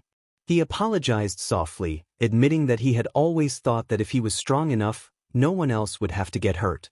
However, hearing their words made him see how selfish that mindset had been. Momo stepped forward, her voice gentle yet determined, assuring him that he was not selfish but brave and one of the most selfless people she knew.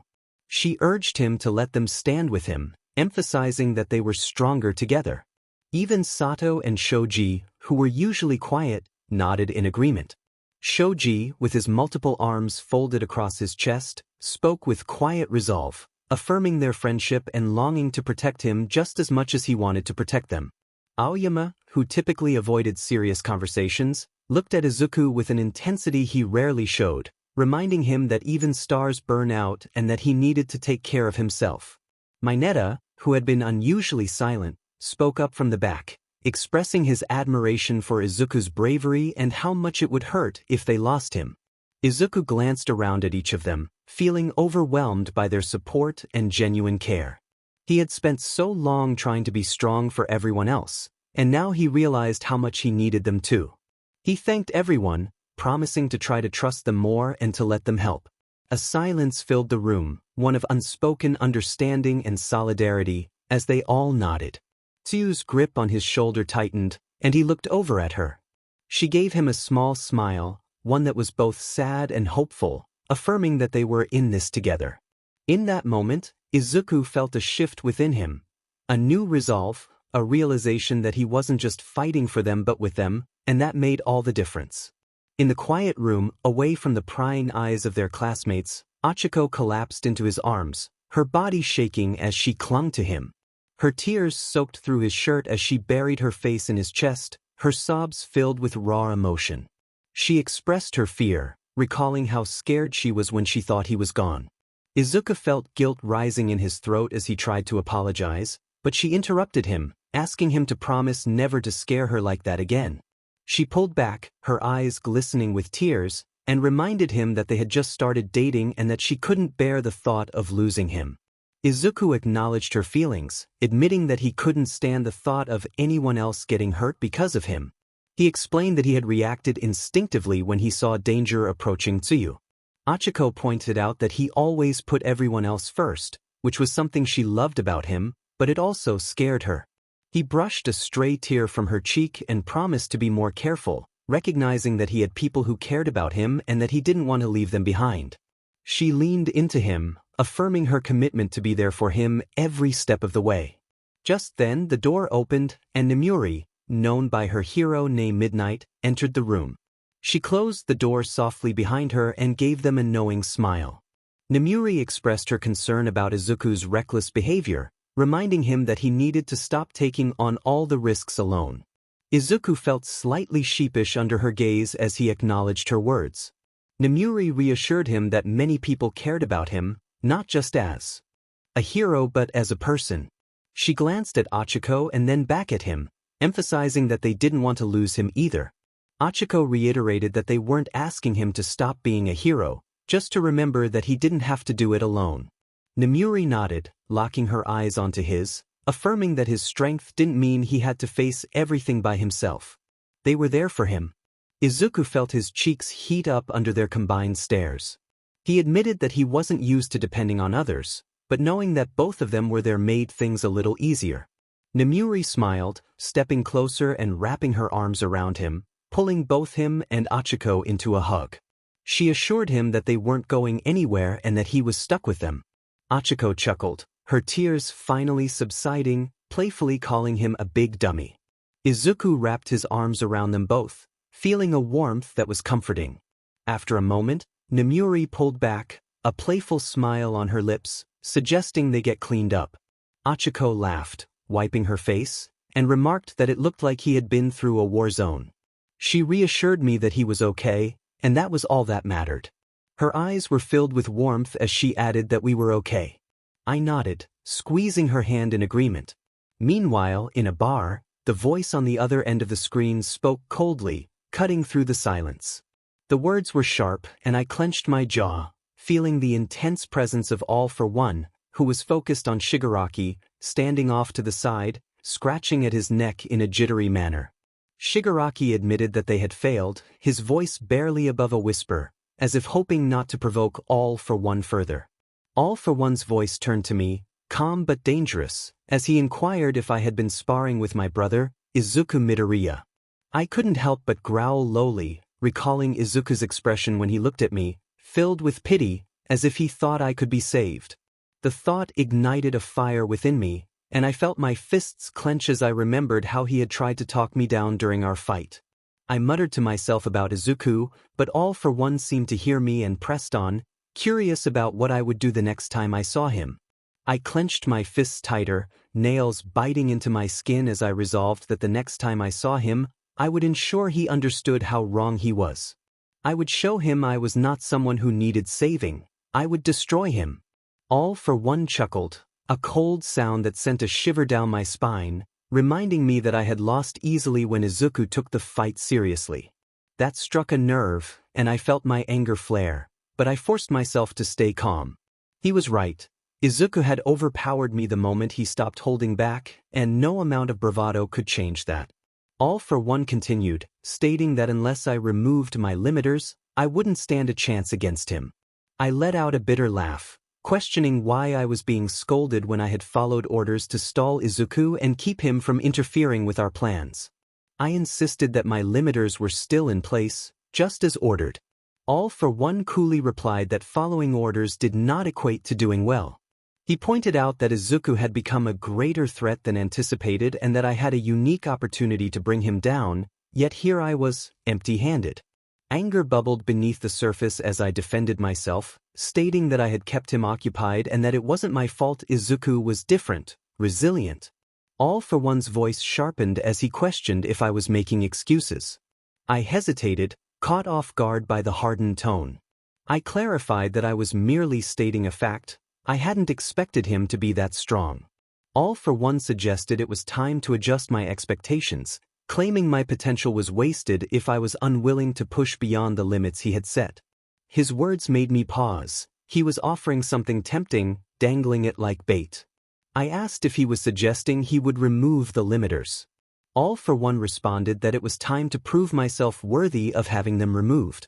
If I wanted to take down Midoriya and show him the error of his ways, I would need to embrace what he had given me fully, without restrictions. The idea sent a thrill through me, the chance to face Izuku without holding back. I asked what that would entail, barely containing my eagerness. 𝗏𝗏 replied that it required absolute commitment to our cause. No more half measures, no more holding back. If he removed the limiters, I would become a weapon with no room for doubt or sentimentality. A chill settled over me as I realized the weight of his words. There would be no going back. If I accepted, I would be committing fully to 𝗏𝗏's vision.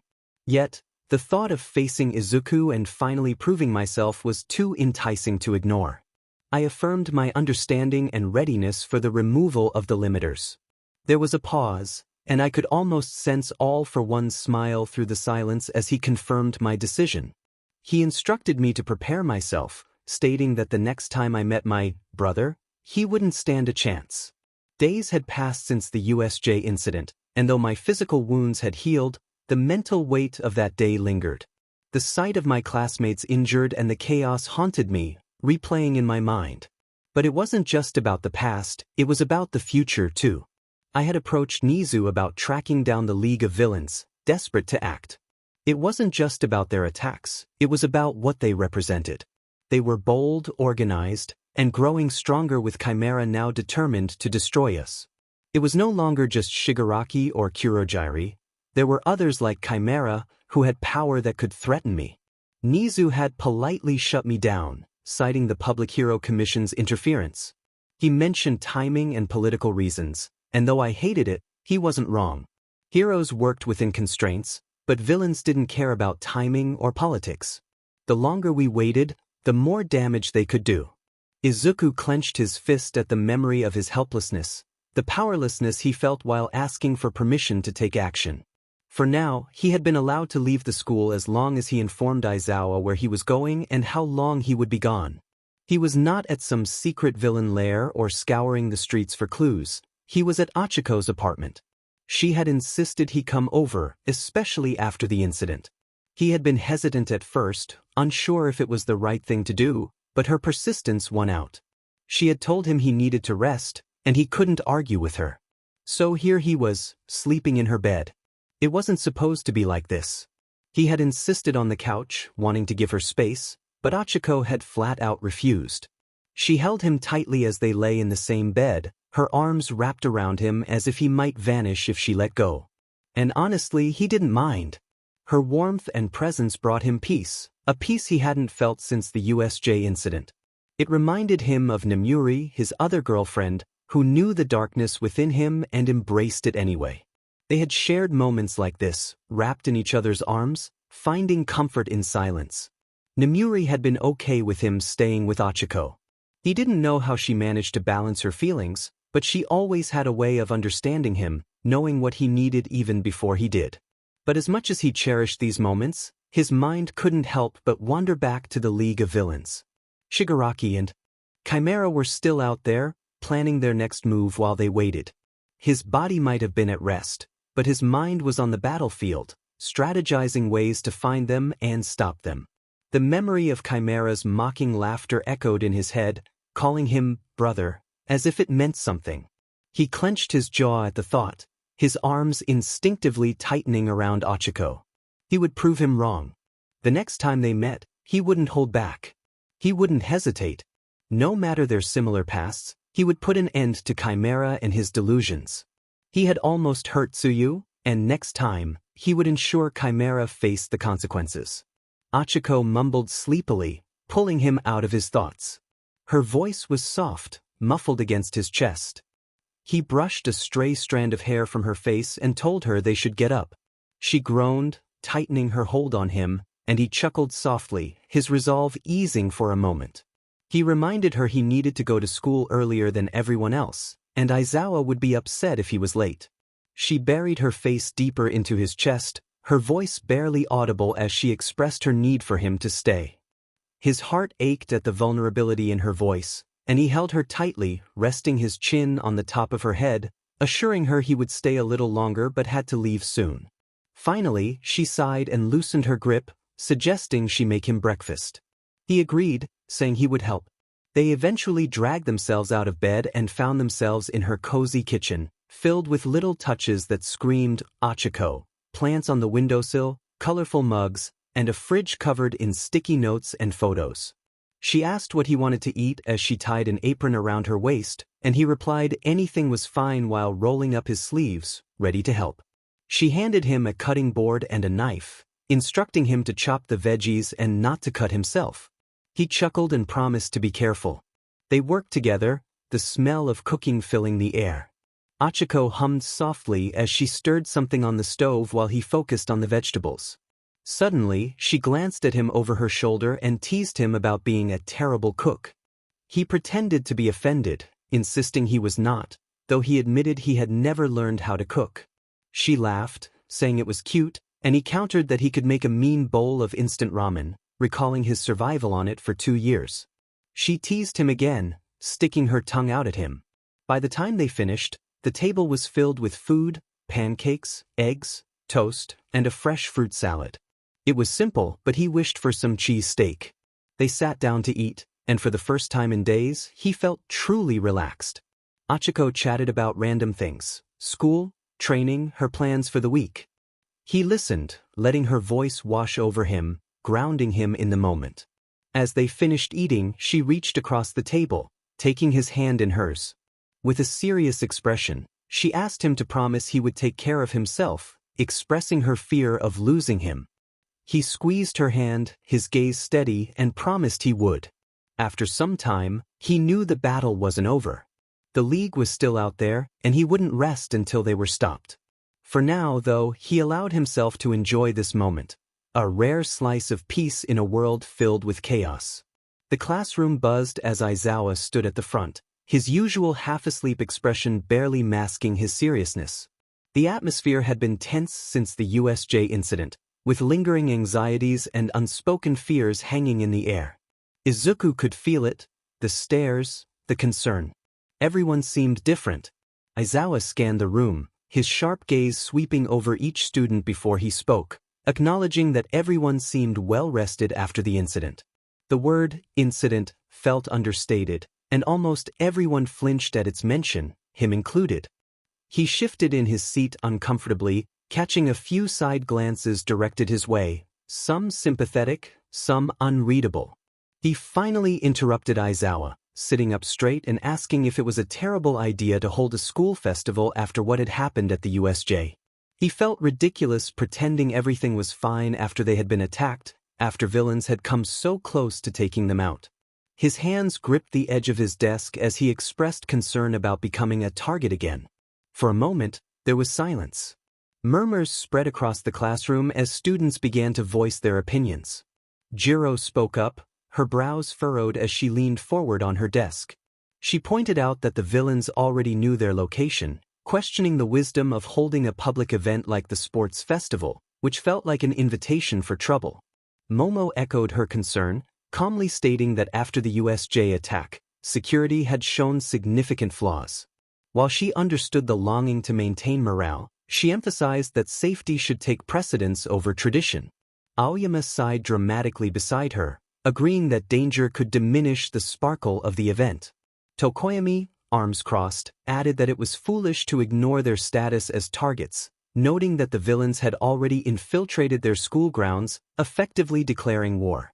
Shirori interjected, suggesting that with more heroes and preparation, the likelihood of an attack during the festival was low, especially since the villains lacked their powerful Nomu. Katsumi, filled with determination, declared that the festival was her moment to shine, vowing to confront any villains that dared to show their faces. Shirori rolled her eyes, reminding Katsumi of their previous encounter. Kirishima, usually enthusiastic, slammed his hands on his desk, arguing that holding the festival was a chance to demonstrate their strength and resilience against the villains. Tsuyu, however, raised concerns about the risks involved, worried about the safety of everyone attending. Izumi sighed, acknowledging the villains' previous sloppy planning but pointed out their successful infiltration of the USJ and the school itself, indicating they knew how and when to strike. Toru nodded in agreement, emphasizing that the festival would attract outside spectators, raising the stakes for everyone involved.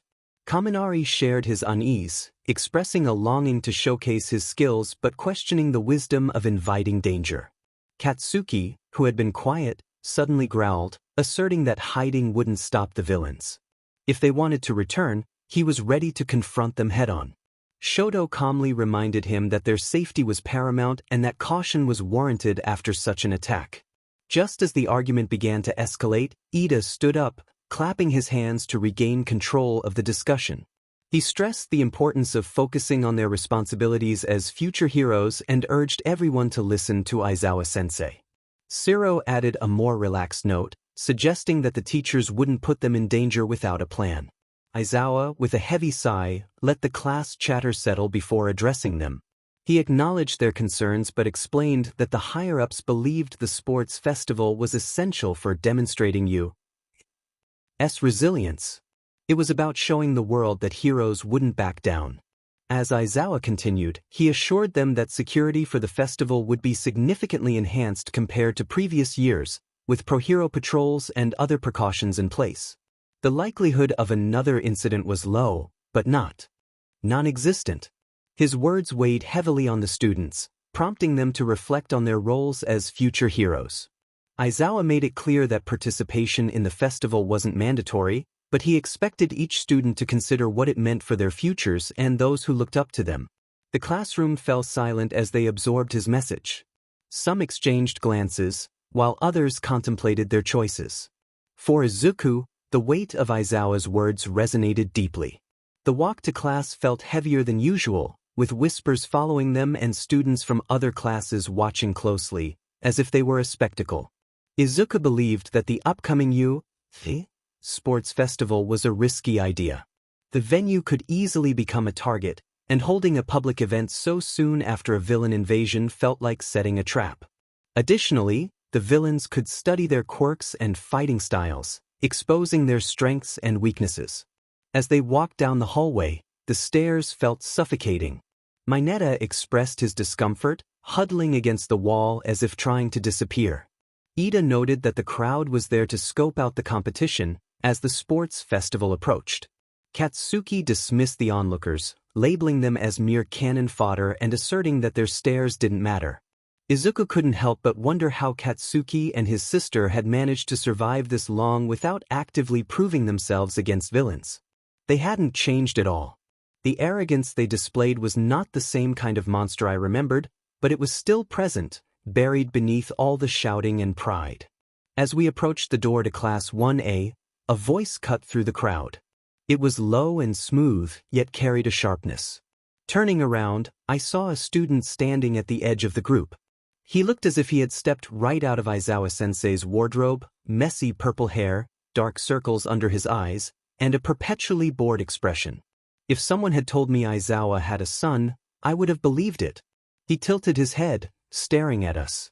He introduced himself as Hitoshi Shinso and expressed his disappointment, claiming we were not as impressive as people said. I met his gaze, my jaw tightening as our eyes locked. His calm yet condescending tone irritated me more than I wanted to admit. I stepped forward, feeling the attention of my classmates shift between us. I asked him what he was doing there and what he was trying to prove. Shinso didn't flinch. Instead, he stared back at me, his expression unreadable. He finally crossed his arms, a slight smirk tugging at his lips, and explained that those who didn't make it into the hero course were placed in other fields. He mentioned he was stuck in general studies and that if they performed well in the sports festival, there was a chance they could be transferred into the hero course.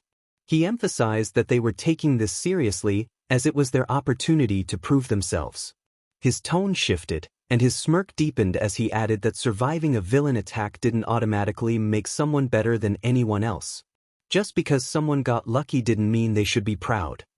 His words were abruptly interrupted as I stepped forward and struck him in the gut.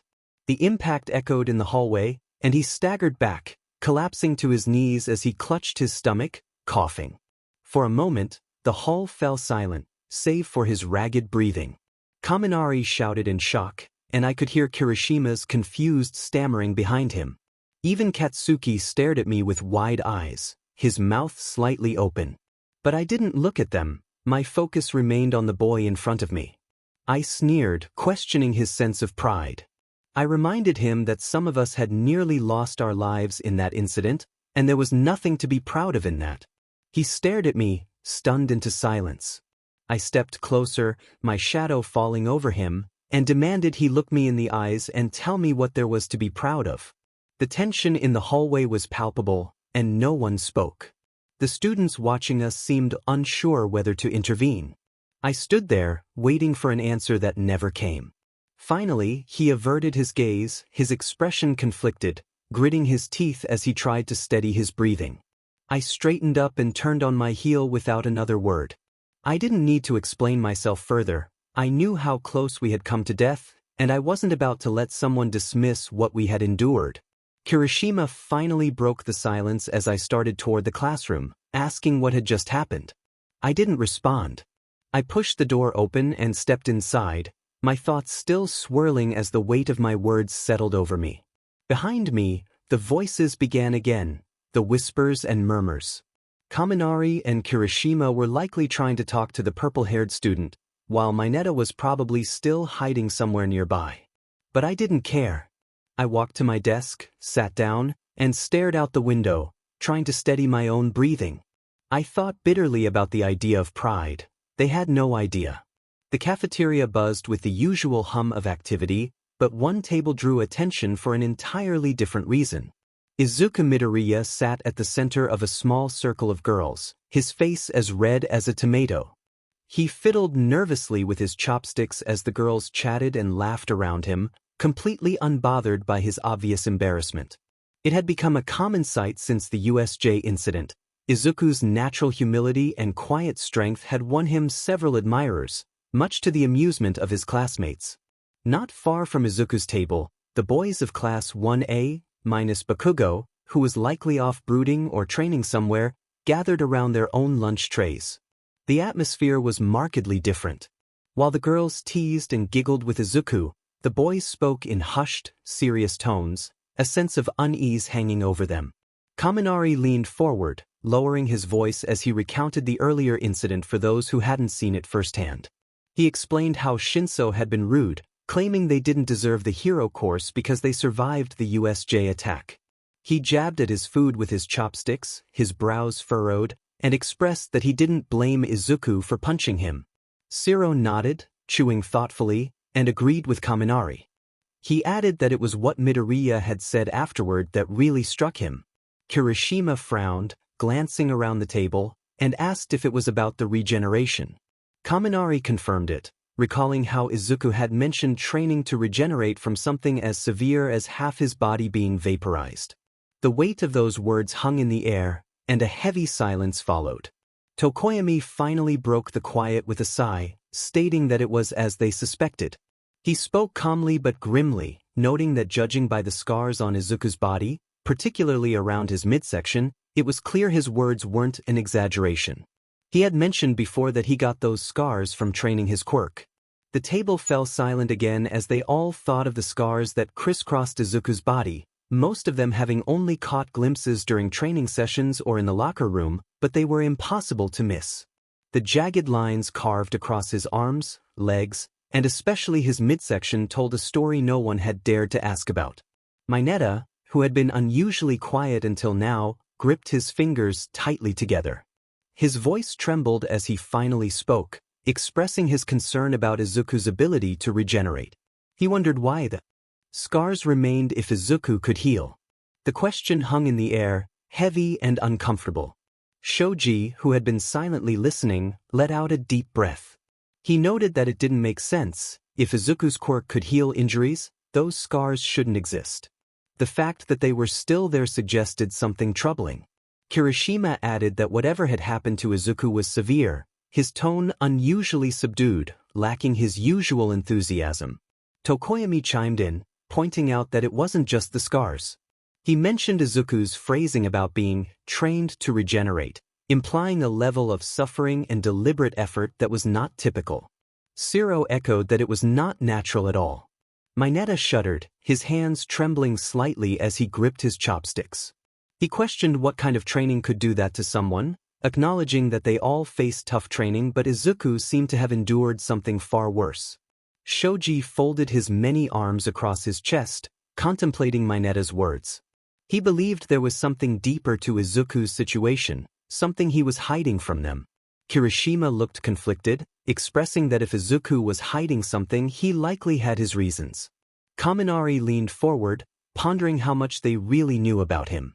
Despite their shared experiences, Izuku rarely spoke about himself or his past. Tokoyami remarked on Izuku's incredible skills, noting that his reaction to Shinso had been deeply personal. 𝗧𝗏 nodded slowly, contemplating the kind of life Izuku must have had before you. Mineta trembled again, whispering about how Izuku had mentioned almost dying and how calm he had been about it. He wondered how anyone could be so calm after experiencing something so traumatic. Shoji sighed, acknowledging the weight of their questions. Kirishima clenched his fists, determined that it was unfair for Izuku to deal with his struggles alone. They were his friends, and they should be there for him. Tokoyami agreed but cautioned that they couldn't force Izuku to talk. He wouldn't open up under pressure. Kaminari tried to lighten the mood, joking that it felt like they were dealing with a protagonist from a tragic backstory, but his attempt at humor fell flat. Shoji reminded them that this wasn't just a story, it was real life, and whatever Izuku had been through had left him with more than just scars. The table fell silent again, the weight of their conversation pressing down on them. They all wondered what kind of life Izuku had lived before coming to you, and how much he was keeping hidden. Just then Ida, ever formal and deliberate, adjusted his glasses and took a seat with them. His usually rigid posture softened slightly, but his tone remained serious. He announced that he had heard them discussing Izuku and decided to join in. The group exchanged glances, unsure of how to react to Ida's sudden involvement, as he rarely engaged in gossip. Shoji asked about the others, motioning toward Koda and Aoyama, who were sitting nearby but notably silent. Ida replied that they were aware of the discussion and were sensitive about it. Tokoyami added that they had seen more of Izuku than most of them had, enough to understand that some topics were best left alone. Ida continued, revealing that he had been thinking about Midoriya for a while. He explained that when Izuku joined you, he did not participate in the standard entrance exams like the rest of them. The boys looked at Ida in surprise, with Kirishima exclaiming that he thought Izuku was part of their batch. Ida confirmed that Izuku had been recommended by the Public Safety Hero Commission. Kaminari frowned, questioning why the commission would get involved with Izuku, noting that it wasn't normal. Tokoyami agreed, stating that the commission typically managed pro-heroes and did not involve themselves in 𝐸's student recruitment. Ida emphasized that this made Izuku's case unique. He had also observed that both Aizawa-sensei and Midnight had been providing extra care to Izuku. 𝗧𝗏 inquired about the nature of that extra care, and Ida simply stated that it was therapy. He explained that while it wasn't officially stated, it was evident if one paid attention. Aizawa-sensei had been privately counseling Izuku, and Midnight had also been involved, though it wasn't as public. The group exchanged uneasy glances, with Kirishima echoing the concern that while therapy could be beneficial, it raised questions about why Izuku needed it. Ida sighed, adjusting his glasses again, and noted that this brought them back to the scars and regeneration. He believed Izuku had suffered significant trauma, as scars like those were not merely from Quirk training. He suspected that Midoriya was an orphan, as he never spoke about his family, and no one had visited him at 𝐸. Ida pointed out the resemblance between Izuku and Izumi, which surprised the boys. Kirishima's eyes widened as he realized that they did indeed look alike. Same green hair, similar face, even their eyes. They had discussed it before but had not really delved into it. Kaminari interjected, shaking his head, questioning how they could be related when Izumi was an only child. Ida frowned, his lips pressing into a thin line, pondering the undeniable similarities. He theorized that something catastrophic must have happened to Izuku during his childhood, perhaps losing his parents in an accident or an attack, leading to him being taken in by the Public Safety Hero Commission. Mineta, his voice trembling, asked for clarification. Ida confirmed that it would explain the commission's involvement in Izuku's life, suggesting they saw potential in him or rescued him from danger. Whatever happened before you could account for the scars and his need for therapy. The table fell silent as the boys processed Ida's words. Shoji broke the silence, wondering if the scars came from before Izuku met the commission. Ida responded thoughtfully, suggesting they could have occurred after he was taken in. It was difficult to say without knowing the full story, but it was clear that Izuku had experienced unimaginable pain, both physical and emotional, shaping him into who he was today. Kaminari muttered in disbelief, realizing how much Izuku had endured. Tokoyami quietly suggested that perhaps Izuku didn't keep it all together entirely, highlighting the importance of support from Aizawa-sensei, Midnight, and their friendship. Kirishima nodded firmly, asserting that they couldn't let Izuku handle everything alone. If he was hiding something, it was likely to avoid burdening them. They were a team and they would face it together. Shoji agreed but cautioned that they couldn't push him. If Izuku didn't want to talk, they had to respect that. Ida added that they would continue to support him in any way they could, emphasizing that Izuku didn't have to carry his burdens alone anymore. The group exchanged determined looks, a silent promise passing between them. Whatever secrets Izuku Midoriya held, they would stand by him, no matter what. As the final bell rang, signaling the end of the school day, Izuku heaved a sigh, feeling the weight of the day's events pressing on his shoulders. He muttered under his breath, running a hand through his messy green hair as he walked down the hallway. His mind was a whirlwind of thoughts, racing and colliding like cars on a busy street. Why did his friends have to be so observant? He had tried so hard to keep everything hidden, to lock away his past. But now they were starting to piece it together. Clenching his fists at his sides, he felt a familiar pang in his chest, not anger, but fear. Fear that they would uncover the truth, that everything he had built at 𝐸 would crumble if they saw him for who he truly was. He reminded himself that they didn't know about the facility that had taken him, how he had been experimented on, or that he was the quirkless son of Inferno, the so-called perfect hero. They didn't even know he had once gone by a different name, Nemesis. Swallowing hard, he felt a chill at the thought. But they knew something was wrong. They knew he had been through a lot. And if they kept digging, before he could spiral further, he felt arms wrap around him from behind, pulling him into a warm embrace. Nemuri's cheerful voice greeted him, her tone light and teasing as always. He froze, feeling his face heat up, stammering in surprise at her sudden appearance. She laughed, resting her chin on his shoulder, noting that he looked down more than usual. He sighed, trying to keep his composure, feeling cared for by her nickname. When she pressed him to talk, he hesitated, but the look in her eyes made it clear he couldn't avoid the question. He admitted that his classmates were smarter than he had given them credit for. Curious, Nemuri tilted her head and asked what he meant. After a moment of hesitation, he took her hand, and they walked down the hallway toward his room. The comforting silence helped him gather his thoughts before he spoke again. He shared that they didn't know about the facility, the experiments, or his past identity. Despite not knowing the full story, they had already figured out so much. They had noticed the scars and how he acted, avoiding certain topics. He revealed that they had realized he had been through something traumatic, that he had undergone rigorous training. Nemuri frowned, her playful demeanor shifting to concern. She asked why that bothered him. Stopping to face her, he expressed his fear that if they discovered the whole truth, it would change everything. She studied his face for a moment before smiling softly and ruffling his hair, gently urging him not to overthink it.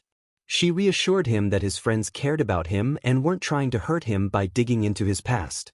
If they ever did find out the whole truth, she believed he would be surprised by their reactions. From what she had seen, his classmates respected and admired him. Knowing what Izuku had been through would likely only make them respect him more. He looked away, her words sinking in but not entirely convincing him. He felt uncertain about whether they would see him the same way if they knew everything he had done as Nemesis. Nemuri sighed, stepping closer and placing her hands on his shoulders. She reminded him that he had changed, that he was no longer the scared, broken kid forced to do things against his will. He was Midoriya Izuku, a student at 𝐒𝐻𝐸, and a future hero. Izuku swallowed hard, the lump in his throat making it difficult to speak. He wondered what would happen if they didn't see the person he had become, if all they saw was a monster. Nomiuri shook her head, tightening her grip on his shoulders. She insisted that he was not a monster, that he was one of the kindest, most selfless people she had ever met. If his classmates couldn't see that, then they didn't deserve to be his friends in the first place. Her words struck him deeply, leaving him momentarily speechless. Finally, he managed to ask if she really thought they would accept him. She smiled, ruffling his hair again, and assured him that she didn't just think it, she knew it. But he had to give them a chance and trust them. The weight on his chest felt a little lighter as he sighed and agreed to try. Nomiuri said that was all she asked of him and added that if anyone gave him trouble he should let her know, and she would take care of it. He couldn't help but laugh a little at that, thanking her. She playfully called him cinnamon roll, making him blush again. Izuku stood there, completely flustered, his face burning as he stared at the group of girls in front of him. He stammered, feeling his back press against the wall, unsure of how to respond to their request for him to train them. Mina exclaimed enthusiastically that they wanted to get stronger, and they thought he was the perfect person to help them. His heart pounded in his chest as he nervously scratched the back of his neck, questioning why they would want him. Momo stepped forward, her calm demeanor making him even more anxious. She mentioned how he had been inspiring by helping others get stronger. Toru chimed in, expressing their longing to learn from him. Izuku felt overwhelmed, realizing this wasn't something he had ever expected. He wasn't a professional trainer, he was just trying to help his classmates. Toru added a pleading tone, and he swallowed hard, finally agreeing to help, his voice barely audible. Mina leaned in closer, playfully asking what he said, prompting him to clear his throat and repeat himself louder. The girls cheered, their excitement palpable. Momo suggested they meet at her place, assuring him there would be plenty of space to train. Izuku hesitated, asking if that was really okay. Momo confirmed it would be comfortable and that she would provide refreshments. He blinked at her, caught off guard, but eventually agreed. Mina pumped her fist in the air, declaring it would be awesome. Before he could say anything else, a loud voice interrupted them. Mineta stood nearby, pointing at him with wide eyes, expressing disbelief that he would train all the girls at Momo's house. Izuku felt his face heat up as he quickly clarified that it was just training. Kaminari smirked, teasing him about the situation, while Tokoyami noted that Izuku had always been humble. Shoji commented on the girls wanting to improve their skills, acknowledging that Izuku's training methods were effective. Izuku latched onto Shoji's explanation, insisting it was just training and nothing else. Mineta, however, remained skeptical, crossing his arms and huffing. Siro rolled his eyes at Mineta, suggesting he focus on his own training instead of complaining. Relieved, Izuku turned back to the girls, stating he would try to come up with a training plan before tomorrow. They agreed to meet after class to get started. As he packed his things, carefully folding his training clothes, he noticed Achiko sprawled out on his bed and Nomiuri sitting casually on his chair. Their contrasting energies made his nerves spike more than usual. Nomiuri playfully asked if he was heading to Momo's place to train the girls, and he nodded, zipping up his bag. Izuku focused intently on his task, trying to ignore the playful banter around him. Achiko giggled, her eyes sparkling with mischief as she recalled a moment from earlier. She mentioned how flustered Izuku had been, and Nomiuri leaned in with an amused smirk, teasing him about his popularity with the girls. Izuku felt his face heat up in embarrassment, insisting that it wasn't like that. Achiko laughed, assuring him that they were just teasing. As he closed his bag, Izuku turned to Achiko, reminding her that they were supposed to be packing together. She waved him off with a grin, explaining that she had already taken care of her things with the other girls.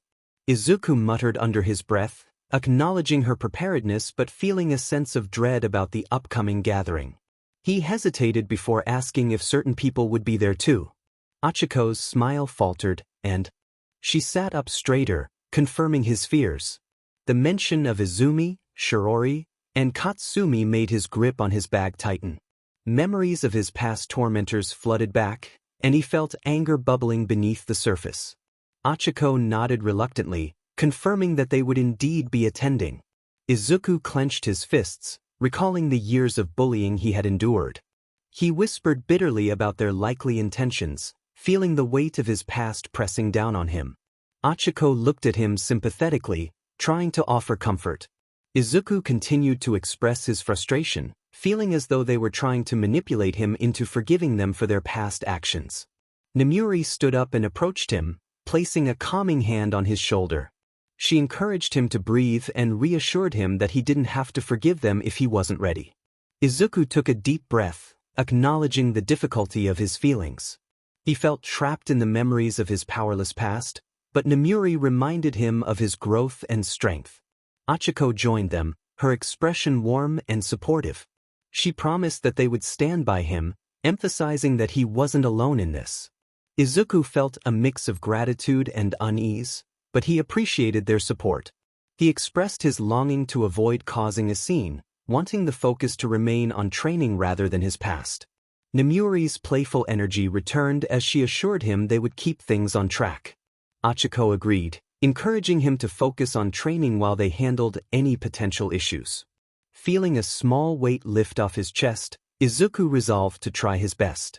As they prepared to leave, Izuku grabbed his bag, still feeling apprehensive but bolstered by the support of his friends. He knew that whatever happened at Momo's place, he wouldn't have to face it alone. Meanwhile, as school ended and the sun set, Izumi, Shiori, and Katsumi walked home together, burdened by unspoken thoughts. Momo had invited them to her place for training, specifically asking Izumi to join due to her strength. Izumi walked ahead, her expression serious as she finally broke the silence.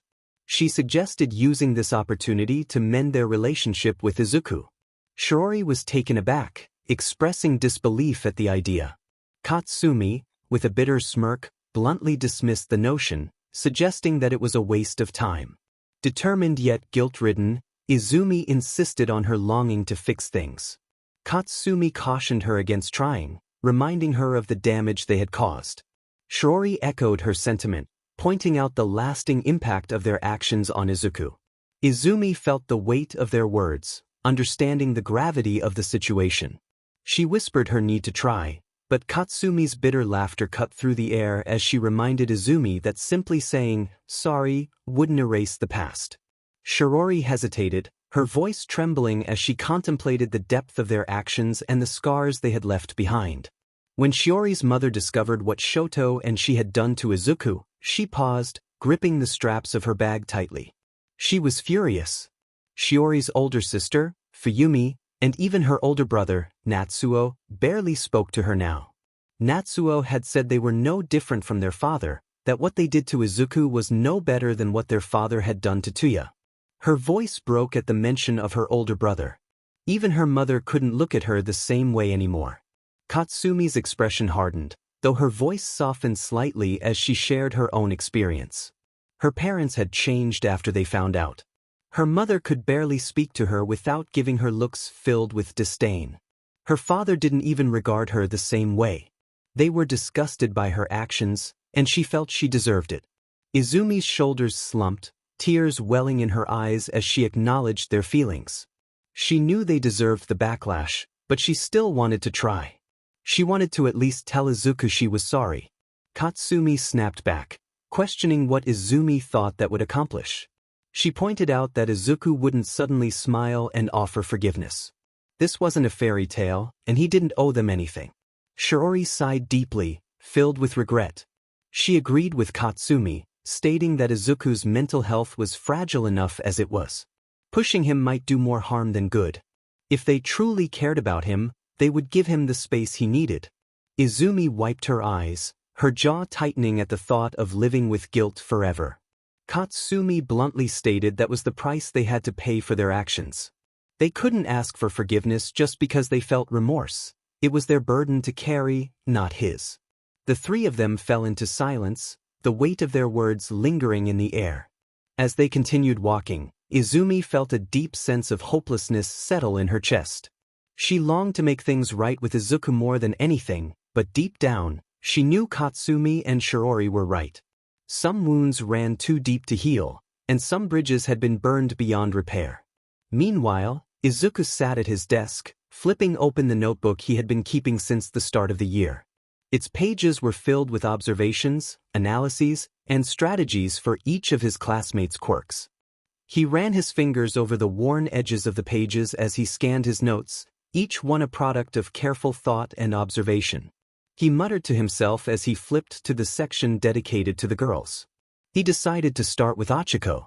Her zero-gravity quirk was versatile, but her main issue was stamina. Prolonged use made her nauseous, limiting her effectiveness in a fight. He thought about designing exercises to help her build resistance to the side effects, perhaps starting with small weights and gradually increasing them. He also considered suggesting breathing techniques to help her manage the nausea better, allowing her to move more effectively while using her quirk. Turning the page, he moved on to 𝗵𝗲. Her creation quirk was incredibly powerful but relied heavily on her understanding of what she was making. Her real weakness was the time it took to think and create under pressure. He thought they could practice rapid creation drills, where he would call out random items for her to create as quickly as possible. The more instinctive it became, the faster she would respond in combat. He also noted that physical training would be beneficial since her quirk drained her energy reserves. Next was 𝗵𝗲. Her acid quirk had great versatility, but she didn't use it to its full potential. If she refined her control, she could do more than just splash it around. He thought they could work on her precision, allowing her to create thin streams of acid to disable opponents without causing unnecessary damage. Improving her agility would also be crucial, and he considered obstacle course training to hone her reflexes. Flipping the page again, he moved on to 𝗔𝗫𝗄. Her earphone jack quirk was excellent for scouting and mid-range combat but not well suited for close range. He thought they should focus on improving her combat skills in tight quarters, perhaps through sparring practice. If she could combine her sound attacks with hand-to-hand combat, she would become much more versatile. He also noted the potential for using sound waves defensively. 𝐒𝐭𝐚𝐲 next. Her frog quirk was well-rounded, but her combat style could be more unpredictable. He thought about teaching her new techniques to throw off her opponents and working on her tongue strength to use it as a disarming tool. Lastly, he turned to 𝗏𝗏. Her invisibility quirk was great for stealth but ineffective if the opponent figured out where she was. He considered practicing silent movement drills and blending into different environments, along with basic combat training to make her a real threat even without being seen. Leaning back in his chair, the notebook resting in his lap, he felt excited about the challenge of training everyone. Just then, 𝗧𝗵𝗲's voice broke through his thoughts, and he glanced up to see her leaning against the doorframe, her usual bright smile on her face. He smiled back, closing the notebook and explaining that he was planning ways to help everyone improve, tailoring methods for each of their quirks. She looked genuinely impressed by his thoughtfulness. Izuku was taking the training seriously, and 𝗧𝗵𝗲 found it amusing. She playfully remarked that his meticulousness reminded her of someone. When she mentioned Phineas, Izuku was taken aback. 𝗧𝗵𝗲 continued, noting how he had his little notebook, just like the characters in the show had blueprints for their inventions, which she found adorable. Izuku felt his face heat up but managed to smile, suggesting that it made her Isabella. 𝗧𝗵𝗲 laughed, admitting that she often asked, "What are you doing?" The tension eased as they shared a light moment, and 𝗧𝗵𝗲 complimented Izuku on his dedication to helping everyone, making his heart flutter. He quickly focused on his notebook to hide his blush, humbly stating he was just doing what he could. 𝗧𝗵𝗲 assured him that whatever he was doing would be great, and they all trusted him, which boosted his confidence. The sports festival was just 2 days away, and Izuku found himself unable to refuse 𝗵𝗲 and the girls' request to train them. Standing outside 𝗵𝗲's estate, he was awestruck by the grandeur of the property. The gates were intricately designed, and the sprawling estate resembled a palace. He muttered to himself about the extent of 𝗵𝗲's wealth, while 𝗧𝗵𝗲, equally amazed, whispered her disbelief. Suddenly, a cheerful voice called out to him, pulling him from his thoughts. 𝗬𝗏 bounced over, excited to see him.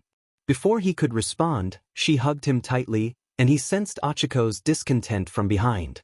𝗬𝗏 eagerly asked if he could make her visible, and he nodded, activating his quirk. A soft, glowing energy formed a film that enveloped her, and for the first time, 𝗬𝗼 became visible. Her long, wavy hair sparkled in the sunlight, and her striking features captivated everyone. 𝐒𝐭𝐸 gasped, and 𝗬𝗼, overwhelmed with emotion, thanked Izuku repeatedly for giving her something she had always wanted. Just then, Tsuyu and the others arrived, curious about the scene. When they realized who 𝗬𝗼 was, their reactions ranged from shock to admiration. Mina declared it the coolest thing she had seen all day, praising Izuku for his genius. He felt a bit overwhelmed by the attention but was touched by 𝗬𝗼's gratitude. 𝗓𝗏, standing a bit apart, finally spoke up, expressing her pride in Izuku for what he had accomplished. His chest tightened at her words, but he quickly redirected his focus to the group. Clapping his hands, he announced that they had 2 days to prepare for the sports festival and urged everyone to get to work. As the girls excitedly discussed 𝗬𝗼's transformation, Izuku couldn't help but be distracted by the opulence of Momo's estate. Their moment was soon interrupted by the arrival of a tall, stern-looking butler, whose presence commanded immediate attention and silence from the group. His sharp gray eyes scanned each of them briefly, lingering on one individual for just a moment longer than the others. The butler spoke with a smooth voice that carried an edge of formality, indicating that they were all friends and classmates of Lady Momo. His gaze fixed directly on one person, causing them to shift uncomfortably under his scrutiny. Before anything could be said, Mina broke the silence with excitement about the butler's presence, exclaiming how fancy he was. However, she quickly yelped as Jiro and 𝗓𝗏 pinched her arms simultaneously. The butler's expression remained unchanged, but his tone grew a touch cooler as he invited them inside, mentioning that the lady was waiting for them. Without waiting for a response, he turned sharply and began leading them toward the grand entrance. The girls exchanged quick glances before following him, while one individual trailed behind, still trying to take in the sheer size of the estate. As they walked, the butler took it upon himself to give them a tour, gesturing to the marble columns lining the front hall and explaining that the Yaoyorozu estate had been in the family for generations. He noted that the entrance hall was designed by one of Japan's most renowned architects, using only the finest imported materials, and that each tile was hand-carved from high-quality onyx. One girl remarked that even the tiles looked more expensive than her old house, her wide eyes glued to the floor as they walked. Another nodded in agreement, feeling overwhelmed by the grandeur. Meanwhile, Mina, less interested in listening, reached out toward a delicate vase perched on a nearby pedestal. Jiro quickly grabbed her wrist, cautioning her not to touch it, fearing she would break something and get them all in trouble. Mina defended herself, though her sheepish grin suggested otherwise. The butler stopped abruptly in front of a massive set of double doors, turning back to them with an unreadable expression. He informed them that Lady Momo was expecting them in the sitting room and urged them to behave. With that, he pushed the doors open, revealing a lavishly decorated room filled with soft, elegant furniture and warm lighting. There stood Momo, near the center of the room, dressed casually in a light blouse and fitted jeans. Even in something so simple, she radiated an air of elegance, as if she had stepped out of a magazine. She greeted them with a warm smile, spreading her arms slightly in welcome. They all returned her greeting, but her eyes quickly locked onto 𝗬𝗼. For a moment she froze, her smile faltering as she stared, wide-eyed and clearly stunned. She expressed disbelief at seeing 𝗬𝗼, prompting Jiro to step forward eagerly to explain that Izuku had figured out a way to make 𝗬𝗼 visible using his quirk, which involved some kind of reflective energy. Momo's eyes darted between the two as she processed Jiro's words, expressing her amazement at 𝗬𝗼's appearance. 𝗬𝗼 beamed with gratitude, feeling overwhelmed by the moment.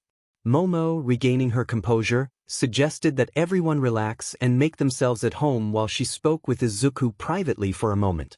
As they sat down in the quiet lounge of her estate, the late afternoon sun poured through the tall glass windows, casting a warm, honey-colored glow over everything.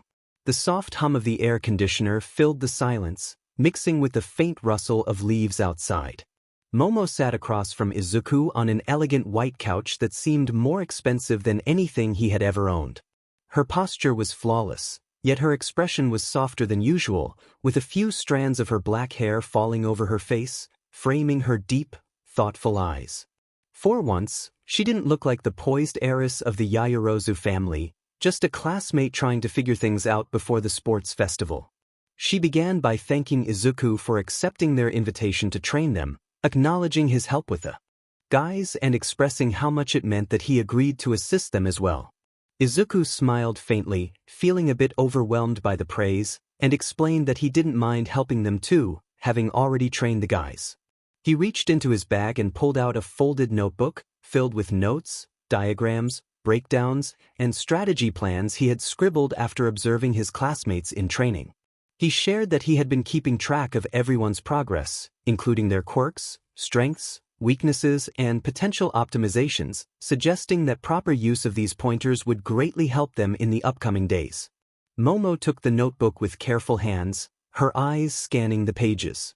The subtle shift in her expression revealed her appreciation for the detail he had put into it. After a moment, she looked up at him, clearly impressed by the effort he had made for everyone. Izuku nodded, acknowledging that they didn't have much time before the festival. She wanted to ensure everyone received something personalized, not just general training. As she turned another page, her eyes scanned the section written for Ochako. The way her lips pressed together indicated her impression. Momo noted that Ochiko's quirk, zero gravity, was indeed versatile. Izuku agreed, shifting slightly as he spoke, acknowledging that Ochiko's biggest issue was stamina. Prolonged use of her quirk made her feel nauseous, limiting her time in a fight. He suggested designing a few resistance exercises to help with that, like having her use her quirk on progressively heavier objects for extended PRDS to help her body adapt. Combining that with some breathing control might allow her to last longer and move effectively while using it. Momo furrowed her brows slightly as she considered the idea, realizing it made perfect sense. It was simple yet something she had never thought of before. Izuku confirmed that he aimed to help her body adapt naturally. She smiled faintly, intrigued by the thought he had put into it, before turning the page to her own section. A flicker of surprise crossed her face as she looked up at him, realizing he had even analyzed her quirk. Izuku leaned back against the couch, explaining that creation was powerful but relied heavily on knowledge. The more complex something was, the more time she needed to think before creating it, which could be a problem in a fight. He proposed working on rapid creation drills, where he would call out random items, and she would have to create them as quickly as possible. The goal was to make it instinctive rather than intellectual. Her lips parted slightly as she processed his suggestion, realizing he meant training her brain to create through instinct rather than analysis. Izuku reiterated that she already understood the science behind everything she made. She just needed to let that knowledge flow without overthinking it. It was about turning knowledge into reflex. He added that some stamina training wouldn't hurt either, as she burned through energy quickly. Momo let out a quiet laugh, shaking her head slightly, acknowledging how much he had thought about all this. Izuku admitted he might have overanalyzed, scratching his cheek and explaining that he noticed patterns while training with everyone. As she turned another page, her eyes widened again when she reached Mina's section. Momo noted the potential in Mina's quirk, acid, and how control and viscosity refinement could enhance its effectiveness. Izuku leaned forward, explaining that Mina used her quirk in broad strokes, splashing and throwing, but if she refined her control, she could use it for precision, targeting joints or equipment. Adjusting the viscosity could make her attacks sticky to immobilize or slick to destabilize the ground. Momo nodded slowly, her analytical mind already spinning with the possibilities, realizing that mastering this could make Mina a formidable opponent. Izuku confirmed that was the goal, adding that agility drills would further enhance Mina's effectiveness. As Momo scanned through Jairu's and Tsuyu's sections, she looked genuinely fascinated, her earlier composure giving way to admiration. She noted how Izuku had suggested sparring and close-range tactics for Jairu, and grappling integration and tongue reinforcement training for Tsuyu. Looking up at him with a small smile, she acknowledged that he hadn't just analyzed their quirks but also how they moved and fought. Izuku shrugged modestly, explaining that observation was his strength. He liked understanding how people functioned in combat, noting that everyone had a rhythm, and it was essential to find what held them back. Momo chuckled softly and turned to the final page, her lips curling upward slightly as she reached 𝗬𝗪's section.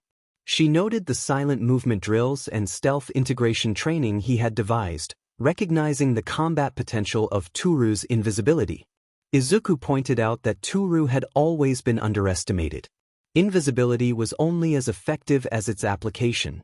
If she could move silently and conceal her presence, she would be a formidable opponent. Adding some basic combat moves would ensure no one saw her coming. For a moment, they both fell silent, the golden light deepening outside and casting long shadows across the room. Momo's expression softened as she looked at him, admiration evident in her eyes.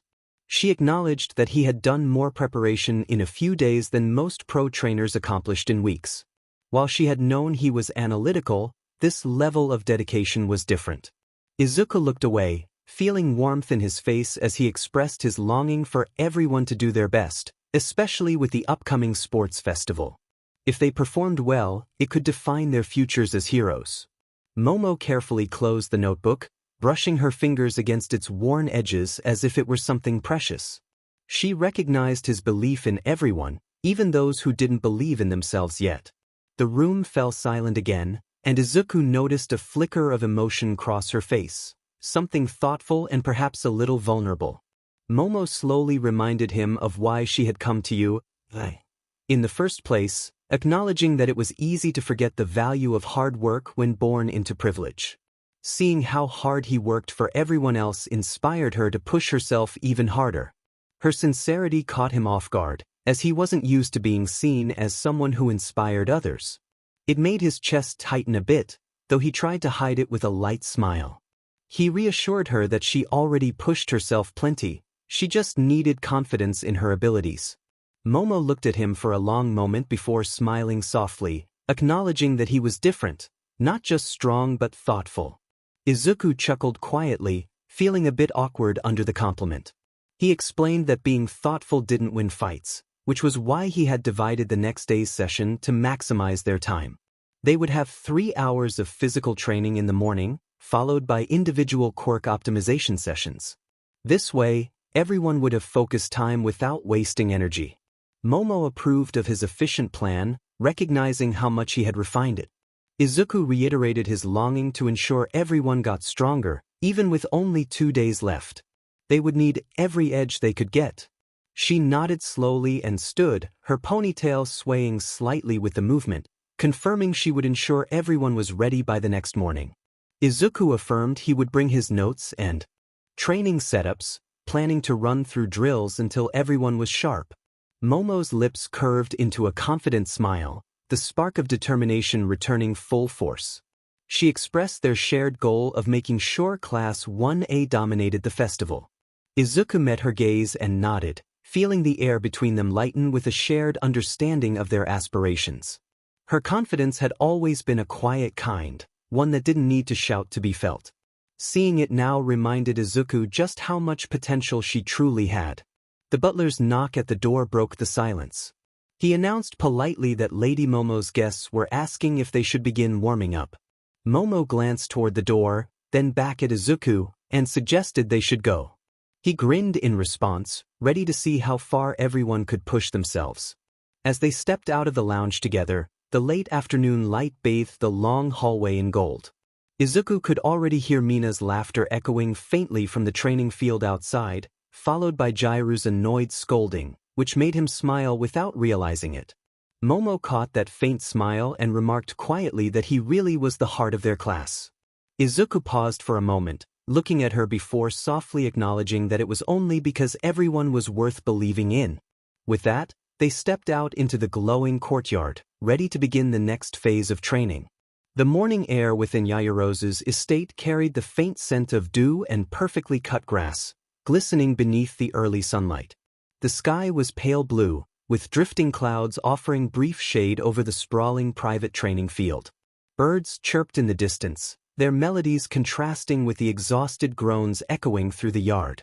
Momo's estate was monumental. The training field alone could rival a small stadium, complete with multiple running tracks, open grassy expanses, and a marble-tiled courtyard sparkling under the sun. Even the mansion's white walls seemed to gleam mockingly at the struggling group of girls sprawled across the grass, their bodies trembling from exhaustion. Toru was outright unconscious, and Mina was the first to break.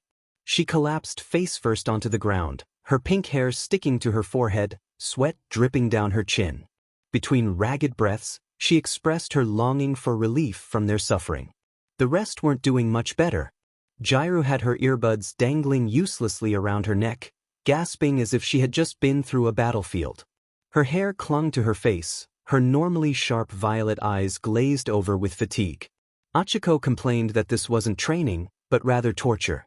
Mina rolled onto her back, breathing heavily and staring up at the endless sky, humorously requesting that her family be informed she had died doing cardio. The faint crunch of boots against the grass drew their attention, though it felt more like dread than comfort. Izuku approached from the far end of the field, towel slung around his neck, his green hair shining. He wasn't even winded. His gray-green eyes carried an apologetic warmth that didn't quite ease the growing resentment around him. He gently apologized, explaining that he hadn't anticipated how difficult it would be. He had thought half of what the guys did would be manageable. Mina sat up, wide-eyed and betrayed, realizing that half of 100 was still 50. She pointed out their dire state, emphasizing that they were literally melting. Nearby, Sue croaked softly, her tongue lolling out as she wiped sweat from her forehead, expressing concern that her muscles might give out. Momo knelt beside her, breathing heavily, her once confident demeanor now frayed.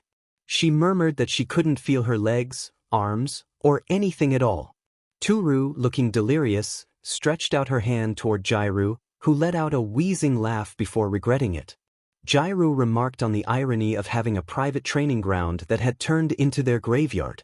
Izuku scratched the back of his neck, clearly uneasy but trying not to laugh, explaining that he thought it would be fine since they wanted to be in top form before the festival.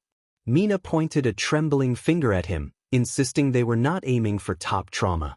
Meanwhile, Izumi stood behind Izuku, stretching casually as if she hadn't just completed the entire set twice. Her toned arms gleamed in the light, her expression calm yet teasing. She remarked that they were all overreacting and just needed better endurance. 𝗓𝗪 shot back, her voice cracking, stating that 50 laps was not endurance training but a death sentence. 𝗬𝐭𝐲 wheezed uncomfortably, lamenting that even her muscles were in pain. Katsuki Bakugo smirked from where she sat on a bench, arms folded across her sports top, looking unfazed.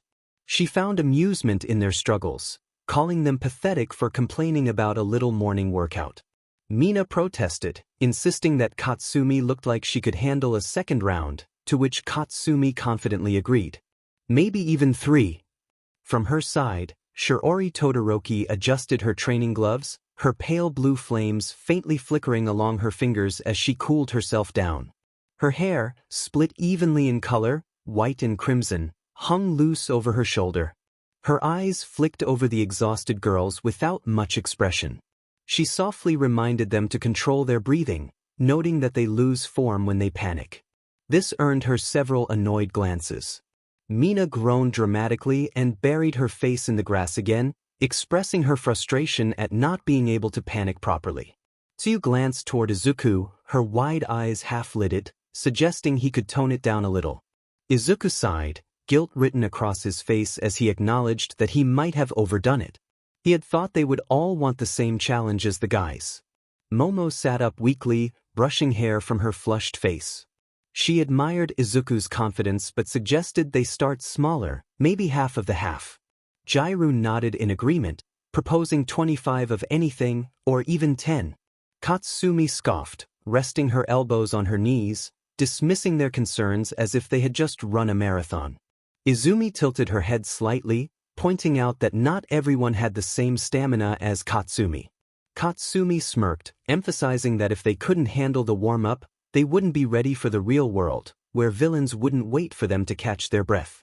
Mina groaned again, questioning why every Bakugo in the school spoke like a motivational speaker. Shiori's quiet voice cut through the noise, reminding them that the world wouldn't slow down for them. Her tone was matter-of-fact, silencing Mina momentarily as she looked up, breathing. Shiori's gaze had a distant chill, hinting at her understanding of the harsh realities they faced. Izuku crouched beside Mina, offering her a bottle of water and telling her she did well, as did everyone else. She accepted it weakly, gulping down half of it in seconds, muttering that he was lucky he was cute, or she would have melted him by now. 𝗓𝗪𝗏 flopped onto her side, weakly seconding Mina's sentiment. Izuku chuckled awkwardly, taking it as a compliment. Momo managed a faint smile, standing with effort and acknowledging that they needed the push, especially with the festival approaching. Izuku nodded, reminding them that their bodies would adapt, and tomorrow would be easier. The synchronized groan that followed made even him laugh. Mina squeaked in disbelief at the thought of doing this again the next day. Katsumi stood and stretched, flames flickering briefly from her palms as she loosened up her shoulders, asserting that one day of training wouldn't turn them into fighters. 𝗓𝗪𝗏, muffled by the grass, jokingly requested reincarnation to join Toru. Shiori walked past her silently, her boots crunching softly against the gravel path, stating that they wouldn't improve by complaining and that they would help, but they had to keep up. Mina glared weakly, claiming it was easy for Shiori to say, given her impressive ice-fire combo. Shiori paused, glancing over her shoulder, brushing stray hair from her face, and quietly remarked that perfection doesn't exist, only control. Mina threw her head back, letting out a pitiful whine, declaring she couldn't handle any more lectures. Katsumi muttered that maybe Mina's soul could finish the next lap. Momo laughed weakly at that, suggesting they rest for a bit before focusing on teamwork drills. Izuku agreed, stating that they would be fine after some recovery. Tsuyu sighed softly, settling against the grass with her eyes half closed, hoping they wouldn't have to be carried home. Mina lifted a hand limply toward Izuku, joking that if she died, he should tell Aoyama she sometimes liked his sparkle thing. Izuku noted her request with a quiet laugh. The group remained scattered across the field, breathing and sharing soft laughter between sighs. The tension from the workout slowly gave way to a sense of camaraderie, the kind that brought people together through shared struggles. Even Katsumi and Shiori, though quiet, stayed close, occasionally correcting the other's posture or offering small advice. Izumi moved between them playfully, while Izuku observed, guiding and reassuring them with quiet pride. As the sun rose higher, warmth settled over the estate like a calm after a storm. Momo's servants brought water and towels, and the girls gathered around the shaded veranda, sipping and recovering. For the first time that morning, a peaceful silence filled the space. Then, half delirious, Mina lifted her head and declared that if this was day one, she was transferring schools. 𝗓𝗪𝗏 groaned in agreement, and Achiko added her support. Katsumi chuckled under her breath, leaning back with her arms behind her head, suggesting they would thank Izuku later. Shiori glanced at him, her expression unreadable but her voice soft as she assured him they would eventually appreciate it. Izuku politely expressed his hope for that outcome. The breeze stirred through the courtyard again, brushing against the tired laughter of heroes in training. For a moment, everything felt lighter, as if the ache in their bodies was proof of progress, not punishment. Izuku turned toward the field again, the corners of his lips curling as he announced a 10-minute break. Mina immediately protested, demanding 30 minutes instead. Izuku didn't even look back, insisting on 10. 𝗓𝗪𝗏 groaned, rolling onto her back again, lamenting their fate. Despite every muscle in their bodies protesting, a few couldn't help but smile. Because for all the exhaustion, sweat, and complaints, this pain, laughter, and shared insanity was what made them feel alive. The afternoon sun hung high above the Yaoyorozu estate, casting warm rays across the manicured training field that stretched like a sea of green and white marble. The faint scent of cut grass and blooming flowers lingered in the air, but it did little to soothe the aching muscles of the girls standing before Izuku. They were lined up in a rough formation, some with arms crossed, some barely standing straight, and a few trying to suppress their groans after the earlier drills. Izuku stood a few meters away, his expression calm but focused. He held a small notepad filled with quick scribbles and diagrams, his pen tucked neatly behind his ear. From a distance, he didn't seem like the kind of person capable of pushing them through sheer endurance alone, but the memory of the morning's session suggested otherwise. He announced that their break was over and they would move into individual quirk assessments and training. Each of them had incredible potential, but raw strength and technique only went so far. They needed refinement. His tone carried authority yet warmth, demanding respect without needing to raise his voice. A soft breeze brushed against his hair as he turned his gaze toward the first in line. Uraraka blinked, straightening instinctively. Her brown hair stuck slightly to her neck from sweat, and she looked both nervous and eager as she jogged forward, stopping a few feet from him. He encouraged her to relax, assuring her this wasn't an exam but just training. Behind him, a few weighted objects were scattered across the ground. A dumbbell, a metal chair, a small boulder, and a series of differently sized crates. He gestured toward them, explaining that her quirk was one of the most versatile, but its limitation was her body, not her ability. Nausea was her biggest obstacle. So today they would tackle that. Achiko's eyes widened slightly as she processed the challenge. Izuku explained that they would start small, handing her a dumbbell and instructing her to make it weightless and hold it for 1 minute. He emphasized the importance of focusing on her breathing, slow and steady, in through the nose and out through the mouth. Achiko nodded, ready to begin. Izuku stepped back, watching closely as she activated her quirk. The dumbbell rose easily, hovering before her. For a few seconds, it seemed effortless until her face began to pale. He gently reminded her to focus on her breathing. Achiko closed her eyes, inhaled deeply, and exhaled slowly. The trembling in her hands lessened slightly as her brow furrowed in concentration. For the first time, she began to stabilize the object longer than usual. When the minute passed, Izuku nodded for her to release it. The dumbbell clattered lightly to the ground, and Achiko bent over, hands on her knees, breathing but smiling. She expressed that it was the longest she had ever held it. Izuku acknowledged her progress, stating they would push that time by 30 seconds the next day. She looked up at him, a mix of pride and fatigue in her expression, thanking him. Next was Momo, who stepped forward, wiping her forehead with a towel. Despite the exhaustion lingering beneath her calm surface, she maintained a composed posture. Izuku acknowledged that her quirk drained her mentally and physically, so they would work on reaction time and creative speed. He instructed her to create items under pressure, calling them out without time to think. Momo's dark eyes narrowed in intrigue as she nodded in understanding. Izuku began with small items, starting with a flashlight, which instantly materialized in her hands. He then called for a grappling hook. She hesitated briefly but managed to form the metallic shape. Bandages followed quickly, and when he called for a smoke grenade, she focused intently, producing it with a faint shimmer. Izuku stepped closer, nodding approvingly, and reminded her that combat situations don't wait for analysis. Instinct is key. Momo's breathing quickened, but her determination remained sharp. She requested to go again, and Izuku smirked, pleased with her spirit. The session continued until Momo's breathing became obred. When she finally stopped, she was breathing heavily, her knees trembling. Izuku offered her a bottle of water, which she accepted with shaking hands, drinking deeply. He complimented her impressive adaptation, and she smiled faintly, cheeks flushed, vowing to keep pushing. Next up was Mina, who groaned audibly but stumbled forward with a crooked grin. Her pink hair was tied into a messy bun, and she glistened with sweat. Izuku explained that they would focus on precision and control, as her acid was powerful but lacked finesse. She stared at the metallic dummies lined up behind him, each with red circles painted on them, and expressed her disbelief at their size. Izuku confirmed that was the point. Mina sighed dramatically, but her grin returned as she prepared to begin. She inhaled, her hands glowing faintly as droplets of acid formed. With a flick of her wrist, she launched a stream toward the targets.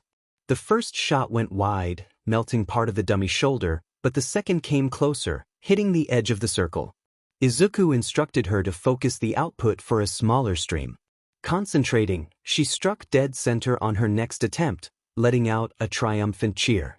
Izuku clapped once, acknowledging her good control while reminding her that consistency mattered more than luck. Mina groaned but continued, each blast becoming steadier and more precise. When she finally dropped her hands, breathing, Izuku noted the faint satisfaction in her exhausted smile. He told her it wasn't bad, and next time they would work on movement while firing. She whined about the next time, teasing that he was enjoying this too much, but he only turned toward 𝐒𝐬𝐼. 𝗓𝐬 adjusted her earphone jacks, cracking her neck slightly as she asked about the plan for her. Izuku explained they would focus on close-range combat, as she relied too much on her sound attacks, making her vulnerable in close quarters. She frowned but nodded, understanding the need for sparring. They stepped onto the mat, and 𝗓𝐬𝐼 struck first with a light punch, which Izuku easily dodged. She followed up with a sharper kick, but he caught it with minimal effort, causing her to widen her eyes. He encouraged her to try again. She gritted her teeth and attacked harder, combining punches and low kicks. Izuku moved smoothly, countering with precision that was almost unnerving. Finally, he stepped inside her guard and lightly tapped her shoulder, pointing out that she overextended her right leg, which threw off her balance. 𝗓𝐬𝐼 exhaled sharply, nodding in understanding. They repeated the drill, her movements becoming sharper and tighter. By the time he called for a stop, she was breathing, hands on her knees. She remarked that he was scary good at this, and Izuku smiled slightly, noting her rapid improvement. She smirked, teasing that he sounded like All Might when he said that, and he laughed softly, taking it as a compliment. The next participant was 𝗧𝗑, who maintained her calm demeanor despite a hint of tension in her body language. Izuku acknowledged her great balance and agility but noted that her combat patterns were predictable. They would mix in some grappling techniques and mobility drills. 𝗧𝗑 blinked and nodded in understanding. He demonstrated a low stance, fluid pivot, and a takedown sweep using the opponent's momentum. 𝗧𝗑 followed, mimicking perfectly on her second try. Her natural flexibility made her a fast learner, and soon she was flipping him, not fully, but close enough to draw a proud grin from him. Izuku praised her performance, and she acknowledged his teaching skills, calling him a good teacher. By the time 𝗬𝗪's turn came, the sun was beginning to dip lower in the sky. Her gloves floated faintly in the air, the only sign of her presence. Izuku explained that while invisibility was strong, stealth meant nothing if the enemy could still hear her. They would work on silence and presence control. 𝗬𝗪's voice came from somewhere to his left, asking about presence control. Izuku nodded and explained that it involved every step and breath, learning to move like the air. She laughed softly, finding his words poetic. He had her move through a set of silent drills, walking across gravel, weaving through objects, maintaining her invisibility while minimizing sound. It was challenging, but Izuku's patience never wavered. He corrected her breathing, posture, and steps until her presence felt almost non-existent. When she finally spoke again, her voice was faintly winded but proud, asking if he could tell where she was just then. Izuku smiled, admitting he could barely sense her. 𝗬𝗪 cheered, considering it a win.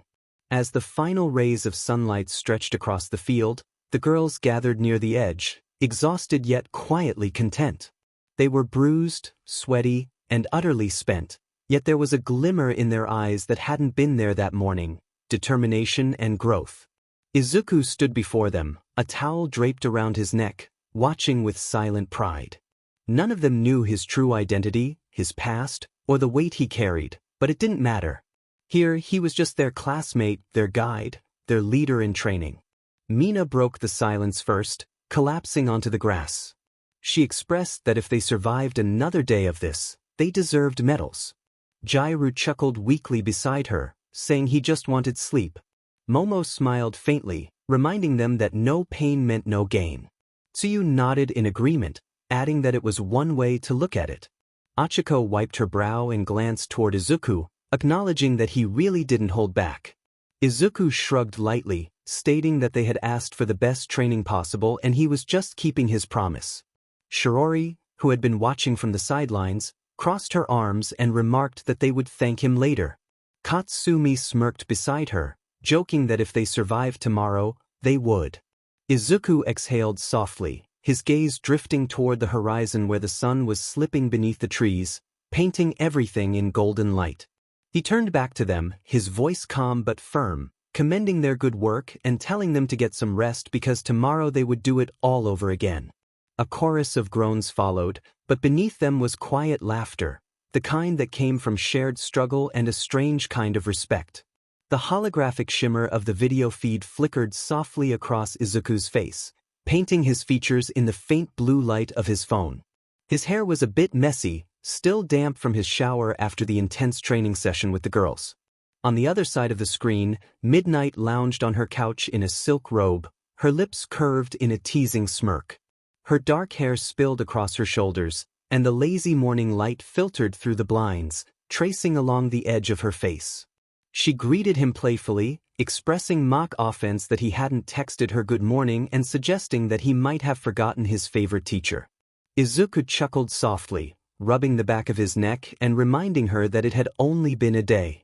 She countered, narrowing her eyes with playful seriousness, explaining how long a day felt without hearing his voice, likening it to torture as she recounted her day filled with staff meetings, grading papers, and present mixed terrible jokes. Izuku laughed again, his warm laughter making her relax even through the screen. She leaned closer to the camera, her smile deepening as she teased him about missing the way he looked when he tried not to blush. His cheeks turned faintly pink and he groaned softly, acknowledging that she didn't make it easy for him. She insisted that she never claimed to be trying, finding him too cute when he was flustered. He sighed, though there was no real frustration in it, only fondness. He reminded her that she should be focusing on her classes, not flirting with him through a video call. She assured him with mock seriousness that she could multitask and was very flexible. He pinched the bridge of his nose, calling her name in a gentle reprimand. She laughed quietly, her voice smooth and honeyed, before conceding that she would behave for now. Her tone softened as her expression grew more tender, and she expressed concern for him, noting that he was working too hard. She had seen Momo's training schedule and remarked that even she wouldn't put students through that. Izuku explained that he thought they would be fine, glancing toward the wide glass windows of Momo's estate, mentioning that the others had handled 100 reps of everything and he figured half would be manageable. She reminded him that not everyone was built like him, her voice growing faintly affectionate, and expressed concern that he always pushed himself too far while expecting others to keep up. He looked down for a moment, admitting that maybe she was right and that he just wanted them to be strong enough not to get hurt again. Her gaze softened, and her lips curved into a gentle smile as she reassured him that he couldn't protect everyone all the time, but he was doing more than anyone could ask for. There was a pause, quiet but heavy with unspoken emotion, before she finally admitted that she missed him. He replied that he missed her too, smiling faintly and asking her to tell Aizawa not to overwork himself again. She agreed, her grin returning with warmth, and advised him to take a walk or something before he started thinking about training again, reminding him to enjoy his downtime. He conceded, waving lightly as he said they would talk later. She playfully told him not to forget to dream of her that night, winking just before the feed cut off. Izuku exhaled, shaking his head with a quiet smile. He slipped his phone into his pocket and stretched, the soft hum of birds outside mixing with the faint sound of a fountain somewhere in the courtyard. Momo's mansion was massive, a sprawling estate that combined modern architecture with traditional touches, wide open hallways, warm wooden floors, and sunlight spilling through tall windows. The faint scent of tea and flowers lingered in the air. He walked down one of the corridors, still drying his hair with a towel. The house was quiet except for muffled laughter and voices coming from one of the sitting rooms. He hadn't meant to eavesdrop, but the sound of his name made him pause near the doorway. Tura's voice was soft, expressing that she couldn't keep pretending she didn't feel anything anymore. He recognized her tone instantly. It was usually bubbly but now trembled slightly. He peeked through the open doorway to see the girls gathered in the large lounge. Mina sprawled dramatically on the couch, Momo sat with poise in an armchair, Achiko fidgeted on the edge of her seat, Tsuyu perched nearby, and Jairu leaned casually against the wall. Turu's invisible form shimmered faintly, outlined by the slight distortion in the air as she confessed her feelings for Izuku. She explained that it was probably stupid and that he likely only saw her as a classmate, but he had made her feel seen for the first time in her life. He had created a technique so people could actually see her, and when he said visibility mattered, it struck a chord with her. As she spoke, her form flickered slightly, and she admitted that she couldn't stop thinking about him. Mina sat up slightly, her tone softer than usual as she addressed Toru. Achiko's hands tightened on her knees, feeling a tightness in her chest as the words twisted inside her. She wanted to smile for her friend, but her heart ached. She and Izuku had kept their relationship secret, partly due to complications and partly out of fear of how others might perceive it. Hearing Toru nearly in tears made her feel guilty. Tsuyu spoke up quietly, her voice steady but filled with emotion, expressing that she thought she understood. The others turned toward her as she recalled the incident at the USJ when Chimera had attacked her, reminding them that the blast was supposed to be lethal. Izuku jumped in front of the attack, and in that moment, it felt as if half of him had been torn apart. Her voice trembled slightly as Tsuyu recalled the event. He hadn't hesitated at all. Even now, she could hear that sound echoing in her mind. She knew he had regenerated, but the pain lingered. The fact that he acted without thinking changed everything for her.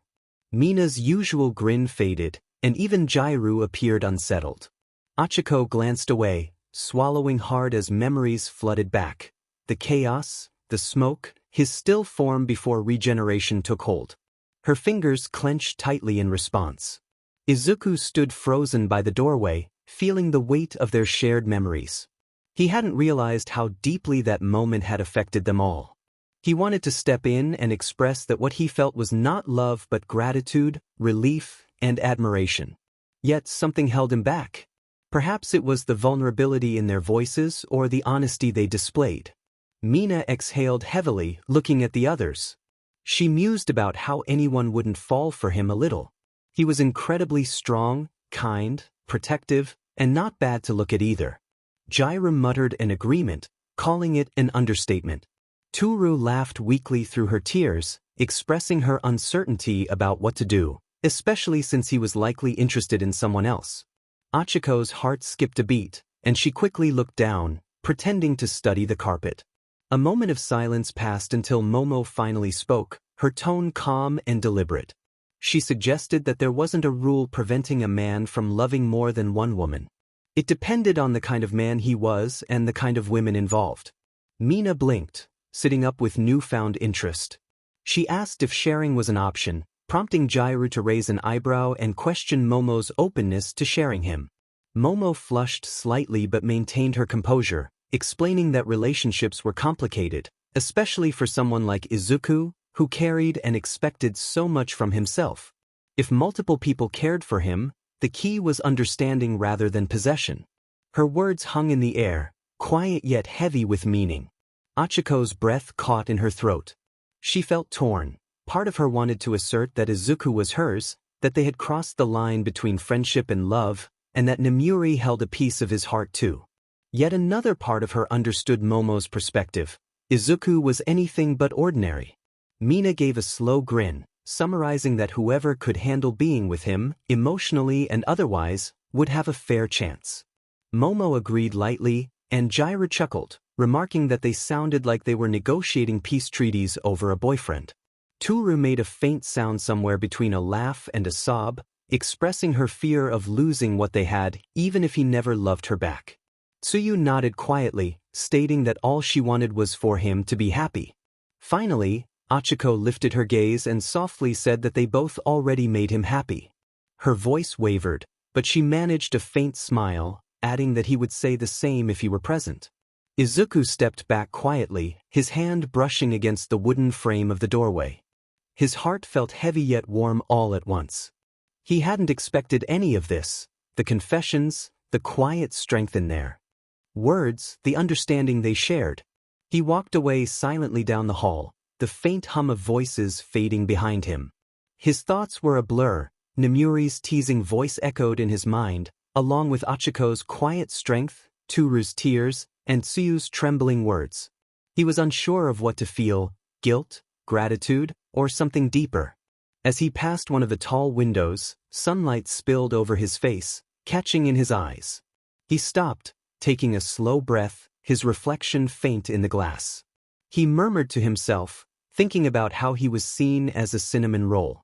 Behind him, laughter carried faintly from the lounge again, with Jiro's teasing voice rising above the rest, amused and sly.